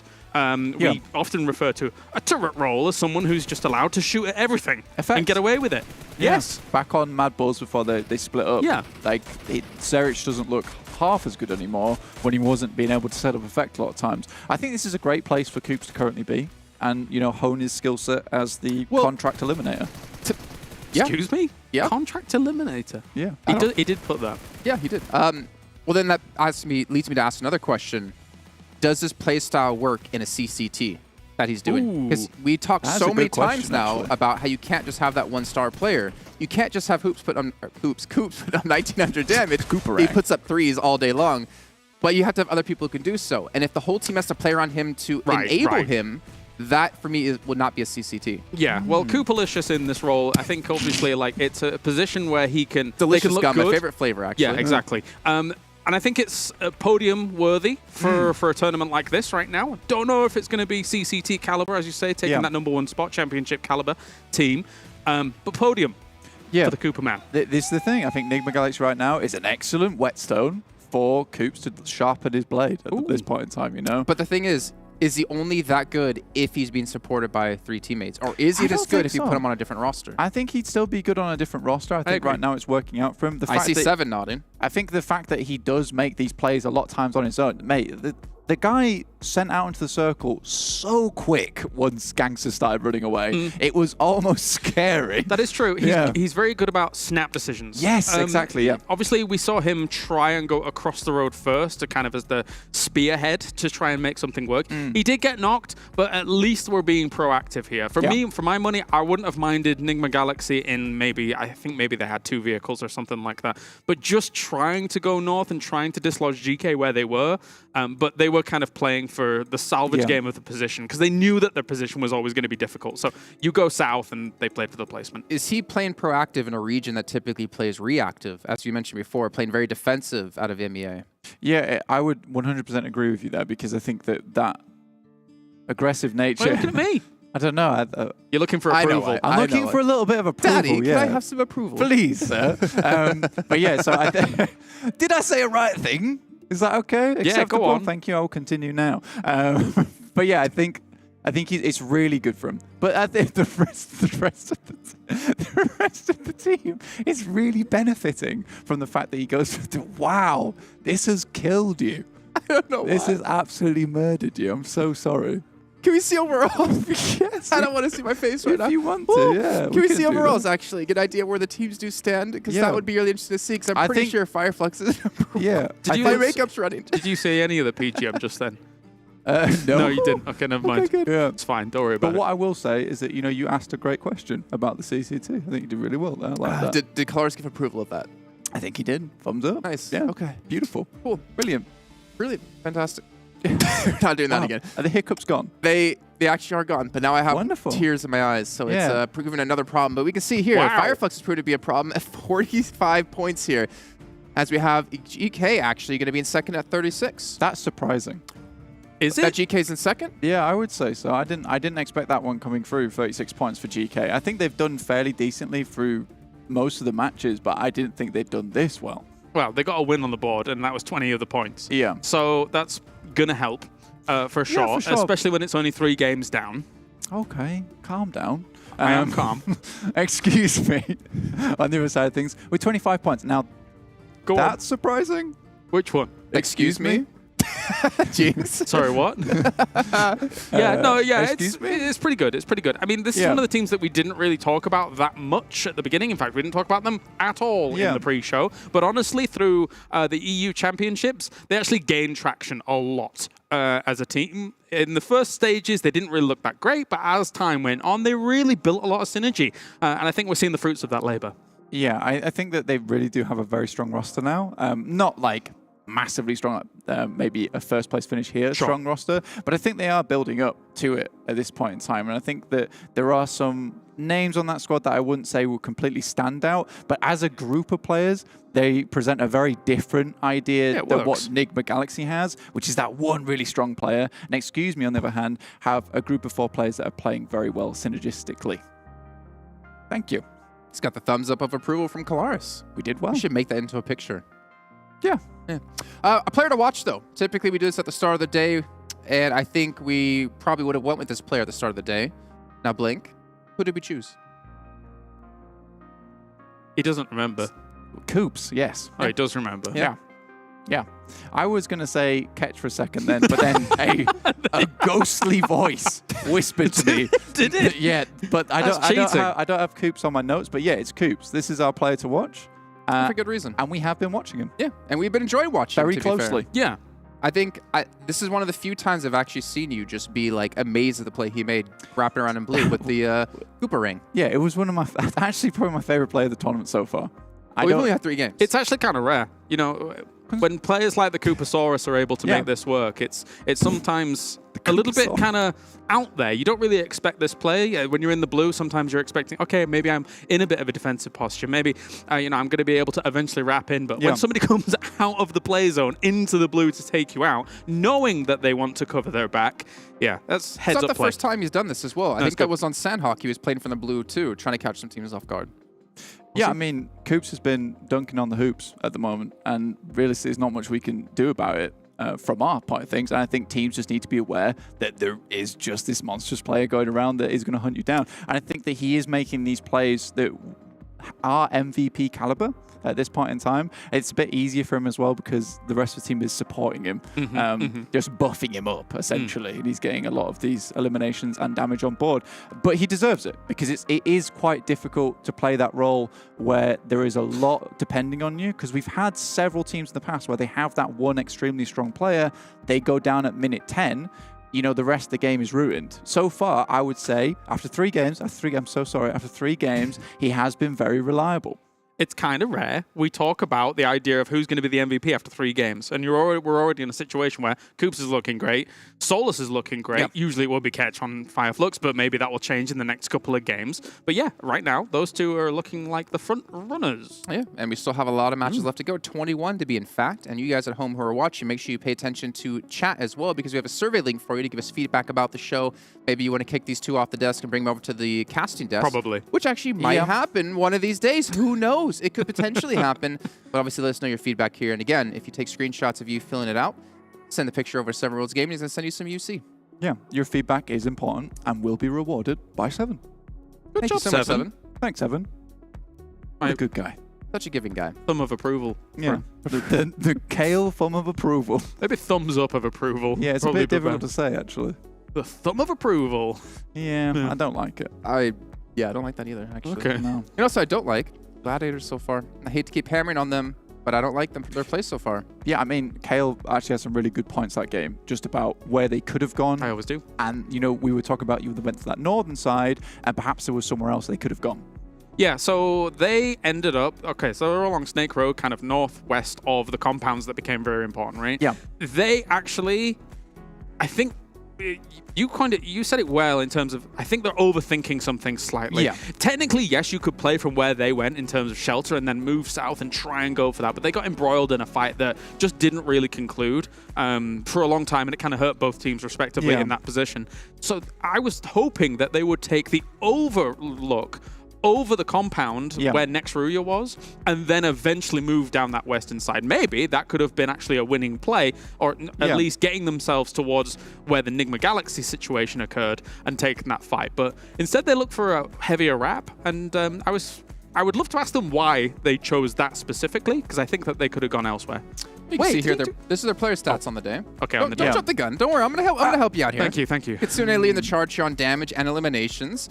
What surprised me a little bit, surprised me, not surprising me anymore, I don't know. And I'm not trying to bash on him as a player or a person or anything, but Matic, 0 eliminations, 361 damage. Tixi, I mean, he's kind of doing what Tixi normally does in events, but Matic has been underwhelming so far in these 3 games. It scores on the early doors, right? But I think when you look at Matic in terms of... Why are you looking at me like that? What? I've never heard that phrase before. Scores on the early doors, yeah, 100%. Scores on the doors. It's a reference to British TV. Anyway, Matic usually takes the off angle. I didn't know England was part of the EU. That's nice. No, it's not actually. And so it was weird that Barney was defending EU at the beginning. But the fact that Matic used to be the off angle and actually making that work was great. In the past couple of days, we've seen it take the off angle and it not work, and now they're sticking together. It is early days. I do think he can do more than this in terms of having 0 eliminations right now. And again, in some of these fights that they're finding themselves in, it's just kind of stagnating the battle. And I don't think that's where Matic thrives. I think he thrives on those shock and awe tactics a little bit more. I mean, we saw back in PMPL just a single game where, you know, he sat inside the little shack, the Gitung, and he did really, really well from that position, honestly. And he was by himself for the majority of the game. I think it was like 15 minutes. He got himself a 2nd place, and he was hitting some unbelievable shots on Miramar. And that's the thing, he can do it. So I do wonder what's happening here. 3 games in, still quite underwhelming, but he has more in him. He's got more to give, I think. See, you say that, right? But I feel like he's been underwhelming even in PMWI, and I'm not meaning to like harsh on him. It's because I know how good of a player he can be, but I feel like how many times in a row are you going to be underwhelming where you just start thinking that this is your new normal play? Like thinking back to EU Regionals, or not even EU Regionals, PMPL EU, can you imagine him, or did you see him being a much stronger player than we're currently seeing here? I think the difficulty comes in the fact that they're trying something very different at the moment. I think that from PMWI, it has changed up where the cogs are in the machine, and I think that one of the biggest cogs that have had to be moved is Matic.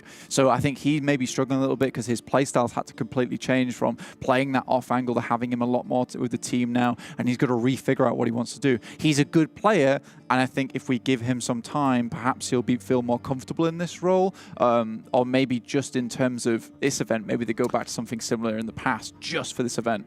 And in all 3 games we've seen so far, they're playing heavy edge and really kind of having to scramble in a lot of the fights that they're in, which isn't really conducive to a fight that's going to look great. It's not conducive to numbers that are going to look great. And ultimately, when you see it's Kitsune that's leading the damage and the elims overall, that's not usually the thing. He is the leader, kind of the IGL being able to push these guys forwards, and kind of, it's not normally that guy that's going to be taking all the frags, etc., and things like that. So I think 3 games worth of edge play and scrambled fights, I don't think it's symptomatic of where we're going to see Gladiators at the end of this tournament. Symptomatic, I like what you did there. Thank you. I wonder if this is actually even maybe a training ground for them to test and try to adapt and figure out, like you said, like figure out where the new cogs are and try to work them out, because this is maybe the perfect opportunity to do so. Speaking of opportunities, we actually had the chance to sit down with Gladiators, have a chat with them. I believe it's with Kitsune, because let's be honest, it's always Kitsune. It's true. So we'll take a listen in. When we come back, hopefully we have our next match of the day ready to go.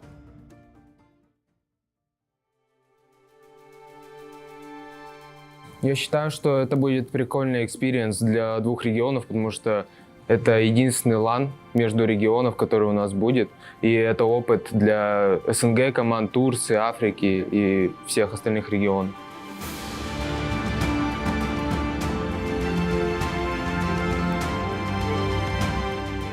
Я считаю, что европейский регион сильнее, европейский турецкий регион сильнее Африки.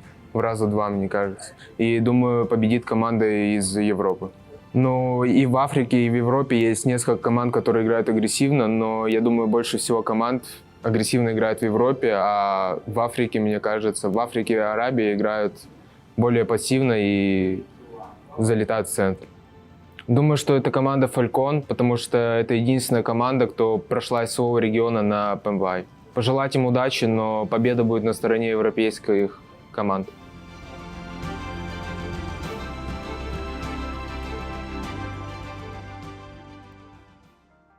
I think Kitsuna just got tired of doing all the interviews. It's nice to see Tixie there actually getting a little bit of a chat and also saying that Team Falcons is the only team he thinks that's really going to put up a good challenge from the MEA teams. Interesting. We've seen them do well so far. Yeah, I think, again, you're discounting teams like NIGMA Galaxy in that when you kind of make that statement here. I do Coops think Galaxy.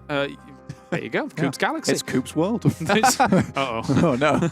But also, I think GK as well here is also a team that's going to be able to try and put up numbers along with it. I mean, yes, okay, they had a good compound, but still, even without a good compound, I do think GK can still do something as well. Okay.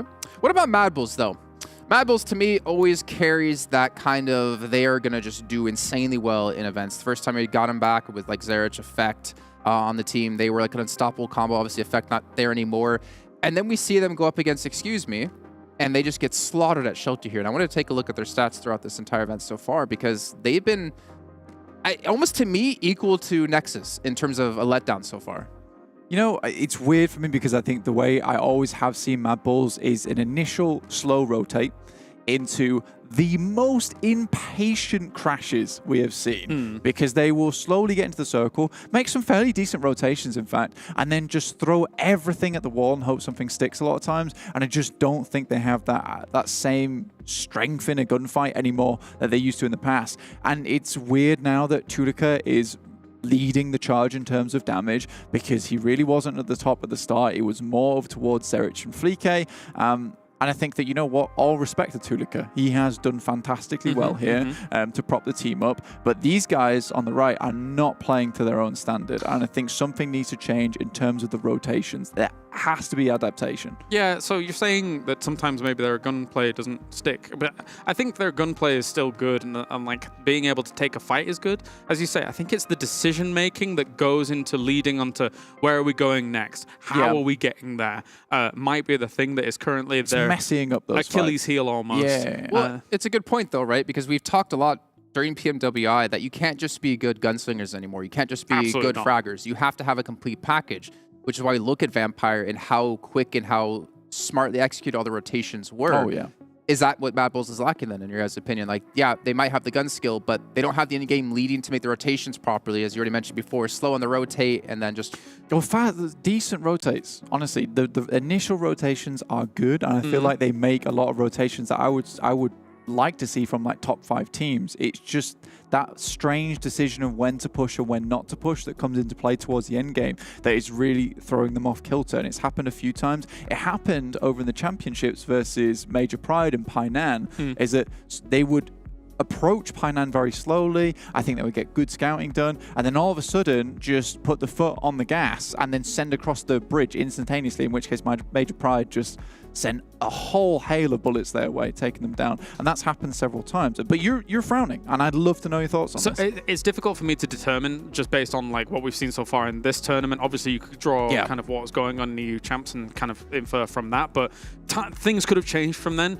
My always opinion about this kind of thing is I'd always be interested to see what they believe to be their current weakness. Go and ask them what they currently think their weakness is. A lot of teams fall back onto the kind of crutch of, oh, it's our communication, it's not good right now. Yeah. But like, if I was to ask them beyond that, what do you think? Do you think maybe your, you know, kind of decisions on where to go and when to take those spots, if that is a thing, could be a factor? Yeah, I would like to ask them at least. Yeah.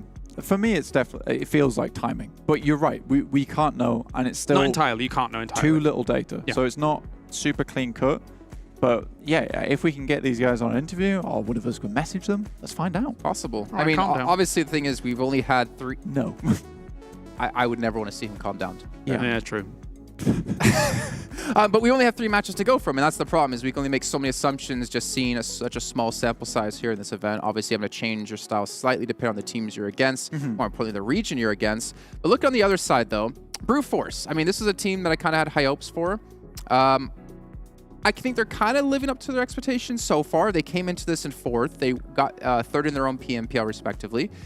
I think they're a decent team, but I want to know, where do you see their strengths potentially? Like, what are we going to look at? What are you going to think of when you think brute force? They're a little bit lacking for me, I'd say. Oh, okay. Yeah, I think they have taken some decent compounds, but from the few games we've seen so far, those compounds have been fairly close to the initial drop spots as well. And I think that they have taken decent fights.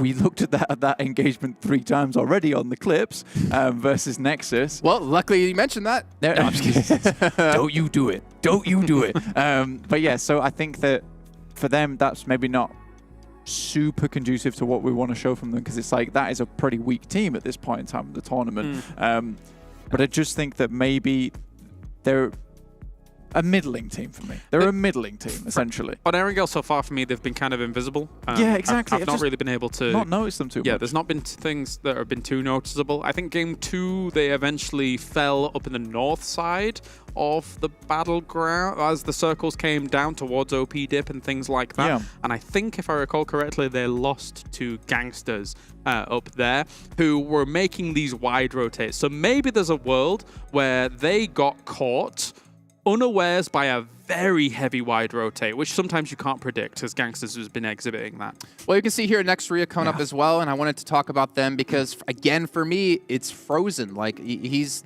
not necessarily the Coops of the team, but he was the star player, and I was curious to see, is he even living up to those expectations right now? And it's Wolf at the moment, who's currently leading the charge in damage. Well, they made actually, in this last Erangel, actually a very good decision, which was one of the strongest compounds on the entire circle for quite a long time, which was just across the road, kind of the neighbors, of where we saw GK eventually get their victory from. If that circle actually goes the other side of the road during some of these transitions, they could have potentially been in the winning spot, unless, of course, somebody holds that high ground that I wanted Gladiators to be able to hold, and then kind of work from there. The only thing that I was questioning was they rotated north of that. They went to a Wizard Tower very close to GK, which could, in theory, be a good launching pad to assault GK, but then they went back across the road. And I had question marks about that. Indecisiveness? Maybe. Miscall? Maybe. Almost certainly a miscall. Yeah, it was a weird play, and I think the idea is, look, let's try and find space over on the western side, and we have information over there. We were just in that compound, so they pick it up, but I think that they could have easily stayed, and it just came to a problem where essentially NIGMA Galaxy just held them out, which was a great play from NIGMA Galaxy to hold the entirety of that southwest side on the ridge. Okay, well, gentlemen, thank you so much for your input in that last match. In the meantime, we do need to head to a short break here where we fix a couple of technical issues going on currently within our event. But when we do come back, we'll be hopping into our next match of the day with a brand new caster pairing of 7 Worlds Gaming and Hot Jukes.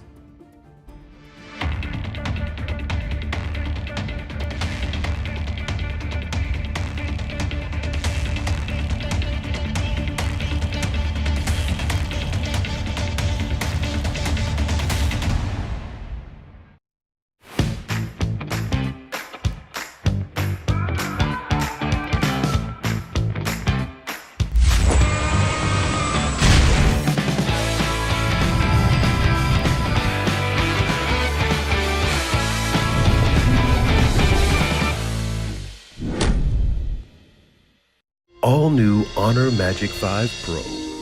Freeze even fleeting emotions in just milliseconds. Take marvelous night shots with lightning fast exposure. The display reveals more details in bright areas with an astonishingly long battery life that just keeps going. The latest flagship chipset brings you exceptional performance. Unleash the power of magic. Honor Magic 5 Pro.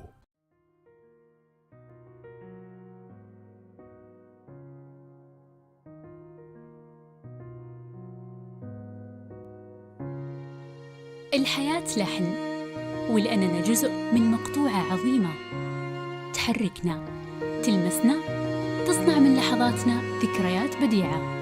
لأن الوجبة، التجربة، المغامرة، حياتك بعد جديد في هيلتون الرياض.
going to go on a little backstage tour. Me and Blank, we're going to show you what is going on, where these players have been hanging out, making sure that they've got the best shots ready for those B-roll big moments. 100%. You need the big roll, big moments to make the A moments look just that much better. True. And if we're talking about looking better, we have the makeup team over here who is currently doing a fantastic job at making the players look as pretty as possible, John.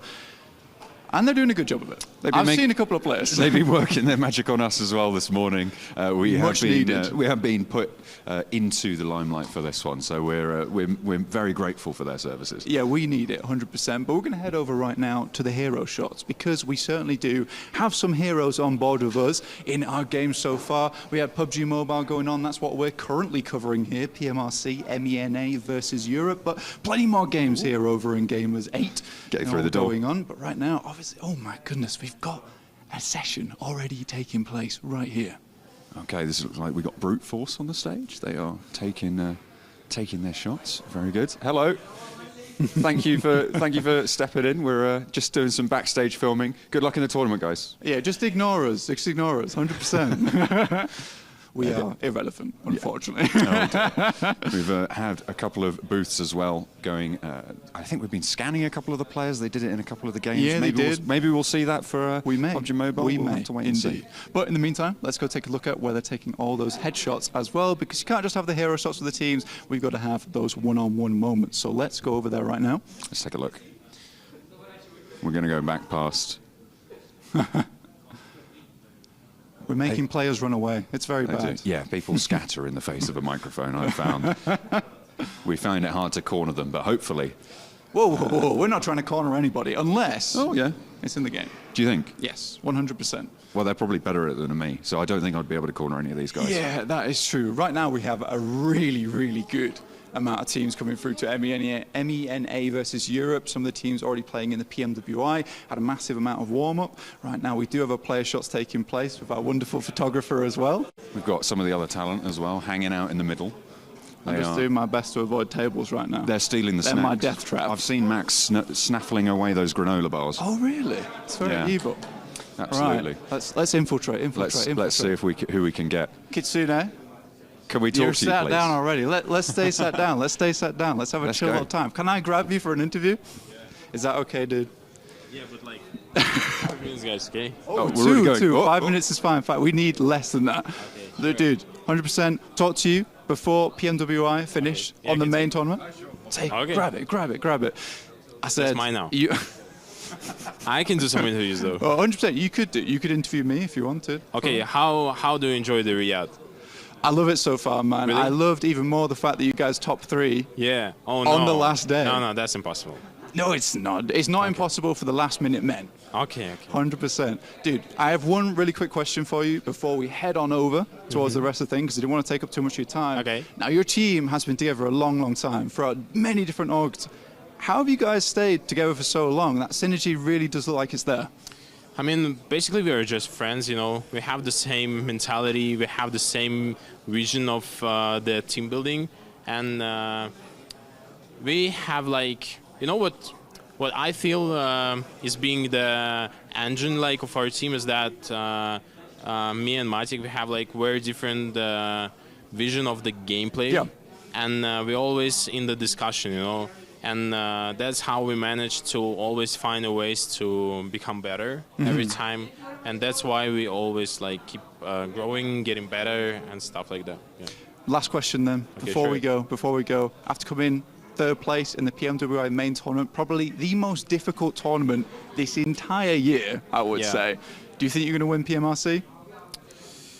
I mean, man, we will try hard. We will try hard, of course, because like the prize pool is high, and we need this top one for the prestige as well. I mean, we need to show them who is the boss in here, and it's definitely us. It's definitely you guys. MEA versus Europe. It's you. Us. Yeah, for sure. Thank you so much, Kitsune, for the interview. Take care. Enjoy the rest of the day. Give me that and we shall see you on the main stage. Cheers, man. We're going to head on through. I think we're going to take a look backstage at some of the editors doing their magic. So we're going to hop on over and see what they've got going on. For sure, dude. I think that so far we have had a very quick turnaround on a lot of things, which has been amazing. Everyone's working as hard as possible, John. And you know what? I'm excited to see everything that comes out from the back of Gamers8 because it has been a wonderful journey so far. As you can already see, just walking around this place, it looks marvelous. It looks amazing. The hotel's great. It's great, yeah. Yeah. Great lunches as well. Great catering. That's what I've noticed. This guy's hungry right now. You can tell. Look, I went to lunch. I didn't have a lot of time. We had a cool time to get to. So I just had to scran a coffee and get gone. Well, 100% it has to be done sometimes, for sure. Especially before our days start for PMRC, which is very, very shortly. Oh, yeah. Only a couple of days, man. Only a couple of days. And then we'll get right down to it because that is our main event at the moment. Yeah. Now, question to you, John. John. In here. Ooh. That's where we're going, but it's got a sign on the door. That's quite ominous. That's an ominous sign. That is a very ominous sign. I think what we'll do, John. Yeah. I think what we'll do is we will please keep the door closed as always. Are you opening the door? Is it a pull? I don't know. There's a door handle. I There's don't a door know how to operate doors. Oh, okay. We better be quiet here. Quiet. Let's creep in. All right. As slowly as possible. Okay. I don't think you can even hear me right now. And here we see the editors in their natural habitat, working their magic in ways unknown to the common man. I don't even know what's going on half the time. I feel like I should understand these things, but I don't. I just understand PUBG Mobile. It is, however, freezing in here, and I don't know how they're doing it. They're all wearing t-shirts. So I think that we should leave these guys to it, work in their magic for the main stage, get out there, and let's promote PMRC. All right, let's head over to outside where we can speak properly. Okay. So we're going to head out. I think we can escape. I'm out of here. Out. Quickly. Please keep the door closed, as always. That was the loudest close the loudest noise possible, but we will also make the loudest noise possible over on the commentary at PMRC, which is just right around the corner, John. Yeah, it's going to be fantastic, exciting. We've heard from Kitsune. They think they're going to take it home, but plenty of other teams are going to be waiting to bite at those heels to try and take that top spot. We'll see them on the battlegrounds.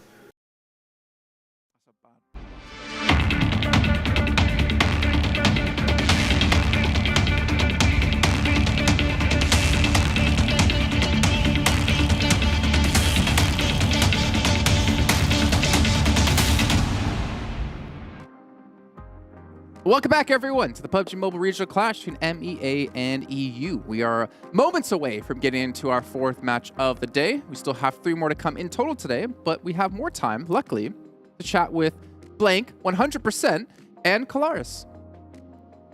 The guy. 200%. It wasn't good, was it?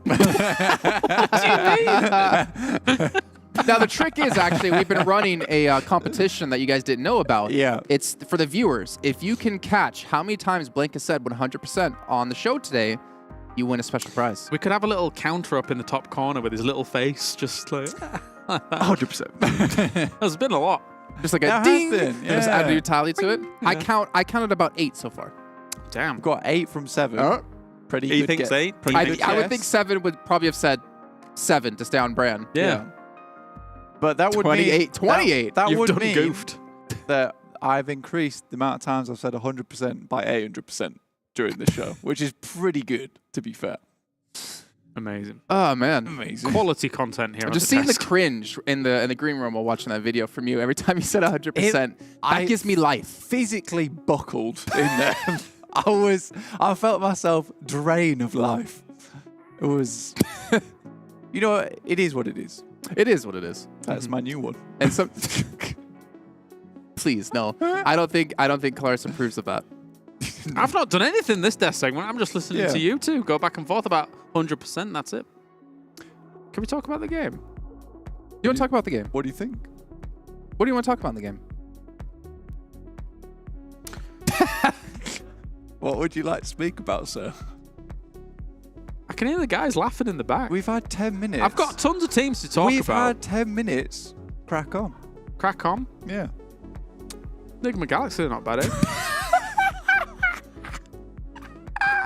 That is true. That is true. You know, they got a player on the team, they Coops. All right. And he sometimes plays in the blue like a Kooparang. The Kooparang. Koopasaurus, the Koopa Trooper. You send him I can't out. say that one, I suppose. He's coming right back. Yeah? Yeah. Send him out. He's a maverick. He is a maverick. You know, is. he goes out in the blue when he's already in the circle. Yeah. He goes against the status quo. I like it. He's the virtuoso of NIGMA Galaxy. Yeah. He's making changes that not even we understand.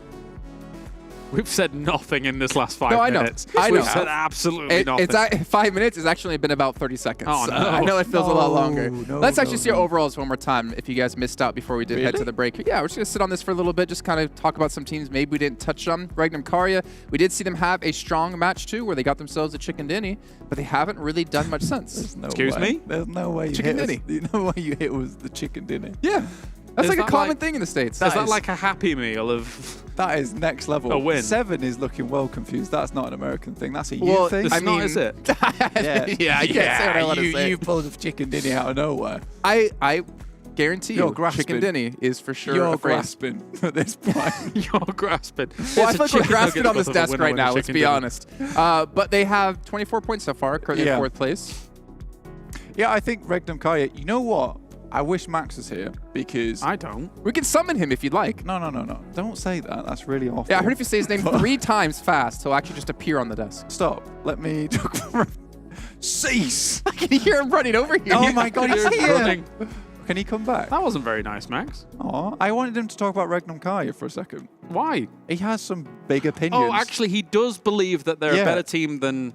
Yeah. Well, I mean, they're in 4th place, so that's pretty respectable. But shall we resummon out of him? their 24 points, like 10 of those, I don't remember how many limbs they got in that on match 2, but 10 of those placement points were all from that match. So they've gone no placements, no decent finishes since then. But 14 limbs. Yeah. It's not terrible. Limbs. There are teams with 0 points. This I mean, team has 24. We're trying to extrapolate off 3 games here. Yeah. We haven't even seen Miramar at all. Some could be specialists. Oh, they got 11 in that. Yeah. So they got 3 points outside of that match. Yeah, because you're shutting us down right now. I don't like I'm it. just waiting for you to continue on 100%. Okay, 100%. Let's do this. He's operating at a high level. I am. I'm operating at a speed that you cannot quite quantify at this point in time. I can. Probably 100%. REGNUM CARYA, though, I do think they've done decently well. In terms of picking compounds and picking compounds up, it's not been bad. Yeah. I don't think I can genuinely do analysis at this point because we have... What do you mean? We have gone down such a dark tunnel. There is no light at the end for I'm me going to right be honest, now. there's not much to take away from the 3 games that we've already watched and talked about for quite a while. Yeah. We've expended... in that tunnel, the light probably is about 0%. Darkness is probably about up to 100%. It is real dim in here. Yeah, real dim. Yeah.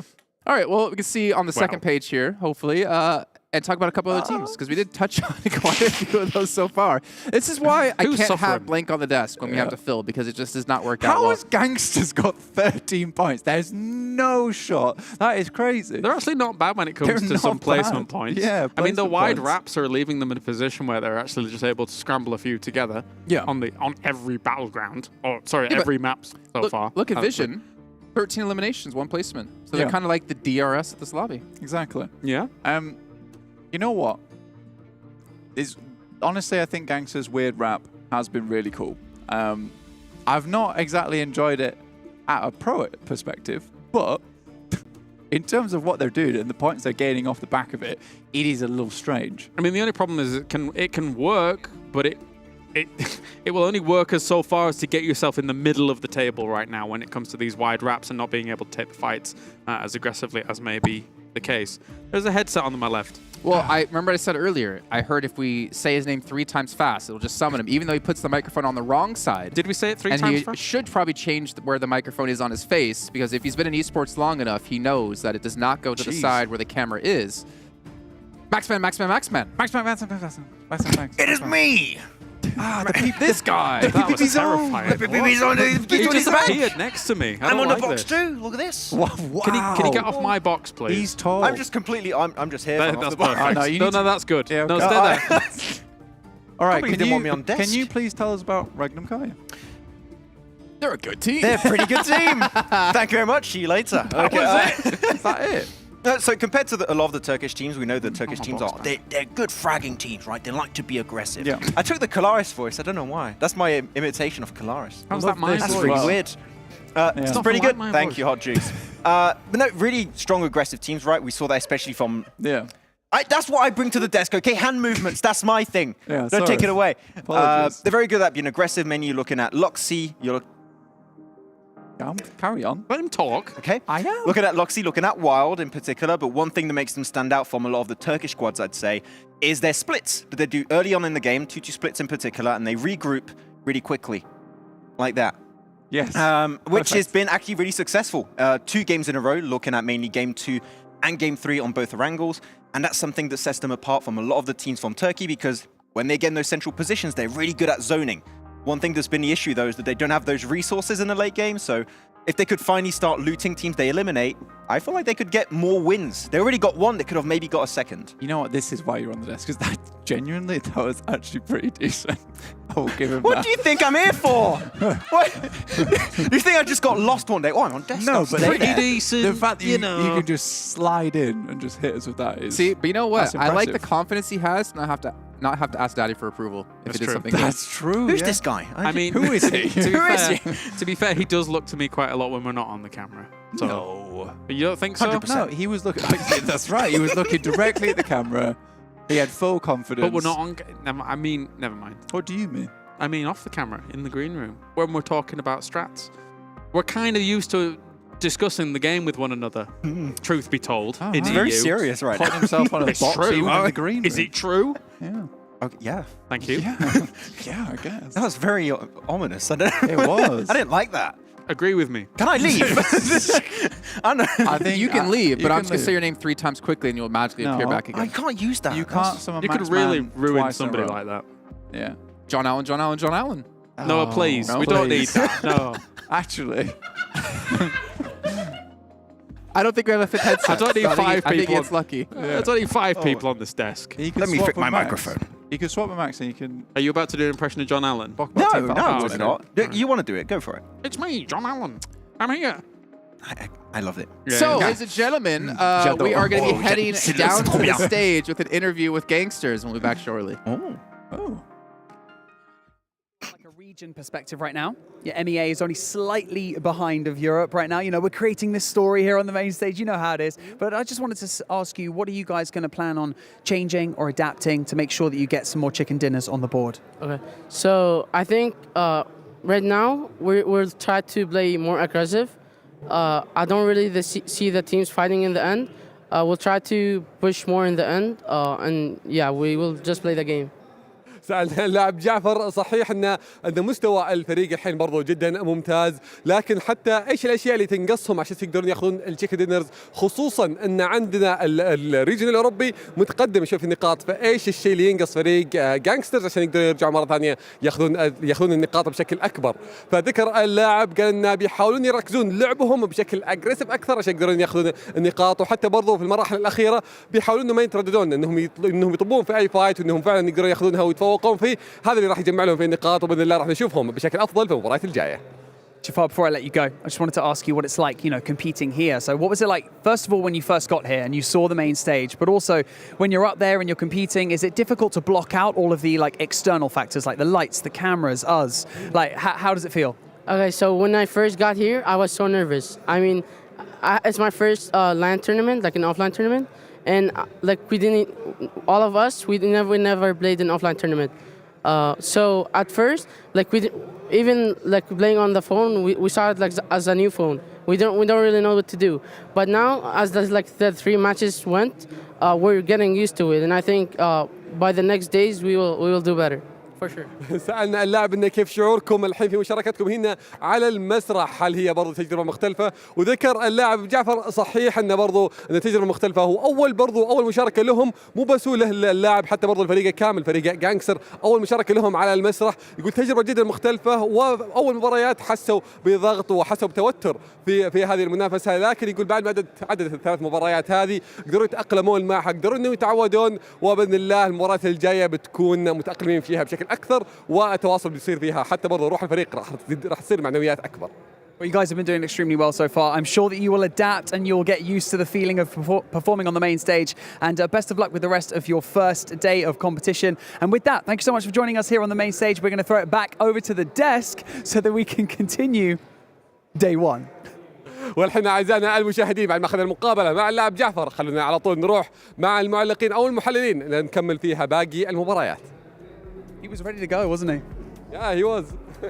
He's literally want to play the game now. Yeah, that's he brings up a good point, to be fair. You're given a new device to play on. You got to get used to it. You got to adapt to it. It's his first LAN event as well. You can see, I mean, a lot of nerves coming into this, and that's a really important factor when you're playing in these events. What a nice interview. He was so genuine that I don't think I can say anything bad about Gangsters anymore. Yeah. That is probably... How does that make you feel, Blake? It makes me feel really horrible, actually. That's probably the nicest Well, speaking interview of I've ever horrible, heard. I'm kidding. John Allen, welcome to the desk. Nice Thank you to very summon much. you. Good to be here. Yeah, So- I mean, you summoned me. Entertain us. Honestly, I was in the loo. It was a big problem when you summoned me, but we've sorted it out now. You're using your powers for evil, Jason. Maxman, Maxman, Maxman. Like me. No, don't run in front of the Don't camera. you dare. Don't you dare. We So, need John, smoke what's been your impression so far? Obviously, you got to work on EU as a region for PMPL, the EU regionals as well. We are seeing a lot of strength out of these EU teams, and I'm curious, maybe, what's your thoughts? And do you think MEA can step up a bit? I think that coming into this, we all kind of expected EU to be a little bit stronger coming through. That's a double thumbs up from Blank. I appreciate that. Thank you very much for the approval. That means 100%. That's it's true. 100% That thumbs is up. true. That is 100% of Blank's thumbs up. But yeah, we definitely expected them to be a lot stronger coming through. And with the passivity, is that the opposite of aggressivity? Coming in for the MEA region. Max is gesticulating wildly, he agrees. I think it was kind of expected that EU would be able to take it a little bit more by storm. But as we've said a lot on the desk, it has been... only 3 games, right? So you can't really base a lot of analysis on how the dynamics between these two regions are going to play out. But from what we've seen, it kind of plays into what we expected. I think that's fair. And I think going into tomorrow, that's where we'll start to see the adaptations, or we should see the adaptations. You get that 6 matches under your belt. Again, go home, review things. I'll even talk to, I can't remember his name. Is that what you do? Alter Ego coach. Yes, Defy. We talked to him at breakfast, right? And I asked him the question, like, what did you do when you were done with the games of that day? And he was saying that, you know, on some of the days, he would sit down with the team, talk about what happened and, like, what they can improve on. Some of the days that were longer, he's like, okay, you guys just go to bed, you know, go rest, and we'll talk tomorrow. But for me, it's really important to see the teams here who have not been on LAN before or who haven't been at this kind of level of play yet. How do they come into day 2 prepared? What do they do over the night to get ready to go to improve on themselves? I think this is something, obviously, John mentioned, you know, we see that difference in the regions and stuff like that. And if we were able to identify it as analysts and casters and stuff like that, we heard from Tixie, who was able to identify it as well. That's fine. You're keen. I understand. It's your first time on a desk. We've got... It's not his first time on the desk. It's got a situation where teams that are very experienced on LAN will be able to exploit those style differences a whole lot more than teams that don't quite have that LAN experience. We just heard from Gangsters who are probably, you know, a little bit, as we already heard, a little bit nervous on the idea of playing on LAN to start things off, but they think that they'll gain some steady pace as time goes on. But they're just defaulting to their wide rotates and hoping it works out. And when you make those wide rotates, you don't really have that much information. Let's go back to Jason for a moment. I just got some news. That's why I was staring down the camera at the producer. Ooh. Sausage. Good news. Is it good news? That was the end of the point. It's news. It's news. Oh, for sure. I'm ready to read I think that is one thing that we have definitely overlooked over the last 2-3 years with COVID, right? We didn't really have any offline events. The only offline events we'd ever have were PMGC. That's true. And even those kind of weren't really offline, depending on what happened that year. He's right. That teams kind of lacked that experience. And teams who got to go to PMGCs, teams who got to come here last year to PMWI, I feel like they got to step up ahead of every other team out there who just didn't normally get to go to the lands that would have been there without COVID. Wow. Yeah, I mean, especially when you consider philosophical what we've talked about for quite a while, is that this last year and a half has been a massive period of development in terms of the skill level for PUBG Mobile, and being able to deliver that in a LAN environment, that improvement is something that those teams will have. Well, honestly, I think our originate, as I said, would have stagnated if it wasn't for the incorporation of some of the other teams that came along and actually allowed the region to level up. If we had not had the Gladiators coming along, the MADBULLS coming along in their previous iteration and things like that, I honestly think EU probably would have had a lot worse a time against MEA. And definitely would have, our West Europe would have had a way worse time against Turkey. But that's not the case anymore. Turkey must have loved it as well, because they got to go against some very strong teams before they actually went even into the PMGC, Yeah, right? exactly. In which case S2G must have benefited from that massively. Not as hungry anymore, but I do still see that hunger in FLUX. Yeah, I mean, obviously trying to be the best team in Turkey is a very difficult thing to do when you have such high caliber teams, such known teams as well, come into the region. I'm just kind of wondering, when is this going to rub off in NA? Probably never. I don't know if you heard over the microphone, but that was something that laughed. Oh, yeah. It was just like the problem, right? Behave. If you have people leaving NA like Coops to go to other regions, like you're losing a lot of these star players. The Knights, Pittsburgh Knights, like they were the best team, and then it was kind of they're gone. Poached. And now it's like, who's going to rise up to be the best team in NA, and who's going to take NA to the next level? And Best I always team in bash NA. on them. 7 and Hot Jukes. It is. Tag them in. Dude, it's so hard for the NA region right now because they're never going to get better at this, right? Because every time there's a good team that comes around in NA, it gets poached. So there is never that competition in that region because you're just constantly cycling in new players. It's like moving up from bottom set maths to get a post from NA. You wouldn't know about that. Maxwell. I've never been in bottom set maths. That's right. This also leads me to think about Africa as a region, right? We have a PMPL Africa for the last year. Like we have a lot of experienced teams come into that region as well. Yep. And that, like, I'm curious to see where Africa will be in like maybe half a year from now. If they're going to be one of the new like hot regions coming in. Nah, probably not. Okay, all right. Yeah. Sorry to say it, yeah, but it's probably not going to happen. It's unlikely. Let's put it that way. It's no. Not right now. If you want my real answer, apart from just nah, it's generally a region that has been less developed in esports overall. So it will take them a little while to gain some traction. You're going up against really heavily established. Yeah. Like if you look at Southeast Asia, if you look at now South Korea, if you look at Europe, and if you look at kind There's of a NA. bug on the desk. There's a little ant on the desk. I've been watching it get closer to your hand movements.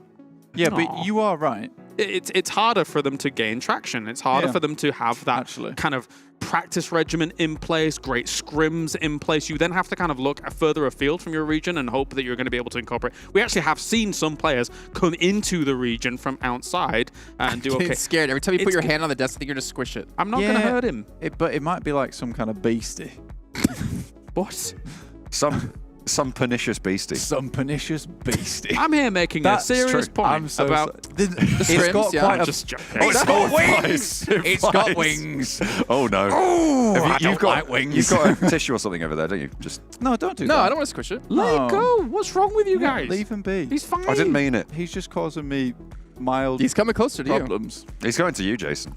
I mean, He senses weakness. I think there's an interview ready, Jason. there is an interview ready, actually. We're going to go take a look at an interview with NIGMA Galaxy. Release me. And we'll come back shortly.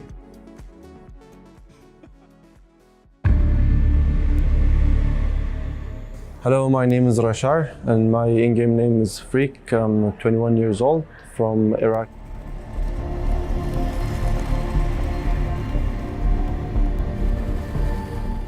I'm actually really excited to play this tournament because it's just a really good mood. This is the first time that we play an offline tournament with most of the teams from our region, and we didn't make it to PMWI, so it's very cool to play a LAN tournament now.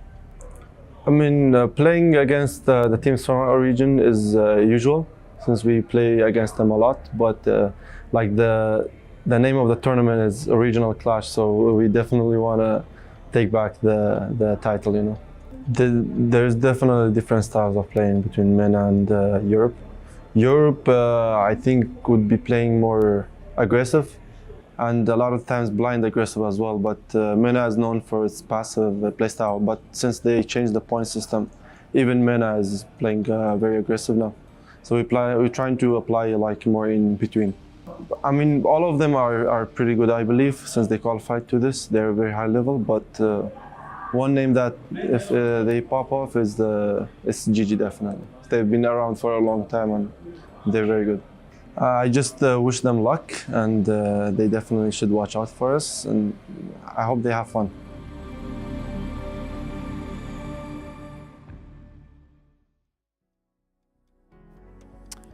Yeah, so obviously different styles in regions, but they have high hopes and high expectations for what they can bring, and obviously take the title back over to MEA.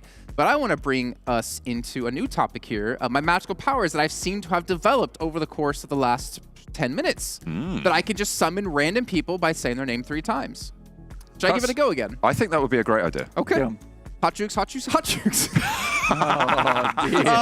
It didn't work. Oh, Oh, dear. That's mean. Or we could go with, I don't know, who else? Who else do we got? I don't know any other people. Yeah, I don't know any other. 777.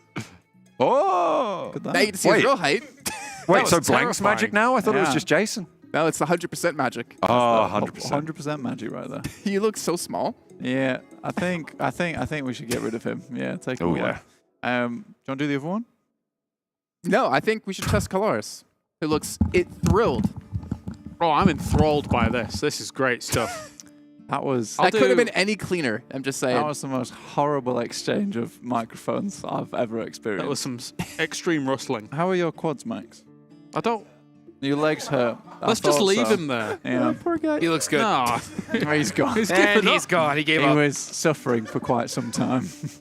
What's up, Podjukes? What's up, brother? How you doing? You called me? Let's go! Let's go! Let's go. Now. To a break. Yeah. No, not yet. Oh. Not yet. Not yet. I know. Oh. You know, the best You hate part to about hear it. this, though, is that, you know, we got to share in the pain. You guys got to experience what it's like to fill for a very long time, like we did at PMWI. And we all got Yes. to, you know, experience this together and come out stronger people together. It's all about the brotherhood. I feel weaker. We could play a game. Okay. If it's that game where they show us the pictures That of is the map. not the game. Let's not do that game. Oh, what's this going to be? Oh.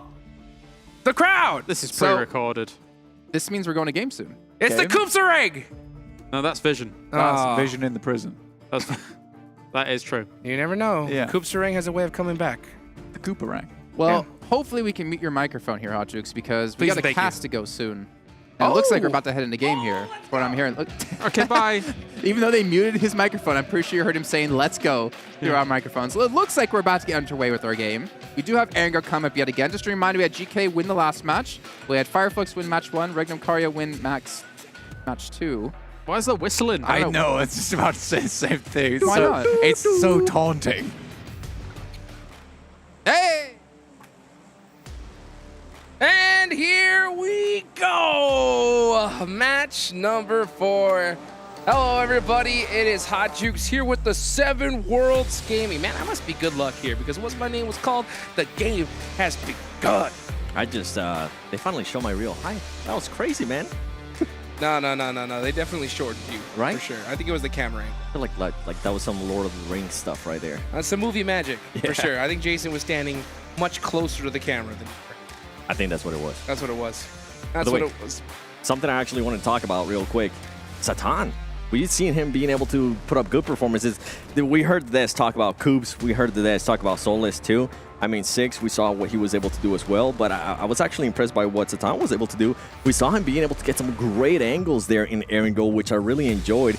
And something to point out at a GEEKAY is that Marth, I guess their youngest player now, he was eliminated earlier on in the first 2 matches, but in the 3rd match, he was able to pretty much outlast what he was able to do in the previous 2 matches, and I think it really helped him out in a big way. I think so too. Let's take a look as we got zone number 1 coming up. Nice tried and true, right dead center in the middle. Honestly, when it comes to Satan, I think it was that pan he had in match number 2. Oh. Right? When he panned MADBULLS, I think that's what hyped him up. That's what gave him the confidence to just be able to pop off and get those angles. But the way something that we are seeing different here, guess what? What's that? We might get some hot drops. Oh, baby. And you know what? It looks like we're going to see a nice little GK and MADBULLS rematch here in Roshawk. So I'm interested to see that. Oh, look at this. Vision Esports all riding together. They are, and from what we're able to tell there from the map as well, G.GLADIATORS now going back to George, which is definitely interesting. It's going to be causing some issues here as they're able to convert that. McHugh with the Bison. Getting a nice elimination there on the rotation. Yeah, and that is interesting to see Gladiators go back to George Pool because we saw in the last couple matches, that is their normal drop location. Yeah. We saw them head over to Primorsk. And you know another team that likes to land in Primorsk. Back in PMWI, Oh, Vampire yeah. Esports. That's correct. And I know we did get a chance to talk to Kitsune together before the matches today, and he did say that he was looking to try something different. So, yeah, we've seen them being able to try out different stuff. I think we in the first 2 matches, especially in the first 2 matches of Aaron Guild, we're kind of being a lot more patient towards the outside of the of the zones. They were still spread out a little bit too much for what I like. And I mean, even when we were talking to him, he was saying, right, that I was telling him, please, don't be too spread out. He's like, I don't think we're going to be able to change that. Yeah, they like to definitely play with those splits. But you know what? Sometimes you got to learn the hard way. You know what I'm saying? And maybe with the past couple matches that they've been playing, them going back to North George, maybe they're looking to mix it up and kind of go back to what they're used to. We'll see here in a minute. Now we're watching, of course, GEEKAY ESPORTS here at the north side of Rozhok, looking to be a little bit more, I think, lenient with MADBULLS in this area. So they're just trying to get looted up and most likely going to head over to their next. Did I see that stat right, too? GEEKAY, 7 ilms per match? That is ridiculous, too. Insane. 36 points on the board right there, right below FLUX. FLUX has had one heck of a start to this tournament. Oh, no way. They actually are going to be pushing MADBULLS. Here they go. They did the fake. They thought that we're going to be going away. You can say, yeah, we're going to be coming back for that. Where's Satan, though? I'm currently not able to see him. They're going to need his help. Oh, they definitely are. Maybe he's possibly going off for that off angle. Yep, he's going right there on the top of Rozhok. So he's going to have sight lines on everybody, and his teammates are going to definitely need that information as we're going to start seeing that utility get thrown out on the side of GEEKAY. One nade is all it takes to open this, and I guarantee you, if they do open it up with that knock, they're coming in hard. Need to be careful, though. This name might hit right here from MADBULLS, and it is going to hit, and this is going to be the opening. Now it's going to come down to Satan. If he does have a scope, he's going to be able to relay that info that you were talking about. Ragnar is detracting and going on top of the hill for an off angle, so he is going to be leaving his teammate, and he is going to get knocked on in the process. So, and Ragnar gets beat up. So looks like it's going to be MADBULLS getting the last laugh here. That's Satan in a 1v1 situation. Can't lose this. He does. So it is a full squad wipe on the side of MADBULLS. That's sweet revenge right there. GEEKAY going from that side, making it seem like they weren't even want to engage with MADBULLS, and MADBULLS say, you know what, if you guys are going to come back, we're definitely going to send you back to the lobby. I did not like how Satan was so far away from his squad too, and with that angle that you were talking about, pretty much that school mountain, if you want to call it, by Rozhok, he needed some scopes, and I don't think this early on, I mean, you have to get so lucky to get some good scopes to be even relay any kind of info to your teammates. It was definitely a bold split, that's for sure. Yeah, I mean, when you see Satan take that hill, then not to mention they were like, oh, we were so confident, let's get Ragnar to take another off angle on top of it. Then boom, once one got naded, it was the perfect timing for MADBULLS, and they capitalized it, which was good. I think that's going to help their confidence a lot going into these future matches. I'm glad you mentioned that because we heard the Des mention it too. I mean, in the last Erangel, I think it's the last one too, they were able to push into a team and got absolutely destroyed. So this is definitely going to be a confidence booster for them. We'll see if it'll actually reflect in as the game continues on. And something that I'm enjoying here out of some of these teams is that they are being a little bit more patient. We've been seeing a bit of a difference, right? Their pacing of the game. FLUX, I feel like that they have showcased that so well today, whether it was controlling that OP dip that we saw at one point. Oh, yeah. Picking and choosing those fights, I feel like that style that they were able to see out of Vampire Esports during PMWI, they're trying to mimic that here in PMRC. I'll tell you one thing I'm seeing in familiar is Solus picking up that mini. Right? I talked to a lot of the players out here after watching Vampire just put on a clinic with that mini before, and we're seeing it here now. And I mean, Solus has been dominating with it, and he's definitely the elimination leader here in this match, and I think that is a big reason why. And it comes down to how confident the players are with that mini, right? I mean, when we were talking to Kitsune as well, he said that he didn't even want to get close to it because if he got into a close engagement, it was going to completely backfire on him. So it comes down to how confident the player is going to be with the mini. And I mean, if they are confident, if they are willing to carry it throughout the whole match, we've seen what they've been able to do.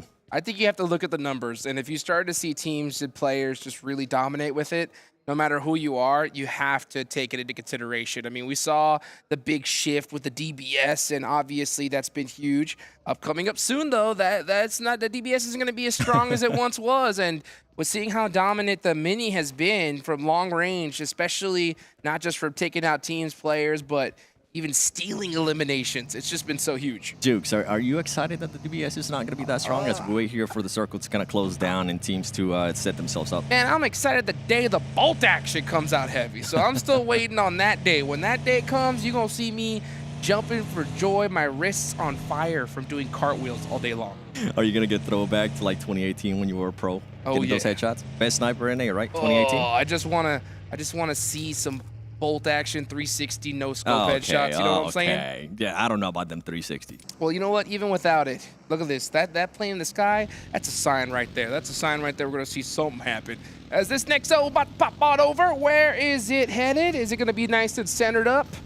Looks like that is most likely. Meanwhile, we see Gladiators still up in North George.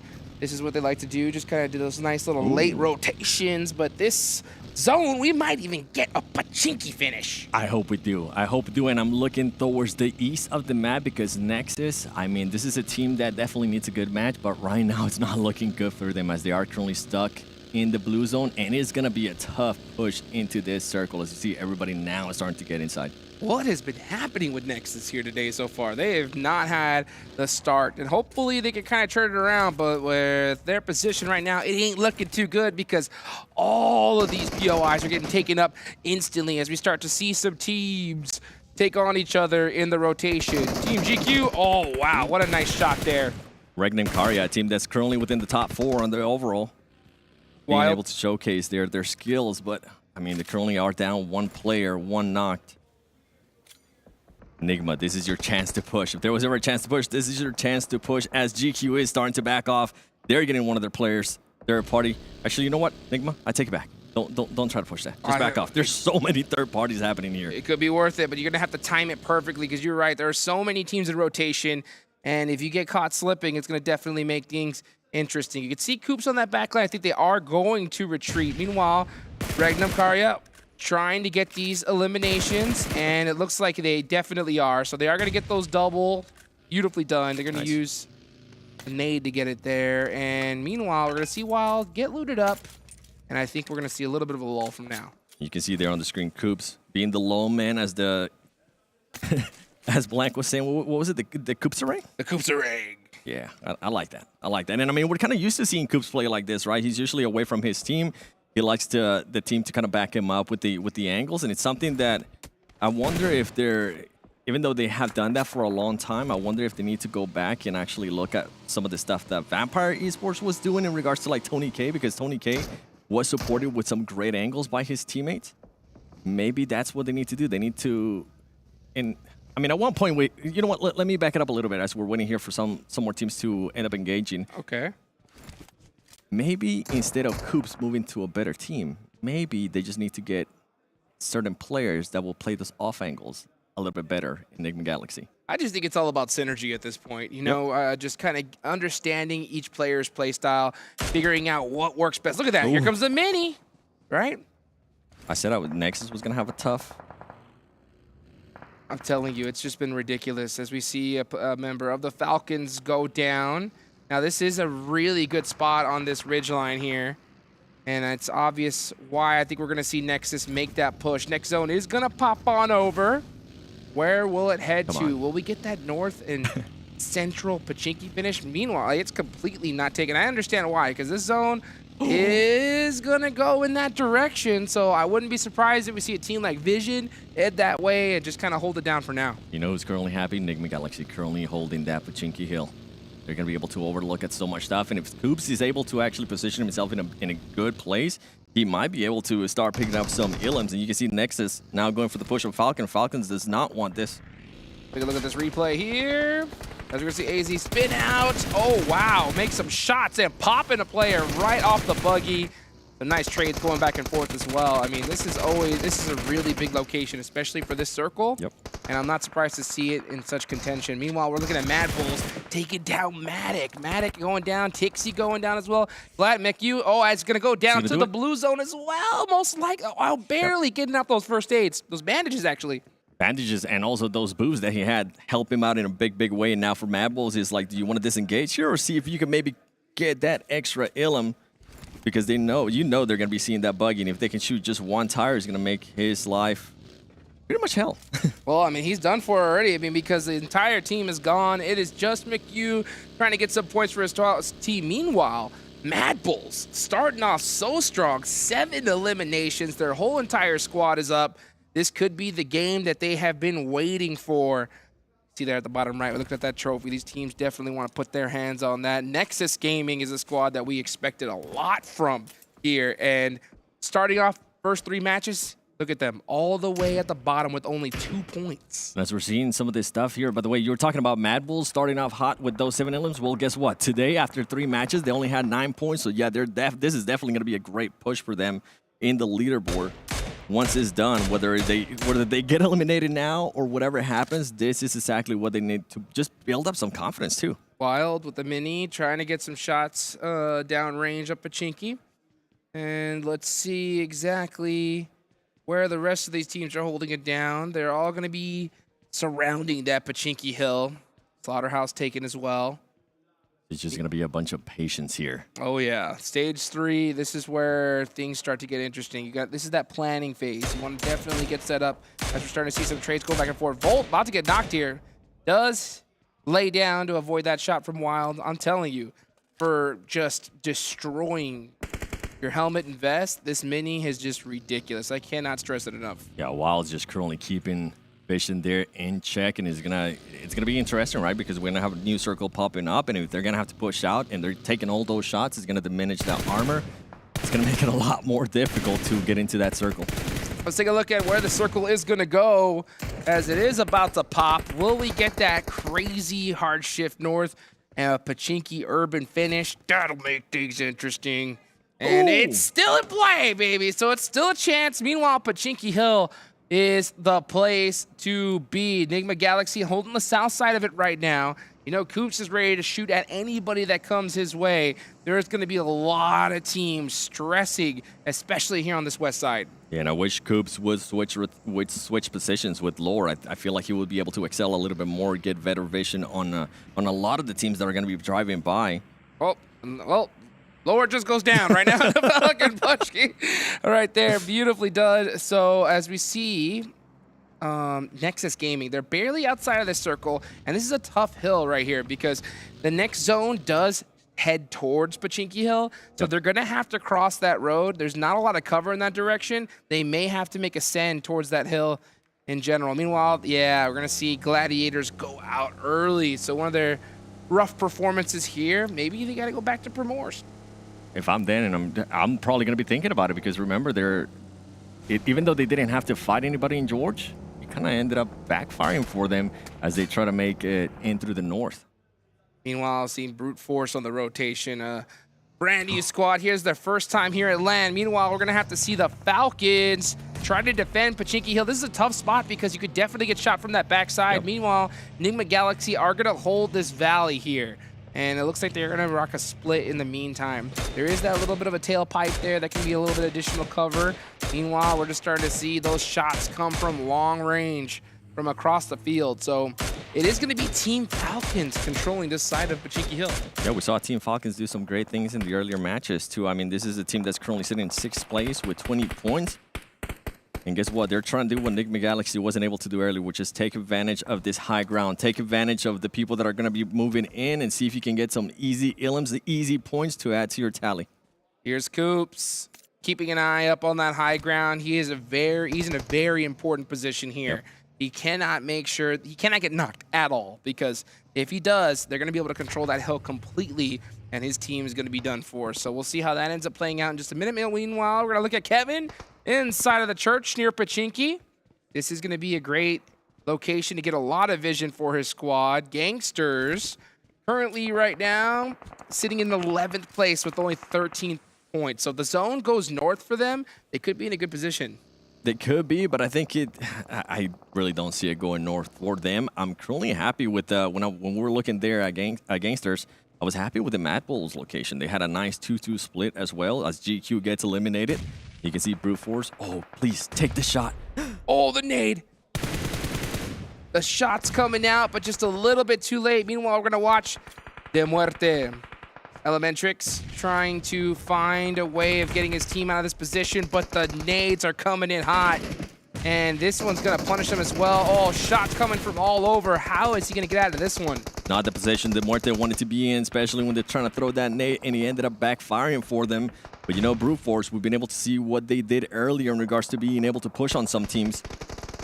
Brute force First time here at LAN, looking to make a name for themselves here. Got to be able to hold them angles, though. Excuse me, coming into the mix now. They hear the shots. This is all the way on the west side of the map, so they definitely want to control this side and then get an opportunity to third party. That's great, but it's only black-white up. So you can see him just trying to poke out some nades and possibly pick up some eliminations for his team. And excuse me, he's going to decide to back off. He didn't see an option there to third party, so this is the smart thing. But guess what? If you're going to be rotating, you see FLUX in the horizon, and that's a team you don't even want to get close to, considering what they've been able to do in the previous matches. And now the MUERTE, a team that definitely needed a good match here after the bad 3 games at the start.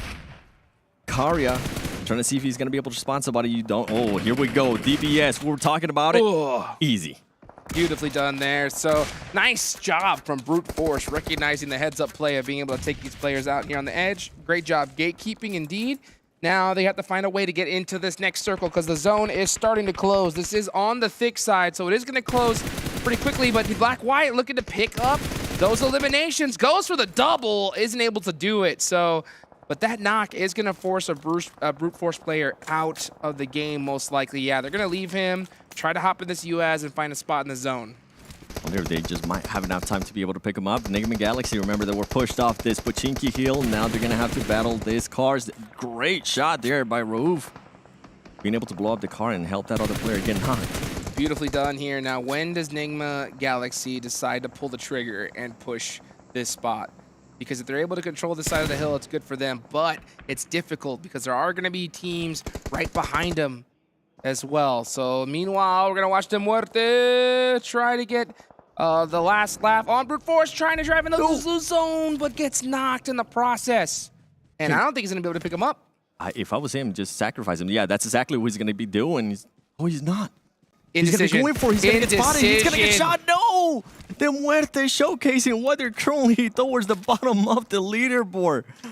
Indecision, that's what I'm saying. You know, one little slip up, one little hesitation is all it takes. And Brute Force take advantage of it. Meanwhile, NIGMA Galaxy in that valley on the Pochinki side, not able to hold it down. Definitely a tough spot to defend. Meanwhile, we're back at Pochinki, baby. Here comes Vision, ESPORTS Mon, trying to get it done with the DBS. Gets bopped right out the window. We're talking about GANGSTERS earlier. If they were going to have to take on MADBULLS, guess what? They say, you know what? We'll take on Vision first. Are they going to be able to clear him out there with that molly? Great stuff out of GANGSTERS. Beautifully done from them. So they are going to be able to hold Pochinki. Next zone is about to pop. So meanwhile, we're seeing a ton of congestion. So many teams on that southwest side. And it is going to be an all-out war there. A team that's been quiet, FLUX, guess what? They just got one of their players eliminated, and they're currently sitting with 0 elims. But now we're going to be starting seeing here some knocks from FLUX. This is when they start picking it up. Remember, I was talking about their pacing. So far, they wait to actually take onto a fight. This is exactly what they're doing now. Now they see the option to take onto a fight, and they're going to go for it. Taking on REGNUM CARYA. Here they go. FLUX with this little valley here is such a great spot in this zone. They do have the defensive end. Lucky for them, there isn't any team on either side of them yet.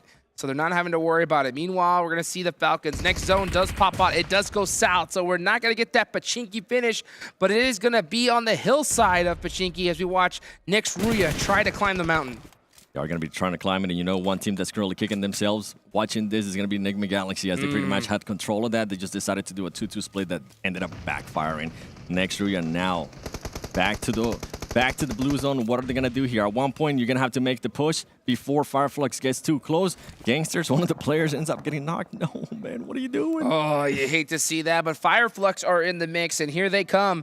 It's going to be a big push onto RÜYA as the zone is going to start closing in the next 8 seconds. They don't want to push just yet, so Solke is waiting, most likely trying to hope for a third-party situation, and that's exactly what just might happen here because Falcon is going into it with RÜYA. NEXUS trying to take control over that high ground, trying to see if they can at least rotate around, but all these teams need to be careful. We saw what FLUX was planning on doing. You can see there NEXUS being able to knock another player from Falcons. NEXUS definitely with the advantage, but now here comes FLUX, and they're having to force them into looking in too many different directions. Axer not able to get it done there at the end. Seawolf is going to be alive now. FLUX may have waited a little bit too long. NEXUS are going to have full eyes locked in this direction. And I think they were forced to wait a little bit too long as that brute force player was pretty much gatekeeping them. He wasn't allowing them to make that push, and he ended up backfiring because nobody ended up getting knocked there from RÜYA anyways. That delay, that little slight delay could cost them big time. Meanwhile, we're looking at GANGSTERS holding that pipeline I was talking about a little bit earlier. This is the spot that I kind of expected NIGMA Galaxy to kind of hold on, but they tried to hold the Valley to themselves, bit off a little bit more than they could chew. And we'll see how GANGSTERS look to handle it. Meanwhile, FLUX, top of the leaderboards with a nice knock onto NEXUS. Solke, wow, dancing back and forth, avoiding all the shots, except here comes the DBS. There's back and forth. Meanwhile, oh, that is gonna be, yeah, FLUX eliminated. Guess what? Some of the other teams currently that were trying to chase that first place are gonna be happy because they only ended up getting one Illim, which is... It's great if you're trying to catch up to them at the moment. One team we really haven't got any chance to talk about, REGNUM CARYA. Guess what? They've been super patient, and they were starting to make a push there. I think they were able to collect some Illims. They currently have 3, but only 2 players standing. RÜYA has been able to play this hill so well, Hot Jukes. Yes, they have, but you know what? We're looking at road to glory here. This nade could be huge. RÜYA so close to them. Road to glory definitely have the advantage positionally. They just got to be able to spot exactly where they are, and Rio has no clue that there's 2 people right next to this vehicle. And I think it has to do with Frozen using all those smokes, trying to get that distraction out of them. And remember, we heard that there's talk about Frozen. We heard that we wanted to see more out of him. Well, he might be able to showcase it here as Nexus ends up getting eliminated there with just 3 Illims. Look at NEXUS. So close. Taking his time. Playing it very quietly right now. RÜYA is not trying to give up their position at all. Oh, actually, he does end up going down, and he tries to drive off, and it looks like he is able to make it to safety just at the last second. At the worst time possible, too, when Frozen wasn't even nowhere near being able to get an angle there. If he would have been able to get that angle, something different might have happened there for RÜYA, but now they need to be careful because REGNUM CARYA is going to have to start pushing out of this. Also, MADBULLS is going to be keeping an eye on them. And guess what? We forgot about the Brute Force player. He's still in the game. 8 eliminations for Brute Force. Man, this squad is keeping true to their name, just surviving by just that. Let's see. Repod? We heard him talk about it. We did. The nerves don't get to him. So far, it's not seeming like it. Oh, but I'll tell you what, REGNUM CARYA is about to be coming right into this direction. He knows it. So here goes the laydown. He does have that ghillie suit.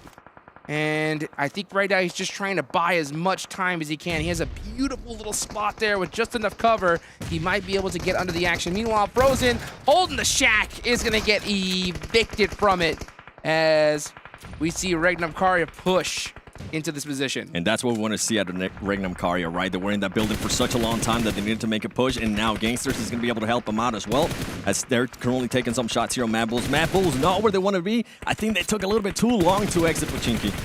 And GANGSTERS are still holding the spot so well and picking up every single point they could see from these teams and players just trying to get to safety from Pochinki. Oh, REGNUM CARYA in the shack just getting absolutely abused. It's going to be tough for them to be able to get it done. Meanwhile, we're going to see MADBULLS eliminated. 4 squads remaining here in match number 4.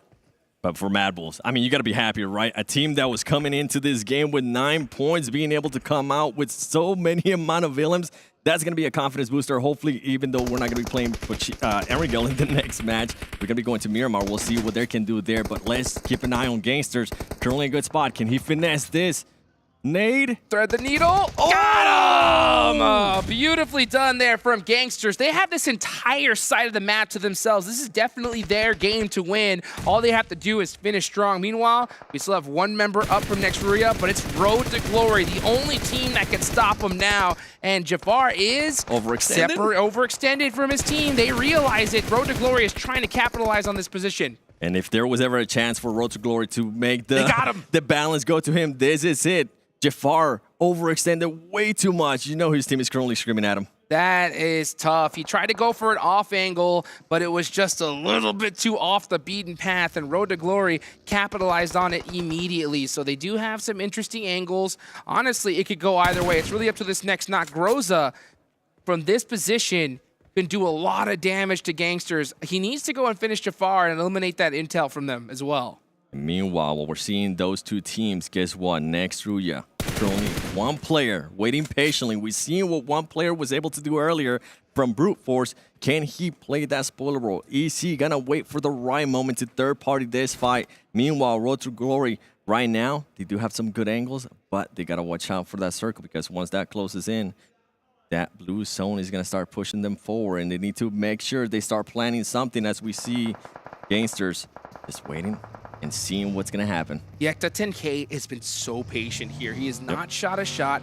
He is just Here comes the waiting push. for his time to strike. Yeah, Road to Glory are looking for a different angle here to get into this next circle. Now, this is zone number 8. The zone's not going anywhere from here. It is going to close down to nothing after this. Groza does get a couple hit markers here as he tries to get some finishes.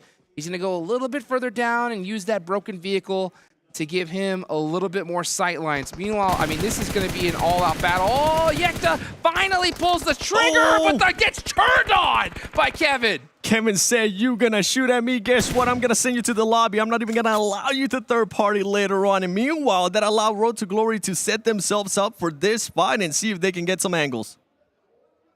Both of these teams getting really close to being in utility range of each other, so that's going to definitely make things more difficult. Road to Glory hopping in the vehicle, trying to get that extra third-party perspective and try to get a little bit more sight line. So they're gonna drive up a little bit here. Actually, they're gonna full send it up on the hill, and if they're able to take out Kevin, they got this game in the bag.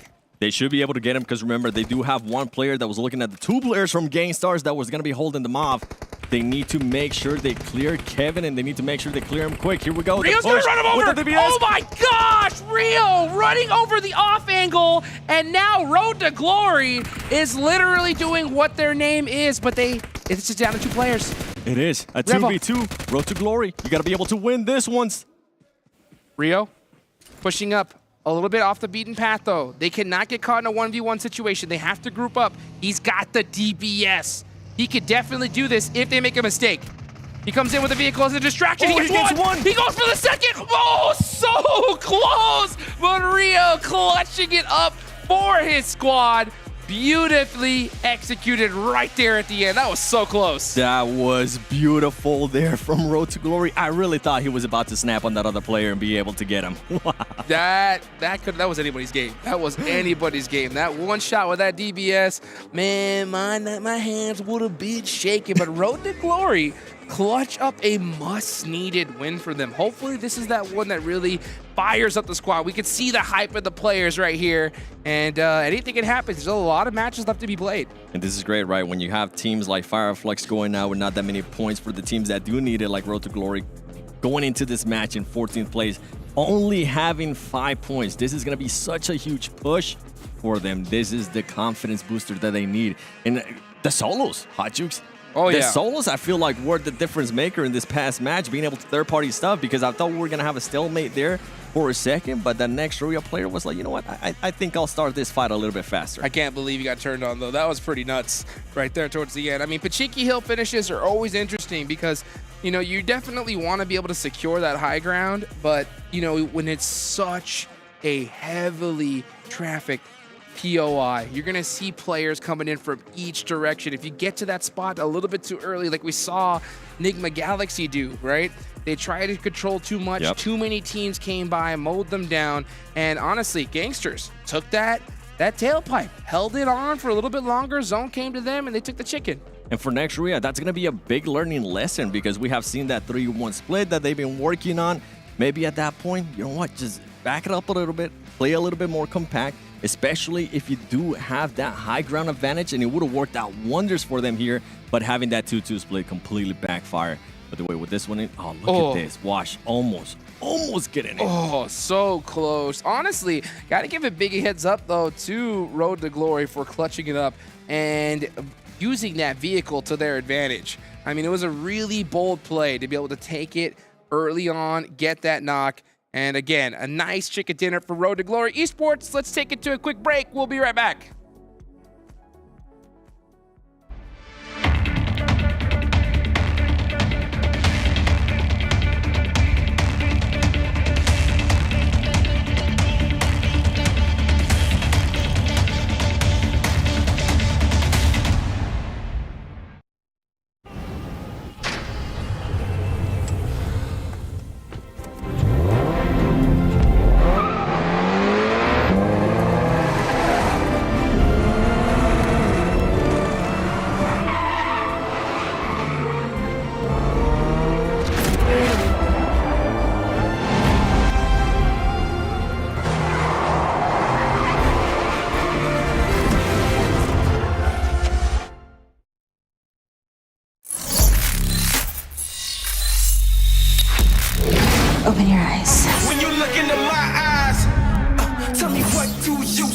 Tonight, I'm gonna show you the wonders of the mall. I need warriors.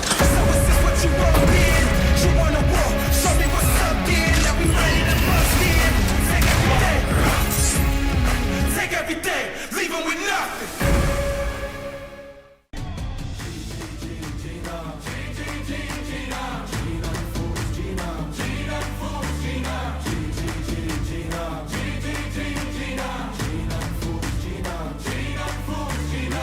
Paradise through dirt and all.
Road to Glory pick up a big win here, putting MEA on 2-2 now overall when it comes to our leaderboards between these two regions, and they look to get themselves up the leaderboard even farther now as they have that victory. I'm just Captain joined by Blank and Clarus here on the desk. We're going to break this one down here, and Blank, another set of notes, another set of phrases. What do you got for us? Oh, yes.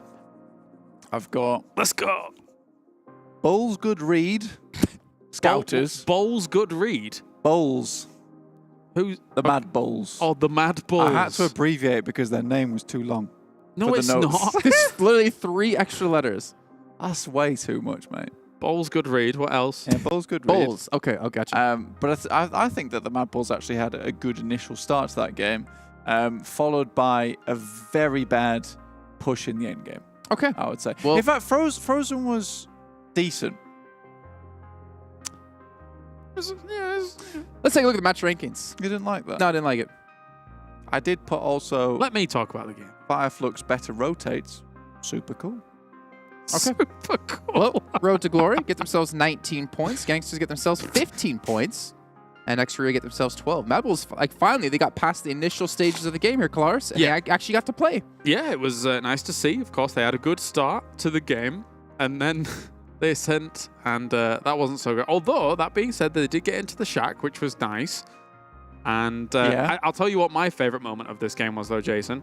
The fact that Road to Glory decided to send the car forwards, and then if they didn't pull the handbrake, if RÜYA didn't pull the handbrake on that car, he wouldn't have got the run over, which was awesome, because that shows some really cool control. Tokyo Drift. Yeah. I liked that a lot. RÜYA did exactly what Clarus did to me earlier and gave him the boot. Yeah, that's true. Rear wheel drive, let's go. Okay. Like it a lot. You're not wrong.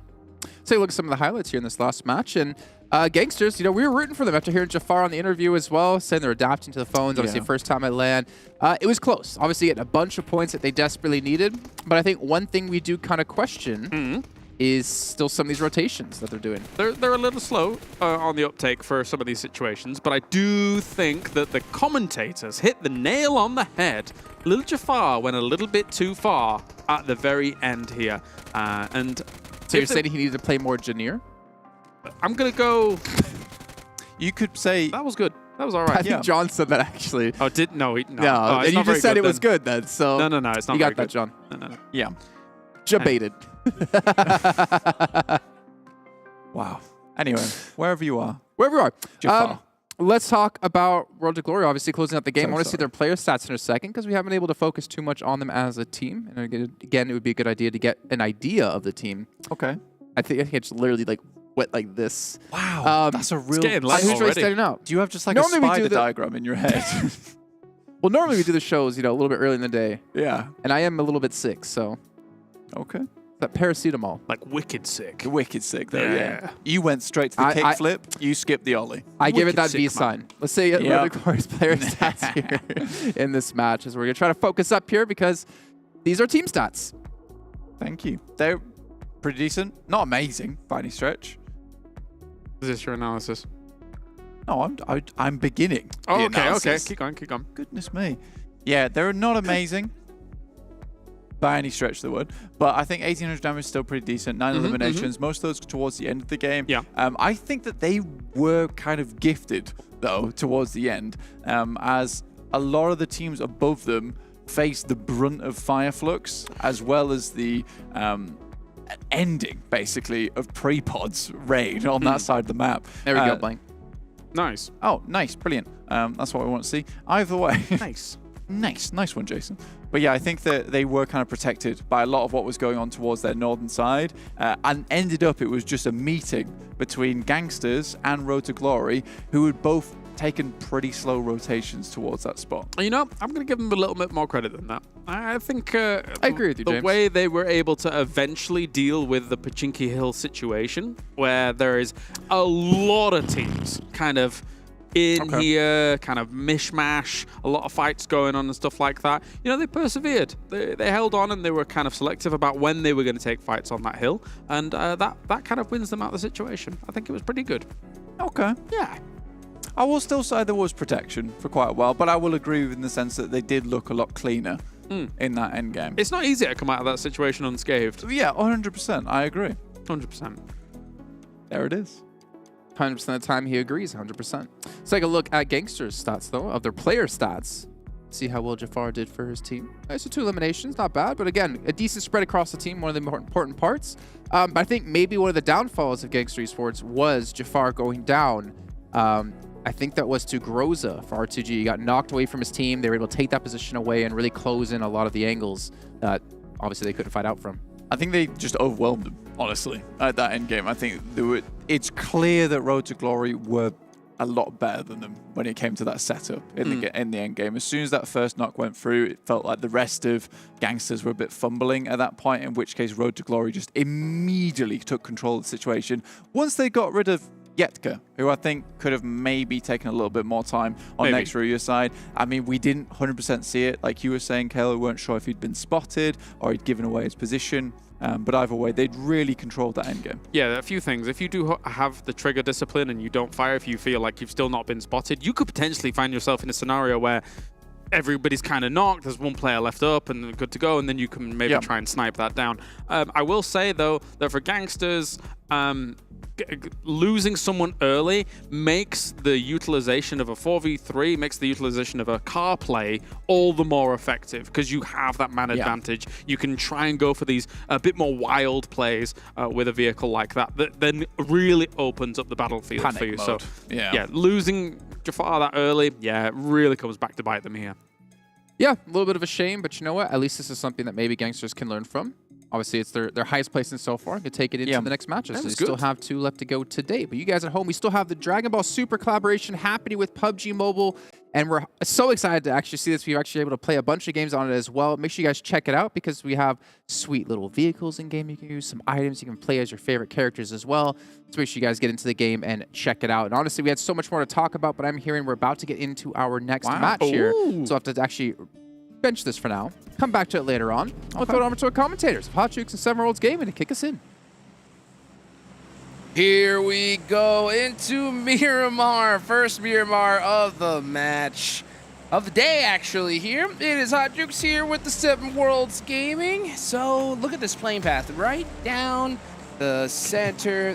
Could they ask for anything better? I don't think they could. I mean, this is going to be as good as a playing path as it gets. We're going to see teams, you know, that can drop towards El Pozo. They have a little bit of a stretch, but nothing really too crazy. Everywhere else on the map is wide open, so it's good to see some teams kind of have a nice, easy playing path here in this Miramar. I want to see if we're going to be possibly getting any hot drops. That's what I'm interested in. Ooh. You know I like those hot drops. Imagine in Picado. Come on, go to the stadium.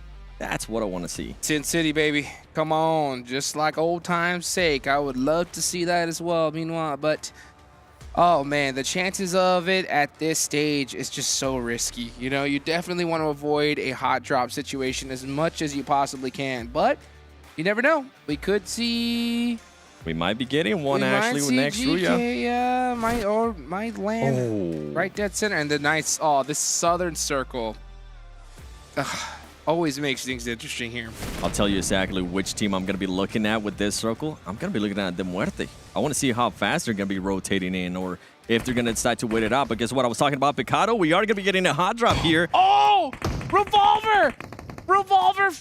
Knock right off the rip. That is what I'm talking about. Meanwhile, we're going to see GEEKAY get into it with REGNUM CARYA. Oh, it hits the reload and gets the finish. So, wow. Actually, that's going to be 2 knocked from GEEKAY. They are getting ripped apart and macheted in half. Back-to-back games for GEEKAY where they just pretty much it ends up backfiring for them, and it comes down to Satan. What is he going to be able to do here? I don't think he's going to be able to hold him off. So you know what? Just try to back off. Try to see if you can maybe rotate out of this fight and find a spot where you can just lay down. Can he get to that car in time? Because you see REGNUM CARYA currently hunting him down. Yes, sir. He traveled through the casino, and he is definitely being hunted. You can see him kind of just traveling down that broken wall, trying to find a way to that roadster, and now, no, never mind. Second thoughts, getting beat up and shot. He's done for. They got to him on time. Jukes, this is what I was afraid of. The toes. Is he going to be seeing the toes? The nade comes out. Oh, he does get a knock. So, I mean, he definitely went out in style, but man, that is 2 back-to-back early defeats for GEEKAY. For a team that was starting off hot, this is one way to get just eyes down. Not what they wanted to happen, and I'm pretty sure they're going to be thinking about this going into the next Miramar. You're like, you know what? I don't think we want to make it 3 games in a row where they get eliminated first. Especially dropping in apartments together. I mean, that is so risky. I mean, Picado is such a big area, so many different spots where they can land, but I mean, they look like they had something to prove, so it's crazy to see them go out so early. But yeah, once you go out like this, it's hard to really put your flag down in that spot. So I'm interested to see if they're going to just re-drop in Picado or decide for a different location. You know what? I'm going to be looking at Brute Force. This is a team that during their championship, they were actually able to take advantage of Miramar and put up some good numbers in regards to eliminations. I want to see if they can do the same thing again, put up some good numbers for elimination. As we see, oh, look at that car. That's one of my favorite cars in the game. Oh, hands down. The Golden Marauder. Yeah, let's see this here. Nice finish there with that R45. Beautifully done. And then just chop city. Get out of here. Back to the lobby. And then, oh, man, that was such a beautiful nade, too, there by Cell 9. Couldn't ask for anything better. Beautifully done. Beautifully done. But, man, you know what? Speaking of some of these teams that we're looking at here. Which teams are you thinking about? One of them you talked about was Brute Force. You know what? And I really like the squad. I got a chance to talk to some of their players. I got a chance to talk to their owner as well. You know, they obviously said that they are here for the first time ever at Atlanta, that they were looking to use this tournament as a stepping stone. You know, they wanted to try some different stuff, see how they reacted inside of a LAN for the first time, how they dealt with the nerves. And I gotta say, I mean, we saw this team, you know, get a nice squad wipe to start this tournament off. And they've seemed to be running it, you know, running with it ever since. We saw them also take on, I believe it was MADBULLS early on in Erangel. So now I think they have the confidence. It's all about just how you finish.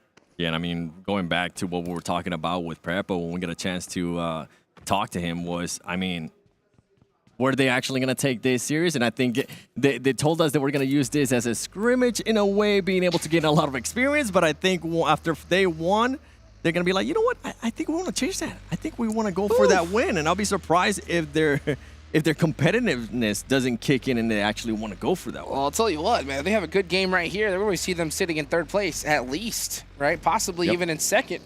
So it's the door is wide open for these teams. You know what I'm currently looking at on this screen, Jukes? Who's that? GEEKAY, third place, out again.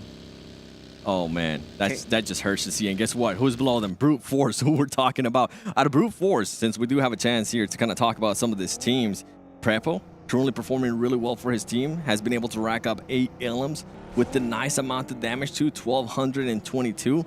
But there is one big question mark at the moment for me for this team. What's that? And that's going to be NEOS. After 4 games, he's only been able to get 1 elim. But you know what? We'll put that to the side as Meku ends up getting knocked here by GQ.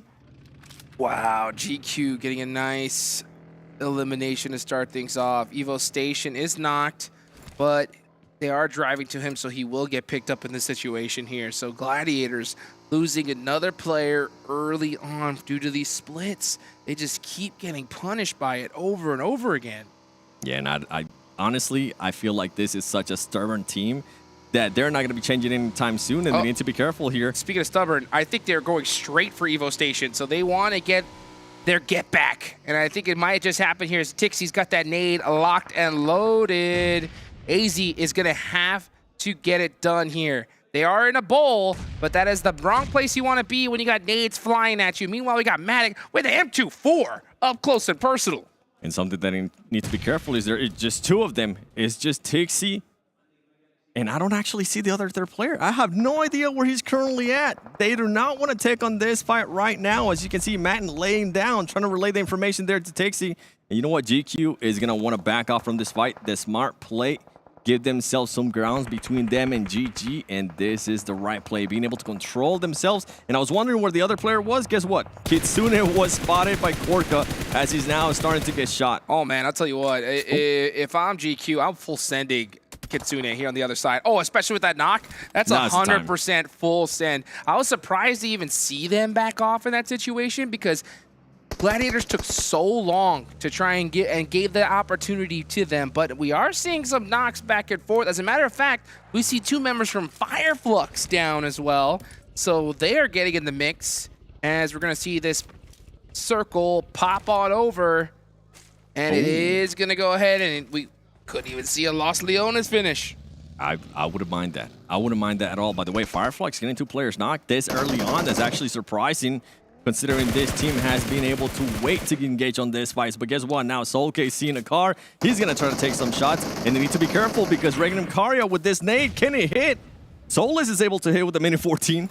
I mean, he is just disgusting with this Mini. We've seen him hit some crazy shots so far, and he has the off angle. He has the gun to do it. REGNUM CARYA's in big trouble, especially once that smoke goes out. And Solus realizes it, but he also has to watch out for this remaining member. It's a battle of the off angles here. Whoever wins this, gets shot from a third party. That is going to be brutal for FLUX. It is, but Soulcase being able to get that angle of the van, and he's going to go for it, even though he's currently getting shot up. He wants to be able to confirm some elims here, considering that they have lost players. It's just 2 of them. They need to be careful, though. Those third parties are going to start popping up. And guess what? I just saw a Brute Force player coming in. Soulcase, full sending it on in. He does that. He overthrows the molly just a little bit, but he's going into the smokes full force with every advantage completely taken away from him. And he is going down. So it is going to be just catch up for FLUX. He does have an off angle, but it is not looking good for FLUX. So they losing 3 members early on. And that's no bueno. No bueno at all. And I love how aggressive Catch is. Instead of just backing off right away, he's like, you know what? I'm going to take some shots at you guys. He's like, you hurt my friends. You hurt my friends. And he's out of here. So he's going to go ahead and try to be on the hunt for some spare points here and there, maybe a possible couple elimination steals. We'll see what he ends up getting into it towards the end of the match. Which, if any player out of FLUX, you would want them to be left alive. The last one standing, you would kind of want Catch to be that player. As now we're starting to see Brute Force third party in REGNUM CARYA, as REGNUM CARYA is still trying to recover there from that fight with FLUX. Well, I'll tell you what, Brute Force are starting to hear that door open, right? Seeing FLUX get beat up and taken out, they know that this is a big chance for them to catch up to the leaders here in this tournament. So REGNUM CARYA have 6 eliminations, but they are down to 2 players, and you could start to see Brute Force start to wrap their claws around Wild because they realize that he's separated from the rest of his team, and that is going to be Prepod getting that knock and his teammate getting the finish. So another point on the board for Brute Force. And if there was ever a time to make a push there to the REGNUM CARYA player, it is now. That is the last one standing. I'm pretty sure they've been keeping track there of the Ilums, and this is the time to do it. You want to do it before you end up getting third party like they were able to third party that fight. Do it quick. Full send on it. You know you have the man advantage. It's an easy point from there. Let's see what this next zone does go on to. All right. Looks like it's going to be a La Bendita finish. We are seeing Excuse Me in the center of it on that mountainside. That's going to be a good location if they can hold it for now. Meanwhile, we see GANGSTERS up in the north. Team FALCONS going to have to travel through Los Lianas from the south side, and they're going to have to deal with some of that edge play. MADBULLS in that same position, but tell you what, Gladiators, Tixi, Kitsune, looks like this could be a good match for them as well. I'm glad you mentioned them, and I also wanted to mention NEXUS because guess what? NEXUS is currently put in a good position here.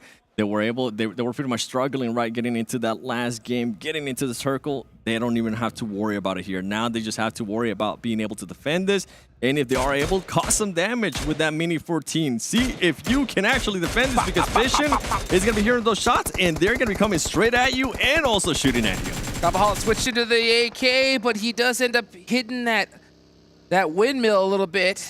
That does allow Vision to push up for free, and here they come. Here comes Volt from down south. He's going to go ahead and throw that Molotov in, and he does. He has landed onto Doran as he is getting beat up big time, but they're not going to know that just yet. Oh, it's a mock it up with the M249 4X. Spraying it up, but oh, look who's Road to Glory up, but then it's third party Central. I love the decisiveness out of Vision there. They were like, you're going to shoot at us. We're going to come crashing into your compound, and we're going to make sure we send you to that lobby. NEXUS, I was talking about how this team wasn't going to have to worry about getting into the circle. They were just going to have to worry about defending. Well, guess what? They're truly not doing a great job at it with one player standing. He's going to be able to get a knock. Now, can he convert this other knock as well? He needs to be careful, though. Oh, he's not able to. Vision. Quick with it, though. Quick with it indeed, and they have to be because they know Road to Glory is going to be coming for them up on the north side. And yup, here they come. They smelt blood in the water. But, man, I think Team FALCONS could be in the direction of them as well. So, Vision need to get a reset as fast as possible. But now you got MADBULLS on the other side. So here comes the MADBULLS joining the party in the same direction that Vision just came from. Here comes Frozen with some nades. He actually got tapped up a little bit here. So he's going to say, you know what? I want to throw a smoke. And let's get a little bit of a reset going on. Maybe even an ejection. Yeah, they are saying, you know what? We get a chance to pick which cars we want to take here. Let's see if we can maybe line them up so we can heal up and get out of here. Because Vision was able to recover from the fight they had earlier with NEXUS. And now they're ready to defend. And this team, I feel like they do have it down as they get a knock there on Frozen. Mon, what a nade. So MADBULLS getting punished. Now you got Zurich on that off angle. Does get a knock onto Vision. That does kind of even up the fight a little bit. Kintuli could get a nade off. He needs it. Meanwhile, Saif does have that off angle. He does have the high ground. He has to push with the squad. He cannot hesitate here. Salika's down to 1 HP, but still fighting with that UMP. Volt with the off angle. Sprays through the smoke. Gets one. Vision having trouble here getting rid of MADBULLS, as you were mentioning. They do have a player currently with an off angle, and guess what? Zurich is going to be pushing for it. That's a little bit far. He's going to get the knock. It's going to be one player standing. Can they get it? As Volt is trying to heal up, but he's not going to be able to in time. This is third-party Central here. They need to be able to get rid of them quick. And guess what? Road to Glory, if they're still waiting around, they're probably going to be looking to push this as NIGMA Galaxy. Coops, the opportunist, the man, trying to get some Ilums as well. He knows when there's an opportunity and the door is opening, and he is coming to shut that door on MADBULLS. They're only down to 2 players. NIGMA Galaxy has the whole squad. Here comes Lord coming out the top rope. Down and does land safely. Zurich saw that and say, I don't know if we want any of this, boys. we're in big trouble. And next RÜYA. I mean, this is the spot to be, folks. Every single team, every single player is trying to take it, and Coops shuts down Zurich, trying to climb up into the building. And now MADBULLS only having one player left. This turn from being such a great location to being such a bad location. As you were mentioning, next RÜYA, Road to Glory, all these teams. And guess what, MADBULLS, see you in the next one. And right now, if I'm NIGMA Galaxy, I'm kind of debating whether I want to be here or not with how many teams have gotten eliminated from this position. That is the building you do not want to be in, because, I mean, it has been absolute craziness right there. Nice little heads-up play from Doka Machine to be able to get that elimination. Meanwhile, let's take a look at the rest of the map. This is still only circle number 4? We forgot what was happening there with so much action in just that little area of the map. I'm not used to seeing this much action in Miramar so early on. Usually people like to take their time, pace themselves. That's not happening here. The top 3 teams are gone. They're out of the lobby. Brute Force is still here. NIGMA Galaxy is still in the business, so they could definitely have a nice jump up if they can pop off and finish off this match. Brute Force starting off with 6 eliminations. The whole squad up. They are definitely poised to do so. They know that Yusuf is out of position here. Now, do they realize that this is only one player? That's the question. You have GQ on the other side of the map shooting and assisting this remaining player from GANGSTERS. And I think that's what's going to be able to save Yusuf here, right? The players are going to be able to back him up. Guess what? Brute Force is going to have to wait it out. They're going to have to be patient, because if I'm Brute Force right now, even though they don't know in a way that the top 3 teams are eliminated, I'm trying to play it safe a little bit. I'm trying to win until the end and set myself up, considering that they currently have their 4 players alive. Wow. And no, the player I was talking about earlier, Neos, maybe he got a little bit too cocky, too overconfident. And guess what? YDO is going to say, I'll finish what you started, Neos. Man, if they lose a player early on because of that, that's going to hurt. But, I mean, they still have 7 eliminations. Regardless, this is a solid game for Brute Force. This is what happened, Hot Juice. When you are a player after 3 matches that you don't have any elims, you're going to end up overextending. You're going to end up thinking about things, considering that this is also their first LAN event.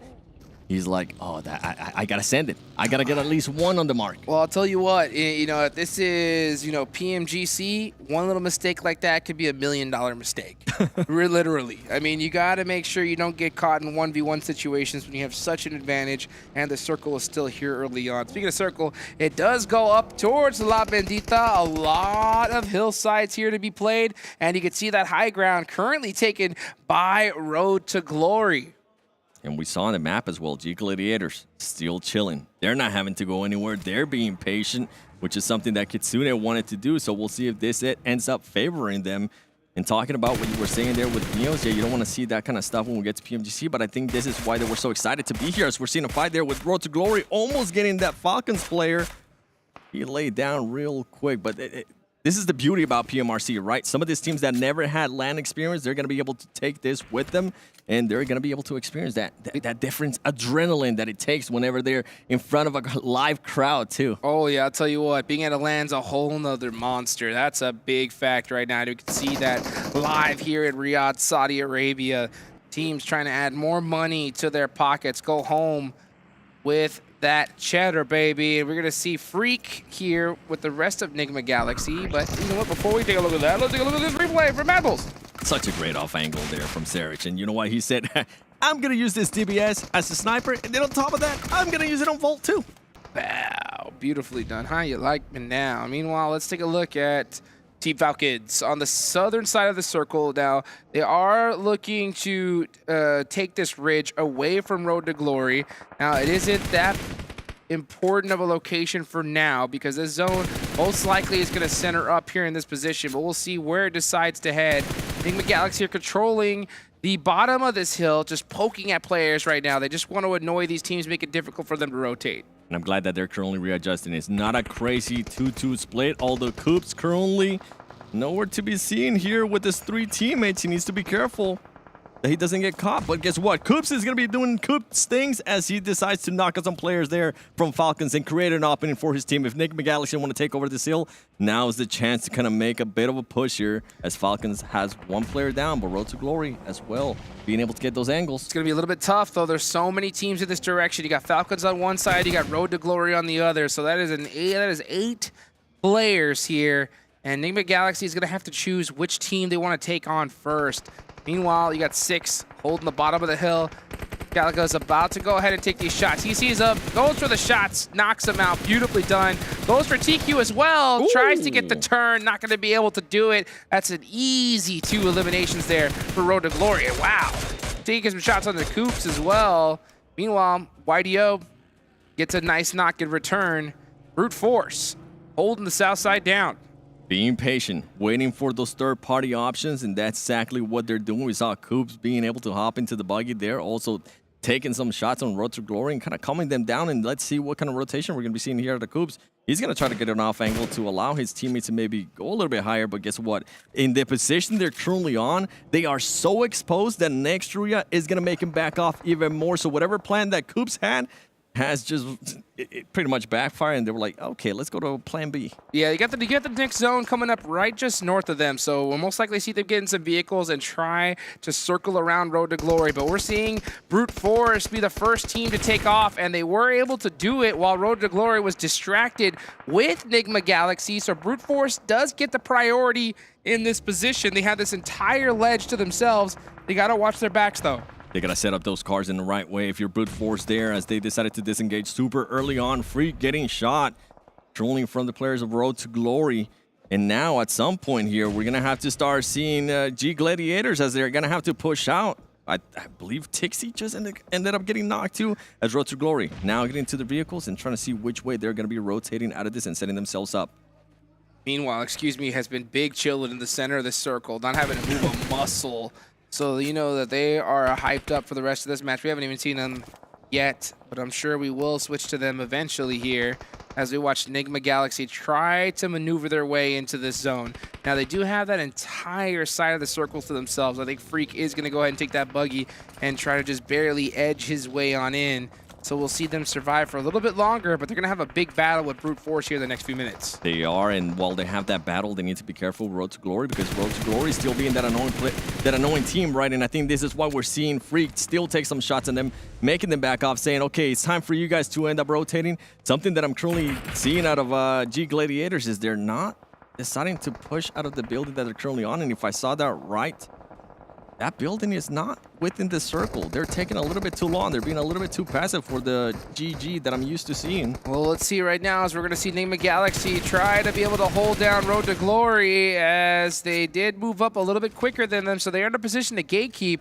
Road to Glory have to find a way into this next circle. It looks like they're deciding to push right towards the side where Gladiators are. Actually, they're trying to push right down the middle, and it looks like they are going to be able to get away with it since Brute Force smoked themselves out. And if they're able to set themselves up here, it's going to be great. They're just going to have to worry about NIGMA Galaxy, because they are fighting. I think they were fighting there with Brute Force, and Brute Force currently trying to recover themselves quickly too. And CARYA, I think I saw a grenade there. Now it's time to start throwing those to make sure they make Road to Glory back off. As some of these teams do start slowing down a little bit. NIGMA Galaxy is still trying to figure out what they're going to be doing here. Oh, what a nade from Groza. Yeah, Brute Force is completely sandwiched in this little valley here between Road to Glory and NIGMA Galaxy. NIGMA Galaxy isn't quite looking at them just yet, so they're trying to revive a little bit, but with that nade, you know Road to Glory is going to throw everything they have. They want to control this side of the hill to themselves. They definitely do, and guess what? Freak right now, NIGMA Galaxy making the push there with those nades. Coops able to connect with one. They're going to be letting it rain down. Raouf gets knocked. The CARYA gets knocked as well. There it is. Brute 4 gets eliminated. Meanwhile, NIGMA Galaxy going to be able to recover themselves here, still with 4 alive. I would not want to go with Brute Force win, because right now that we're getting also pinned of the side of your screen, that we're getting pinned by next RÜYA, and that's why we saw so many smokes truly put towards where next RÜYA's angle was. We'll see where where they decide to go in this position, because NIGMA Galaxy are in an interesting spot. The position that we just saw Brute Force in, like you said, is being covered from a lot of different angles, but they may not have a choice at this time. Instead, they decide to wrap completely around, most likely heading towards Gladiators. And instead, yeah, just forced to do a little ring around the rosy here because they are getting shot all the way from across the map by GQ. Nice shots from Freak, though. Freak there being able to cause some damage, making sure that whichever teams have any idea of maybe shooting at them, don't even think about it. Just back off. Road to Glory, though, decides to take over where Brute Force was and spread out a little bit more so they're not so tight. And meanwhile, GG making a push out. This is going to be scary for them as they're currently super exposed. Kitsune, can you get behind the hay bale? He's still alive. There you go. He ends up getting knocked as they are in the open. Tixie trying to stay alive. Freak trying to see if he can get that angle so he can get those knocks. And guess what? GG taking too long to exit that compound, and they're currently paying for it. Man, you can just see as Matic laying down is going to get eliminated by GQ. Yeah, they were stuck wide out in the open and unable to convert here. But we're starting to see teams still alive. NIGMA Galaxy, the only team up in the top 5, still up in this game. Oh, from the bush! They have no idea where he is. And these nades aren't going to give away his position. He's hit this nade 100%. There it is. He was able to hit that nade, and that player's were like, wait, hold on. Where did that come from? It came from out of nowhere. And you know what? There's going to be more to come from that spot as well as we look at Beck from Excuse Me, looking to finish off next RÜYA. Can he hit this nade? Doku Machine. Excuse Me needs to make this push, though. This is the time to do it. Doku's currently low on health. You got to finish him off now. Beck with the push. Here he goes. And next RÜYA does get eliminated. Meanwhile, here we go. Here's the battle we were waiting for. As NIGMA Galaxy is starting to push on. Oh, they have the high ground. This should be easy pickings. Beautiful nade there onto Groza. Hoops does get knocked. That does buy Road to Glory a little bit of time here. But I think it's only a matter of time before we see NIGMA Galaxy really, really bring the pressure onto them. It is, and guess what? A team that also needed to have good performance that's still alive with 3 players. The MUERTE, I'm looking at them. We haven't even mentioned them at all. And they're currently in a high position area where they might be able to get some shots there. I'll tell you what, Calico, though, he has the MG3. That's the weapon you want in this position. NIGMA Galaxy has to be careful because they are taking a long time to reset. Meanwhile, you got Excuse Me from across the way waiting. Lord does open the nade onto Groza. Here comes another one. Barely off the mark, but this one is going to be tough to miss. Yep, he is locking it and loading it. Road to Glory in big trouble. Is Rio going to survive that nade? He does. How are they surviving all these nades? They're just missing them, Jukes. There you go. Lord being able to... oh, no, he didn't. He's 1 HP.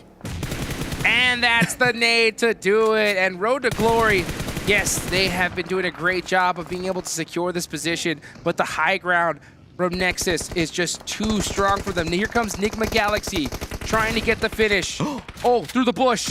Road to Glory, Rio with the DPS. Switches guns. Oh, it gets taken out the last second. Road to Glory, Rio not being able to clutch it up. But guess what? NIGMA Galaxy was able to use those vehicles to get a different angle, to get a different rotation. And the MUERTE somehow they ended up losing 2 players. Well, this is NIGMA Galaxy's game to win. 12 eliminations so far. Absolutely crushing it. Aces with the laydown catches. Freak slipping. Freak, what are you doing? Trying to take this angle all to himself. Meanwhile, Coops still alive. 3 members remaining. 4. NIGMA Galaxy, here come the buggies. Lord, gonna be pushing it through the smoke, trying to catch a player slipping. Does able to eject in time. And meanwhile, Coops opening it up.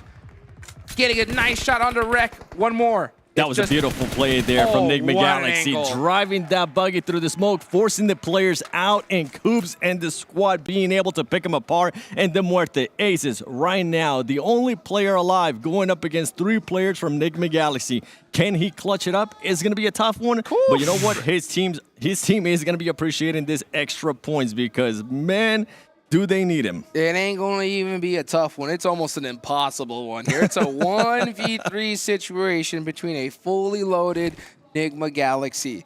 Aces needs to pull off a miracle here. Now, he does have the high ground, okay? It worked for Anakin. I don't know if it's going to work for Aces. He's going to get pushed out of the zone, though. And he's still going to be able to He's going to want to challenge this. Look at this. Usually we see them concede the point. Okay, there you go. Now he's going to concede the point once he saw that 2 players were just aiming at him and gets. That's going to be a GG. NIGMA Galaxy getting their first win of the day, and this is a big start out of this team because I was talking to the coach last time. They were saying that during their championship, they started super slow day 1. This is how you want to be able to start right here and how to be able to bounce back after that bad match that they had in Erangel. Huge chicken dinner. Not to mention, especially, every team above them went out relatively early there, except, of course, for Brute Force. Brute Force did put some nice elimination points on the board, but overall, this is going to be a massive win for this team. They have been waiting for it. They got the angles, they had the sight lines, and it's another huge chicken dinner for EU. And I love that we were able to see all the players perform there from NIGMA Galaxy. It wasn't just Scoops. I think Freak ended up with 6 Ilum, which is great too, right? We've been talking about how we don't want to see just one star player. They have multiple star players. Yes, they do. We'll take it to a quick break, guys. Don't go anywhere. We'll be right back.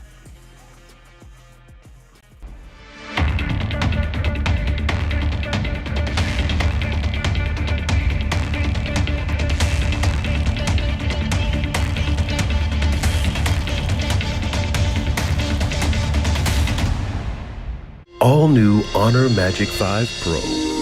Freeze even fleeting emotions in just milliseconds.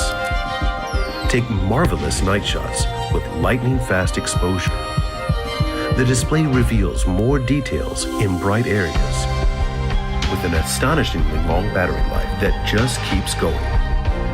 The latest flagship chipset brings you exceptional performance. Unleash the power of magic. Honor Magic 5 Pro.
NIGMA Galaxy have taken the lead here for MEA, put them up 3-2 up against EU, but can they shut it out in a 4-2 at the end of the day? Well, we'll find out in a little bit of time, but one thing we can discuss is Coops, man. The Coops clutch, putting out some serious work here and helping carry NIGMA Galaxy into a victory. It's normally you first, go. I'm looking at you, hence Yes. you talk first. Okay, that's acceptable. Yeah, Coops, absolutely amazing player overall. I think that, again, it's those split-second decisions we talked about earlier that he's making on the fly and also just executing upon, which is really good in that end game. very much necessary in that endgame when they're playing up against that smoke. When Coops just starts going forward, takes advantage of the fact that Lord is rolling around in the vehicle as well, so it is that coordinated push as well, Jason. That's the important thing there, and I think that, again, he is just that spearhead that is allowing them to push into situations that they wouldn't normally be allowed to get into. Yeah, Black White didn't have a chance there, unfortunately. And I mean, just the sheer confidence I think Coops is exerting on this lobby is making it very difficult for anyone to fight against him. Honestly, the entirety of their campaign in this game was pretty fantastic. Coming in from the south side, entering from Los Leones is not easy by any stretch of the imagination.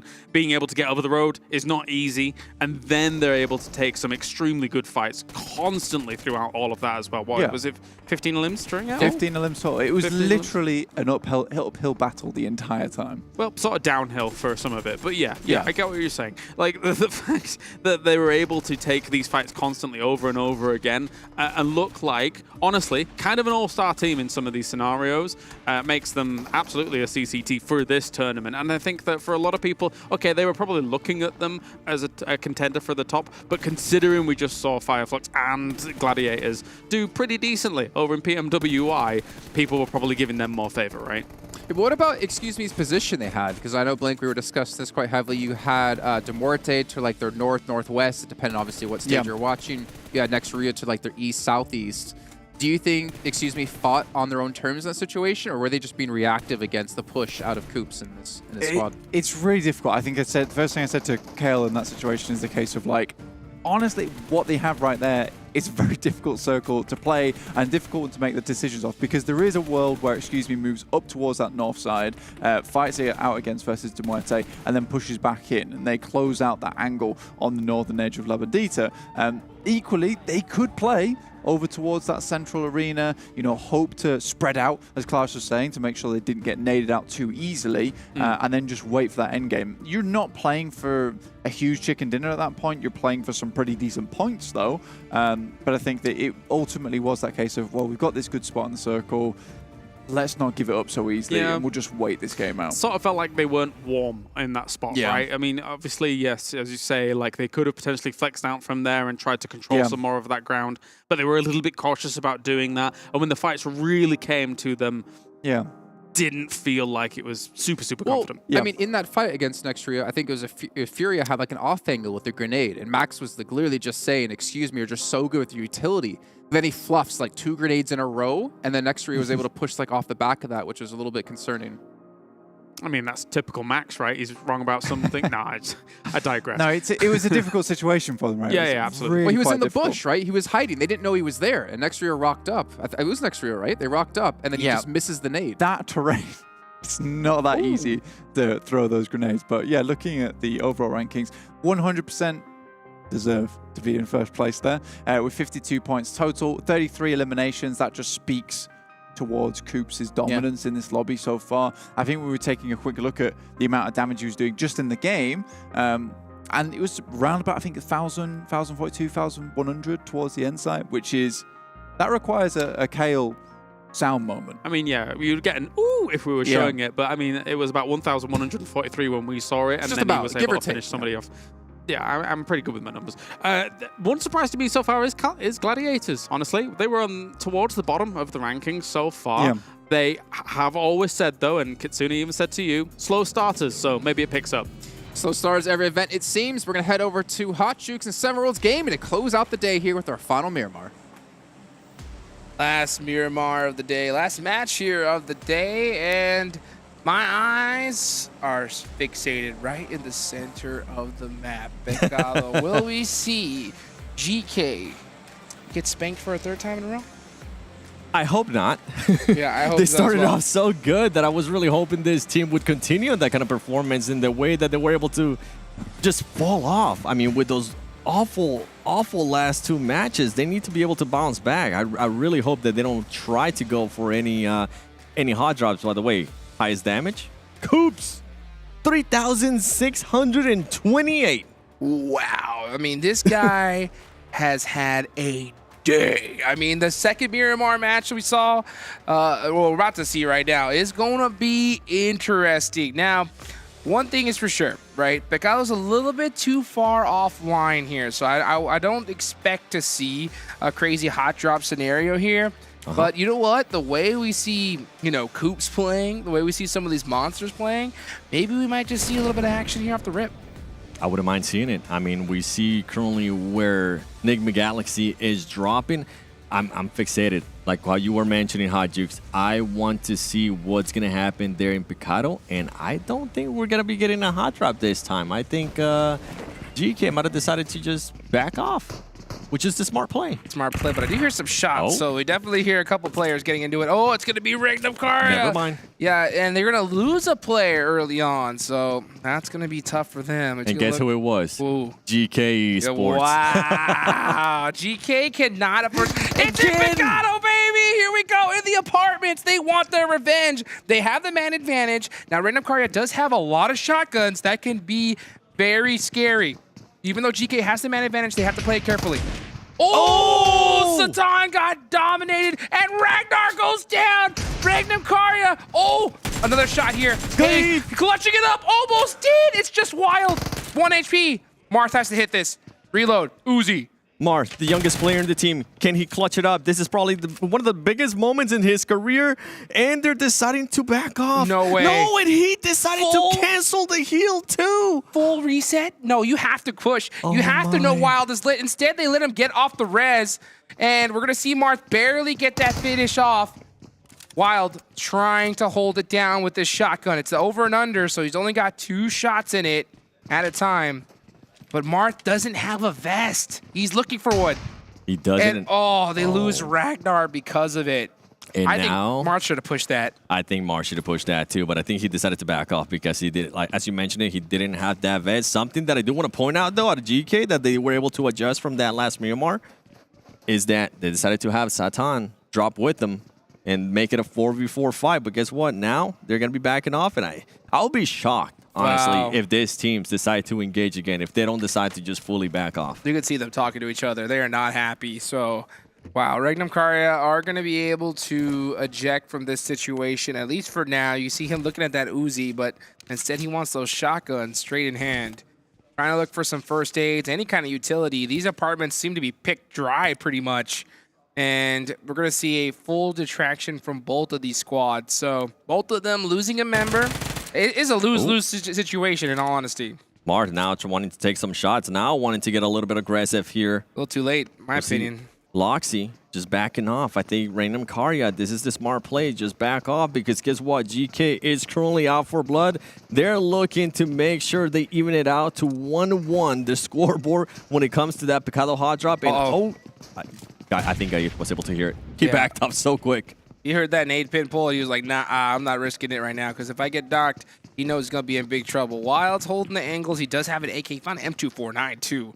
That's going to help out big time. So let's see how GK opts to do this. They are giving a little bit too much breathing room to REGNUM CARYA. They're going to have the advantage of being outside in this situation. Both of them holding just this side of the building. So GK very hesitant here, losing Ragnar. GK is being aggressive, and if they are going to be continuing to be this aggressive, they need to watch out for the player from REGNUM CARYA that's currently holding that off angle. I wasn't able to currently see his name, but they need to be careful. Slow it down a little bit. There you go, Loxy. That's the one currently holding the off angle in Gaith. This might benefit him because the bus is currently blocking Loxy's view. I don't think they have the audio cues fully down yet because I still think that they think that they're in the building still. They don't realize that they're all completely just outside. As Satan is taking that high ground. Marth does know that he's got one across the street. Oh, he's trying to bait him. He's trying to jump up and see if he'll take some shots so Satan can just peek up and get some shots on Loxy. Your angles have to be perfect. It's going to be hard because I don't know if Satan does have an angle from this position. So that's a risky play. Yeah, they would definitely have to push out in a big way. They have to commit to it. It's either 100% or not, right? Yeah, well, you got Marth on that off angle just trying to find something. So that's interesting. And Satan, he has to know that these players are outside the building as well by now. Wild, okay, now jumping on in. Okay, so now they're inside. Now they're wanting to switch it up, and I think that's the smart play considering that there was somebody from GK going to the stadium and trying to get another angle. You can see Marth there getting spotted, being able to lay down just in time as he got super low on health. Satan needs to be careful. Needs to make sure he doesn't overextend here because Loxy is still holding those angles, and when he decides to push on, oh no, Satan, the timing there, Wow, not that in was his favor, terrible. Jukes. Yeah, literally throws the nade right when he crosses. You know, that's the worst case scenario. Marth has no first aids, nothing. So he's just stuck on the roof with 1 HP and gets bopped. That is terrible for GK. And okay, Hayes does even the fight a little bit. Satan gets beat up in the process. No helmet, no vest. And not to mention, REGNUM CARYA are on the other side. They're going to be able to get a lot of loot from this scenario too. GK's in big trouble. They will be able to, and I think GK is going to be looking to pick up Marth, and after this one, they're going to see if maybe they can fully send it. Meanwhile, Gaith trying to get some different angles, continuing to push onto REGNUM CARYA, and REGNUM CARYA needs to be careful. Oh, he gave up his position. He exposed himself, and I don't think his teammates are ready just yet. Yeah, I mean, Marth still doesn't have any heals. This is not the right play here, as now REGNUM CARYA is going in for that push. They have the shotties ready, and it ended up working out. The bait worked. GK being able to even it out here on the Picado hot drop 1-1. That was so sick. He did end up taking that rock there. It's a tried and true spot, and they thought they had the man advantage in a 2v1, but that off angle just came in so clutch. So GK does get the last laugh here. They do lose a player early on though, so that is gonna hinder them a little bit. But with 4 eliminations and getting the revenge on REGNUM CARYA, they gotta definitely feel good. But honestly, that was a little too close for comfort, in my opinion. That was scary. You know what, while we have some time here, I'm going to be calling out a player. Marth, I didn't feel like he had confidence in that engagement. He was kind of doubting himself there, especially going back to when his teammates were knocked, when he was the last one alive. You could see him trying to go for the heal and then moving a little bit more and then going for the heal again, and he was debating in his head, do I want to make this push? Do I want to back off? And then on top of that, he decided to go on top of the roof, even though he didn't have any heals, and still try to engage on the fight, even if he had just 10 HP. Not what you want to see there out of your player. Ooh, I'll tell you what you don't want to see. This next circle, all the way down to the south, baby. We're gonna go down, vamos a la playa. We're going to the beach, baby. And this is gonna be a heck of a rotation. Imagine if you're gangsters all the way up near Campo Militar. You know who's currently happy? Who's that? MADBULLS. MADBULLS, big chillin'. Rotation into the circle, and they're gonna be able to set themselves up. Goodness gracious, this is ridiculous. This zone is so toxic, and not to mention, like, the terrain in this area is terrible. You want a buggy because it's just so many hills, so many valleys, and we're starting to see squads full send it on down. Take a look at the replay here as we watch Gorka. Wow, get one. How about 2? Hit him with it. Got him. And on top of that, do the max man thing and just confirm it by running them over. That's the way to do it. Absolutely. 10 points, baby. Yeah, beautifully executed right there. You were talking about gangsters. I mean, this is a team. Yeah, this zone does not favor them at all, considering how far away they are from the circle. And that team continues to rotate super, super slow as NIGMA Galaxy trying to get rid of some of those vehicles there from FLUX. They were able to get some shots. That vehicle is currently smoking. Oh, they were able to pop some tires too. Yeah, you better back out of that, Solus. And I think Solus realizes that. He's like, I think we'll stay in this little, tiny shack. I think this shack is the play, that's for sure, and I can't blame him at all. Meanwhile, let's take a look at NIGMA Galaxy, our previous match winners here. How are they opting to play this Miramar? They realize that they have an advantage in here with how many points they got in the last one, and the Kitsune popping Lord out, and Freak gets a revenge. He gets his get back right there, and so it's a nice back and forth between NIGMA Galaxy and Gladiators from long range. They do get a nice trade, though. Can NIGMA Galaxy pick up Lord? That is going to be a tough ask, and Coops is just trying to send it. Coops doing Coops things. I think Raouf is going to be able to actually pick up Lord. Meanwhile, Freak getting shot up by Matic. Let's take a look here as Raouf gets a... Wow, that was crazy. That was actually Coops getting a shot onto Tixie right there. So NIGMA Galaxy, even though they're playing separate, they're getting some nice shots, but they're also getting traded in return. Matic up on top of the hill, trying to catch Coops as he's driving away, gets 1 hit marker, not able to get a second, but man, Coops is gonna have to leave his teammates out dry here. And Freak, I think, is gonna be doing the same thing. I think they're going to just try to group up, and they are going to end up leaving them. That is the smart play.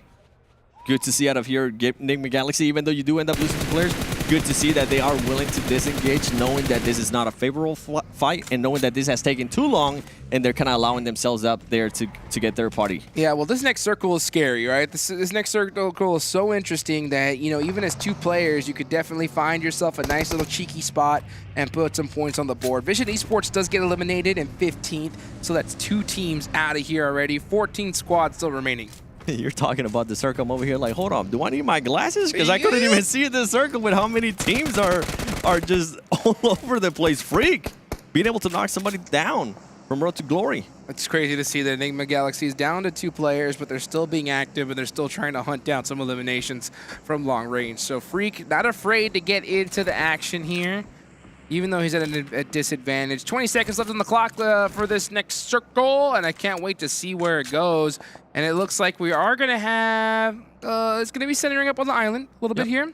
So that's going to be nice. And the circle is going to start closing down too. Somehow GANGSTERS still not within the circle. The MUERTE still not in the circle, but you know who is? Brute Force getting some shots here on Excuse Me. Yeah, they have the high ground advantage, so they have all the vision in the world onto Excuse Me. Now they're just looking for that initial knock. Once they get that knock, I wouldn't be surprised if we see them push, because Brute Force has been playing like this all day long. Really aggressive playstyle. They really know when to turn on that aggression when needed. Now the team that we got a chance to see earlier, Satan exposed, going up against Easy. And this is not the place where you want to be. Yeah, he knows needs to move out of there. He's like, I am way out of position. I'm wide out in the open. Let me throw a smoke down, try to get in my truck, and dip. So he does put a couple nice little pop shots. And with the zone closing, he's going to be able to get to safety. So let's see as AZ's in that buggy, trying to find his squad. And, he does pass up Satan in the meanwhile. And Satan's forced to run out in the open. Yeah, I don't think... that buggy's smoking. He has no way to get to it. He has to run. Honestly, I'm surprised that Satan was able to survive that. How did he get away with that, considering that he was sandwiched? I think it might have been his player, Gaid, being able to hold those angles on GQ and forcing them to not even engage there with Satan. It's beautiful done. And talking about it, guess what? They were able to get a different angle and actually knock him. Yeah, there's no way he was going to survive that. If GQ wouldn't have punished him for it, I would have been scratching myself. But good to see GQ being able to readjust themselves and be able to get that extra ill and confirm that point. Caught him off guard. Caught him off guard. And Satan, once he lost his buggy, he was just dead in the water. I mean, he was hoofing it, but not able to hoof it fast enough. Let's see as Evo Station tries to catch aces. Oh, he does pop out right onto his knees, getting knocked instantly. The MUERTE coming in so late. He had no idea where he was going to. He probably saw one player knock. He tried to make the most of it, but as soon as he's opted out, it was all over. Now, Jukes, this is what you've been wanting to see, where this circle's going. Come on. I want to see northeast. Oh, okay. All right, let's go ahead and bring it onto the east side here. All right, right next to that Chumacera little mountainside here. This is going to be that high ground. It is out of circle, though, so we're going to see GANGSTERS get into it with Brute Force. Wash throwing some smokes down, trying to be able to reduce the off angles near him. Meanwhile, you got Axer all the way from across trying to pick up some points. YDO from Brute Force being able to take on the fight, but he needs to be careful. Yeah, because the Team Falcon, they still had that angle. Axer, you are disgusting. I mean, this man was trying to clutch it up, trying to pull off a miracle play, but Axer said, nah, not today. Not today, and I'll take those easy elims as now Brute Force is kind of turning their way around and seeing if they can somehow continue the fight. Jafar getting picked apart right here. Yeah, I believe Brute Force is down to just one player here, so we'll see if he's able to get some points later on. Meanwhile, Falcons from across, holding on this edge, just stealing points little by little. And this is what happens when you are GANGSTERS. This is what happens when you're the MUERTE. 2 teams that have been rotating super late, especially GANGSTERS throughout the whole day. It ends up backfiring. You don't know where you're going to be rotating into. You don't know where you're going to be pushing into. And on top of that, it hurts them in a big way. Yes, it does. Yes, it does indeed. So right now, we're going to have Brute Force down to a single player just trying to heal up. Meanwhile, we're looking at this next circle. You got NIGMA Galaxy Coops still alive with 2 players. FLUX been real quiet. since we've gotten on the cast here, maybe it's their final time to shine here with a nice chicken dinner towards the end. Nope. He does get popped right in the back, instantly stands up, goes back to the lay down as he does have that coverage now as Neo is going to go out to pop a blue. And honestly, I wouldn't really expect much out of Neo's. A player, too, that has been having issues today. We saw him being able to overextend earlier when he wanted to get at least his first Ilum. He was like, yeah, I'll die to the blue zone. Yeah, and then deny the point. Deny the point while you can. That's the way to do it right there. Meanwhile, let's take a look here. We're looking at the zone. FLUX. They are holding that east side, that edge style play. We've definitely seen teams start to pick up that since PMWI. Let's take a look at Gladiators as well. Finally, rocking a full squad towards an end game scenario. This is where they really thrive. You got Matic on top of a roof, applying some pressure. All they're trying to do is play keep away, force every single team away from them. It is, and for Matt and for G.GLADIATORS, what I want to be able to see is if the circle doesn't go in their favor, how they're going to be able to group up, how fast are they going to be able to group up and actually go into that zone. And another, GQ? You trying to take those tires off? We were talking about it earlier too when we were watching the games. Like, just try to get one tire off, man. You're gonna make their lives so much harder. That's the way to do it. Yeah, I mean, especially here at Miramar, you want to be able to pop out those tires. You're able to get one, they're gonna spin out, and they're gonna be dead in the water. And a great example of that was Satan just a little bit earlier, right? I mean, even though the circle was so big, once he lost his buggy, he was screwed. Well, let's see who's going to get screwed in this next zone as it's about to pop on over. Who's about to get blessed? It'll definitely help because that road right down the center. Okay, yeah, it's going to stay right down the center as this next zone centers up nicely. This couldn't have been any better for GG and GG. The big question mark, how fast are they going to be able to regroup? How fast are they going to be able to select different angles there on that compound and defend it? Because we know for sure at some point some teams might be crashing into it. Everybody's going to be battling on the edge here. The center zone is not an option. That is a dead man walking area. So we're going to see an absolute battle on the edges here. We got teams completely surrounding this area. Gladiators are in a really good spot. They have that compound inside of the circle. And not to mention those roofs. So I can't wait to see how they decide to handle this circle. I want to see how Team Falcons is going to be able to kind of breach any situation here as they do have eyes on MADBULLS. We saw what happened earlier to MADBULLS on the first Miramar.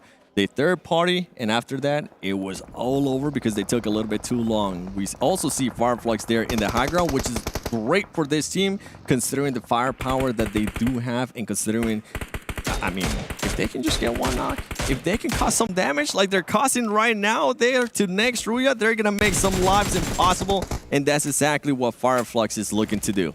Yes, sir, indeed. You got two EU Titans on either side of this map. You got FLUX on the west. You got Gladiators on the east. Let's see if these two European squads can take the chicken dinner here.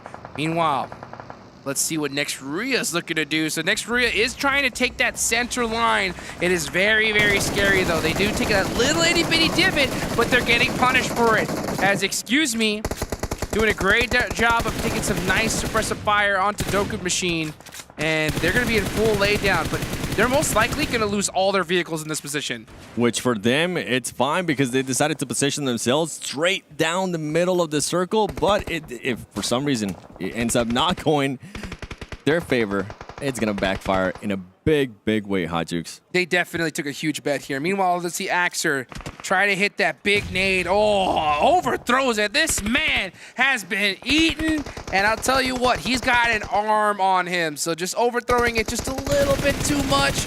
But he's got the shots. Beautifully done. Opening things up on the MADBULLS. Now, knowing exactly where they're at, he's going to throw this nade. It looks good.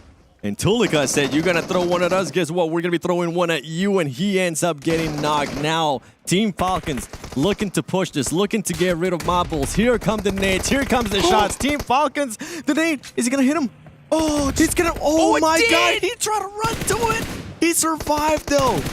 TQ on the other side has to take out Zurich here. He gets him down to 1 HP, though.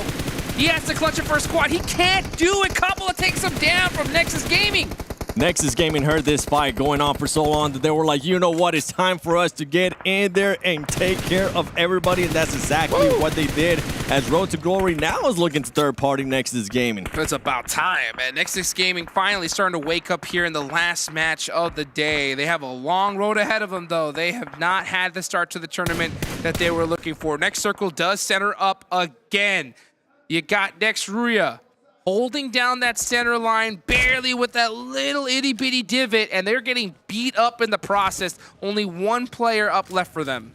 They are, and I think they try to use those vehicles to their advantage. They weren't able to set them up in time. They weren't able to set them up the way they wanted to. In another fight that we're seeing, it's FLUX. They end up losing Soulless, and Soulless has been such a good player for them. It looks like that high ground has started to backfire on FLUX. Man, that's the player you want, too. You want Soulless with that mini, just absolutely abusing the rest of this lobby. You got Ketch, though. Ketch is a monster with the mini as well. He's no stranger to it. He's got that M4 and the high ground. You look down at Excuse Me, trying to catch him slipping. Oh, okay, we got a full send from Road to Glory.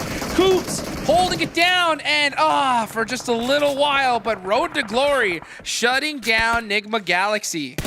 Road to Glory realized that there was just probably 2 players in there, decided to go for that push, and now they're going to have to be careful because we saw Gladiators shooting at them, and now GQ going up against FLUX, and they're going to be able to take care of FLUX. Wow. FLUX was able to get at least 5 Willems. Yes, they did, but GQ has 10 eliminations to their name. They are our leaders right now in the lobby, so Team GQ with the high ground looking real good. Meanwhile, you got Gladiators on the other side of the map with 5 big chillin', but maybe not for long, as this next zone most likely will leave them hanging out to dry. Only one player up for next RÜYA. That center position, like I said earlier, is it's a tough one to hold. It is a tough one with so many angles going towards them, and guess what? GG still causing some damage. They haven't had to had any close range fights. So they're still gonna have a lot of utility when they do end up having to get out of here.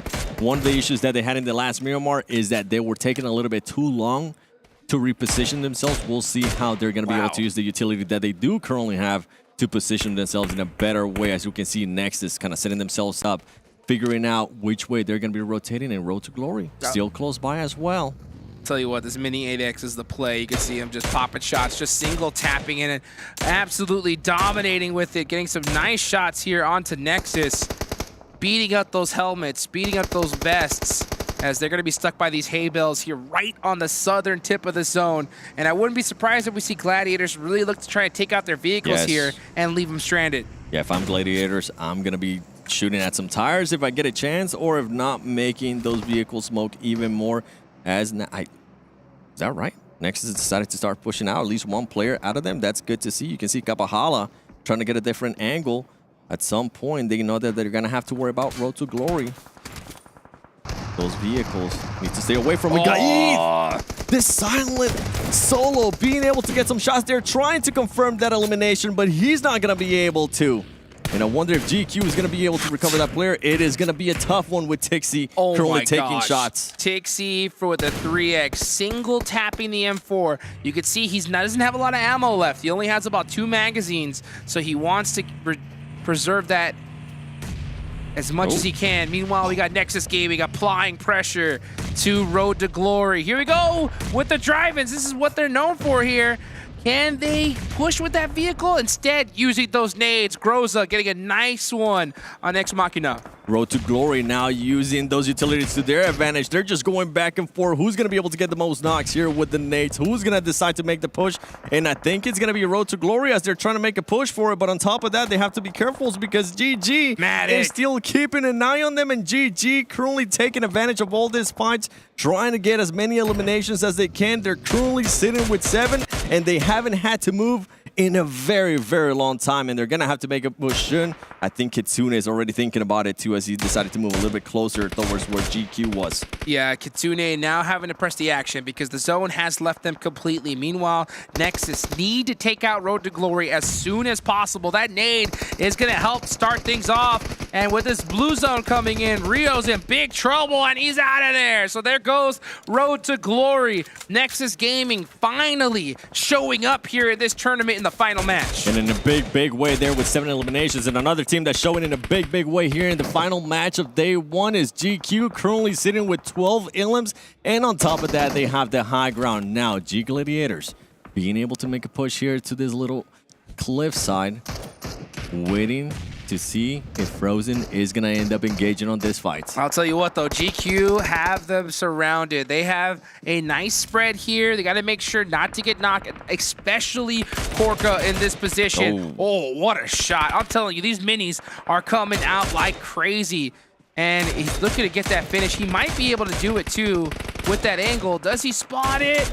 Oh, not able to get the confirm. And here comes the blue zone. That's going to force him out. But meanwhile, Matic gets knocked as Kapahala from the edge of the circle, making it happen here at the last second. And Tixi, it's really up to him to make a play. GQ currently being able to use this high ground to their advantage. They're taking on fights with Nexus. They're taking on fights with GG. And guess what? GG finding themselves in a tough spot as Nexus is taking them down alongside there with GQ.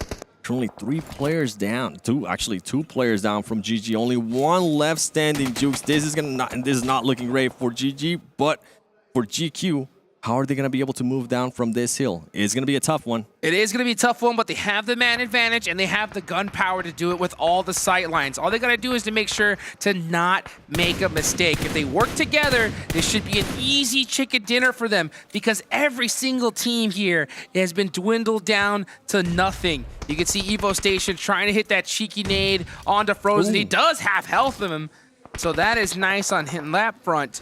But with this zone closing, it is starting to make that pressure applied to them. And man, Evo Station not able to take out Frozen. So that is another angle they're going to have to deal with here in endgame. And Evo Station trying to get a little bit closer there to Frozen. Guess what? GG, that's going to be it. 8 elims. They won't be mad at that as Nexus wide open. Trin, 23, laying down, and somehow he still survives. Okay, there you go. Now he gets eliminated, and now GQ can turn their attention to that last player standing, which is going to be Frozen. We've been talking about him. We've been wanting to see what he's going to do, and he's not even going to be able to showcase it because he gets a nade to the face. Wow, huge points there for GQ. Honestly, they got that high ground. They used it to their advantage, and they executed it perfectly right there. Beautifully done for them.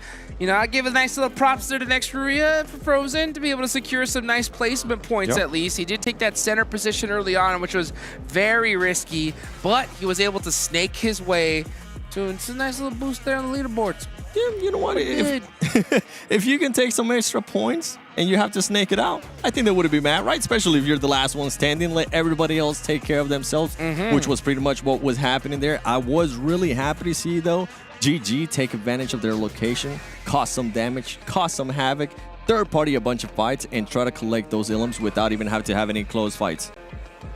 Yeah, Gladiators doing a great job of holding that position there. So, I mean, this is what I'm talking about. These last final zones always make things interesting. And not to mention that Miramar circle heading all the way to the south definitely mix things up.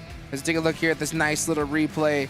Kapahala, man, making some nice shots. Did apply that pressure to Gladiators, and those couple of knocks was really the start of their downfall. Yeah, and then it was Station being able to get those angles. I think this was the big change maker for them, and I love that GQ was actually willing to take on those different fights, right? They weren't able to just focus on one team. They decided to focus on everybody since they did have that high ground advantage and also the angles. Great stuff out of them. نشوف تفاصيل نقاط باقي الفرق بنختم لكم فيها اليوم.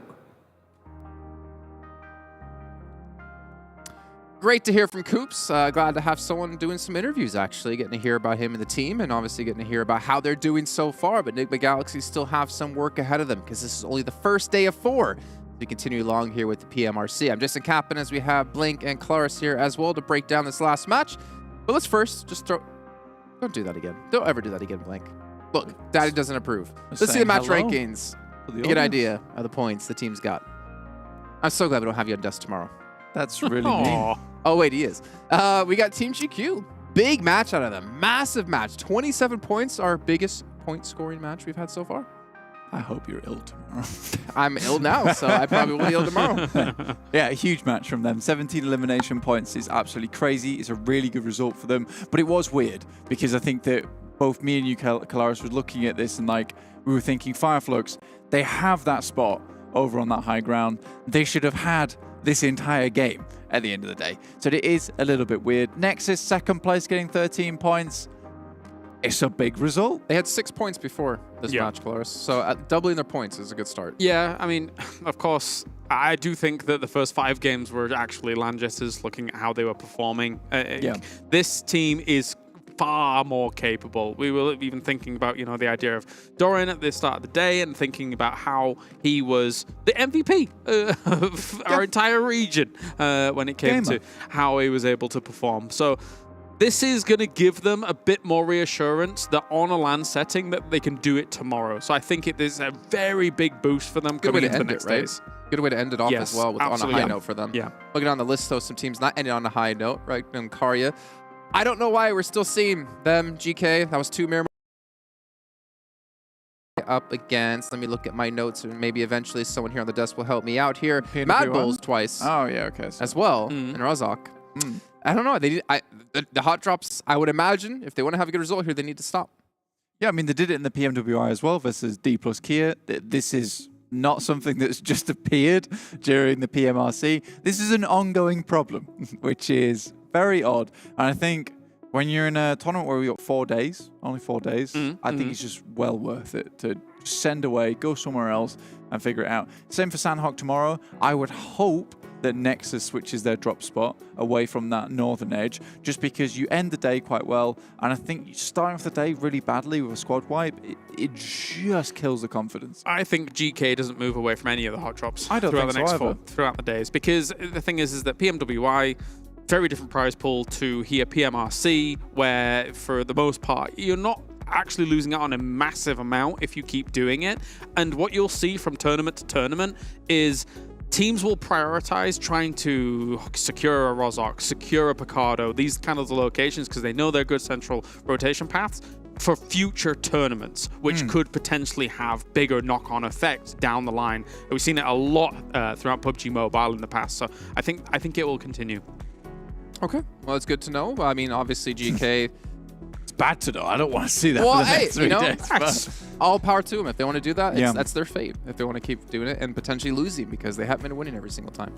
The interesting thing about the Rozak situation, actually, Jason, just to bring this back, is that they're actually approaching this hot drop scenario in a very different way to the other teams that I normally see them approaching it. They're going for big rotates around the north side of Rozak to try and get onto the high ground where the warehouses and those buildings are, but then they're losing people whilst doing it. In theory, I think it's actually a really good strategy, or potentially good strategy, if you can get there as 4, but they're not. So we'll see how it develops through the days. Okay. Well, obviously, we do have quite a few days to come here as we continue to take a look at this one. Give me your quick little highlight. Positive notes, negative notes. What do you got, Blank? Positive notes, I think Koop's done excellently well today. I think that we expected him to do well, and he has come out the gate swinging. I think that there's some other teams there which is slightly less positive notes, like FLUX, and it's annoying because it's kind of a middle ground for me at the moment, where I see FLUX make some of the similar mistakes we've seen them make before, which is get towards that end game, and then they really have that chance to take it to just that next step, and they never take that next step in the end game. Like, the decision making seems good up until that point, and I think the pressure maybe gets to them a little bit at the end. Whereas I think if they just like relaxed a little bit in that end game and just made the same decisions they might make towards minute 1 to 20, they would end up winning it. Because there is a lot of times where there seems to be an obvious move, at least in our heads, which I would think that FLUX would also see, because they are a competent team that they're just not doing right now. I mean, on the other side of the coin, I'm really happy to see MEA playing the way they are. Not just NIGMA Galaxy either, which I do think could buck the trend in terms of having Koops as kind of that spearhead to be able to make something happen. But you're seeing, GQ here. You're seeing GK. There's lots of these, these names. GG. To be able to, actually, okay, we've seen some moments where they've held compound and then they've flexed out of it and then they've won. And that's kind of the usual style of MEA. But so there's been some really proactive plays coming out from them that have maybe startled some of the European teams a little bit. That's a wide expression, but I remember at the start of the day, I was talking about MEA, and I was boasting for them, and you two just laughed at me, and you were saying, no, EU is going to be stronger, but MEA came out with 4 out of the 6 total chicken dinners of the day. I don't think that happened. That didn't happen. Well, you know what? We already clipped some stuff in the show at the start of the day. I can go back and clip this if you want. I will say that, to be honest with you, although NIGMA Galaxy is definitely a highlight for me, the biggest highlight has to be Jafar. What a nice guy. You were just resonated with It you. really hurt me as well because I'd been a bit mean to them. And honestly, I think that at the end of the day, objectively, their gameplay is not amazing. But what I do respect is the fact that they've come here. It's their first time at a LAN. They are definitely nervous, but he's come into it with a really good attitude. And that's kind of the attitude I want to see from more players because they have just taken this tournament head on and it doesn't feel like they've just given up along the way. They're still trying to get into those circles. And I think it's an admirable aspect. Yeah, the funny thing is that actually usually I advocate for wide rotates. I actually, based on circle, based on playing path, based on how you would anticipate teams moving around, I am a big fan of wide rotates. There are some moments where they're going maybe a little too wide. But I think that there is the building blocks there to eventually make this work and become a good style. Okay, well, it is time to move on to one of my favorite parts of the show. It's our Colonel's Choice by KFC. I'm not going to make you guys predict it. You know, Max and Seven, they're just used to me just dropping things on and having to predict stuff. We're just going to go and take a look at what it's going to be here. We have quite a few things to actually we're actually thinking about, Claris. That's me. What do you want? We're actually thinking about it. I thought you were going to guess. Oh, well, it's there. It's going to be Regnum CARYA. And them holding off, there was a moment where we saw some shots straight through what was basically a double smoke almost. So like really understanding deeply where those players are going to be, which was really cool. But then Regnum CARYA was able to clean it up, as they should have. I think that ultimately FLUX could have taken the initiative on this about 30 seconds before this when they still had smoke coverage, but they didn't, and Regnum CARYA exploited it. They are pretty much the bridesmaids of today at FLUX. Okay. I think, again, reiterating the point, there are so many more games that they could have won today that it was one decision towards that late game that just ruins it. And they make the right moves, but they're just disconnected a lot of times. For instance, the smokes, and then the car play going through. No one pushes on top of that. Lutz taking the high ground. The rest of the team doesn't follow him on Miramar in that last game. It's odd. Yeah, it's really odd. Yeah, just a little slow on the uptake in some moments. Yeah, as Blank's saying, there could have been, in theory, based on our analysis, probably 3 FLUX chicken dinners today. 3, okay. Yeah, 100%. In theory. I'm not going to argue against you because I already was on the other end of that once today and I didn't like it very much. But you know what I did like? The save of the day, Dr. Suleiman Al-Habib. I don't know what it's going to be. We're going to take a look. What's our save of the day? Who's going to pick up who? To be fair, this was a save of the day. Oh, he stuck it. Yeah, he stuck it, this right? was a save of the day. And they scatter right afterwards. Yes, it looks bad. And he still sticks it after taking the massive hit from the grenade. You know what? I agree. That was a good save of the day. Yeah. I'm impressed. Yeah. I like that one. Well, James, coming up next is our ride of the day here, and I know how much you love this call out, so I'm going to let you go ahead and take it away. What, Abdul Latif Jamil, Motors. Yeah, don't forget about that one. There you go. There you go. See, I didn't do my jingle, I'm sorry. This is why he's talented, and this is why I like having him here on the show. Yes, yeah. This is it's not even my job, and I know the name. Yeah, it's because of the jingle you made. Makes it very easily rememberable. That's how I remember everything. Wait, this was also the ride of the day. This was the ride of the day. Yeah. Oh, man. Oh, the other ones were. I wish I had some more of that.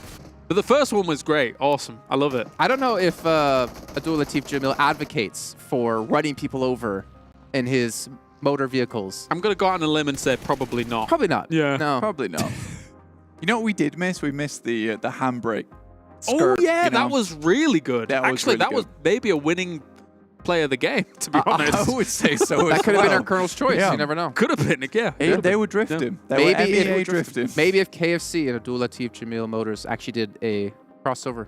A Colonel's choice ride of the day. A chicken dinny ride of the day. A chicken dinny I like ride of the day. Yeah. Let's ship it. Let's go and take a look at our overalls and see how all the teams ended off at our first day of play here at the Regional Clash.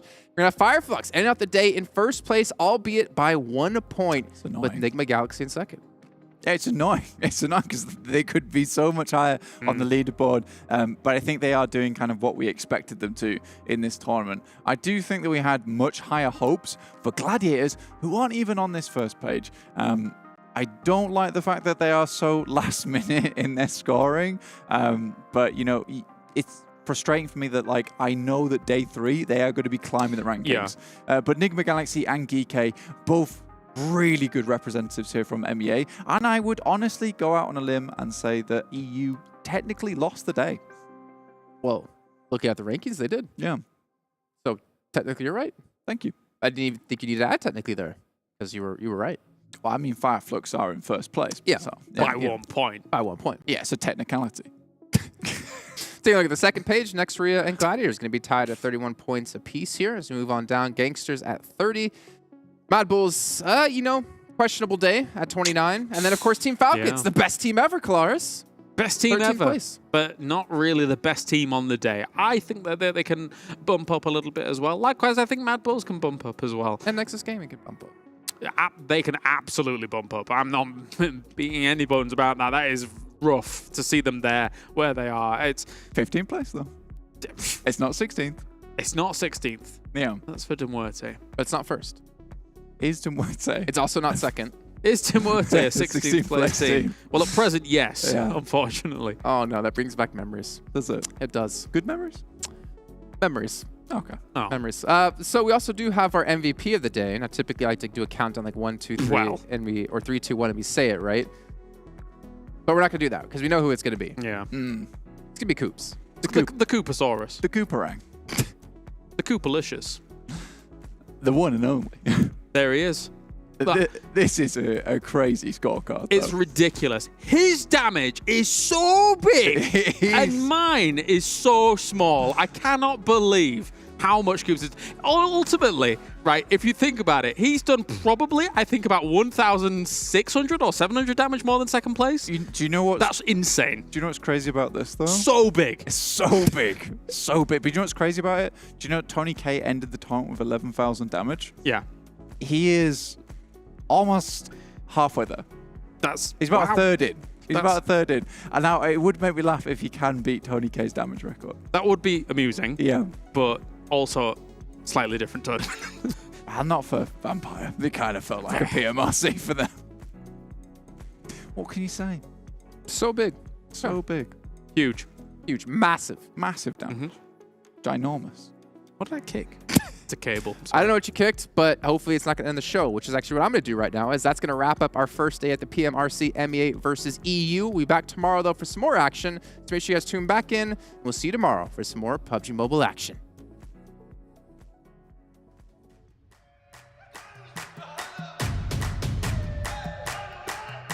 Dragging us down, face on the ground. Still we so proud, just look at the crowd.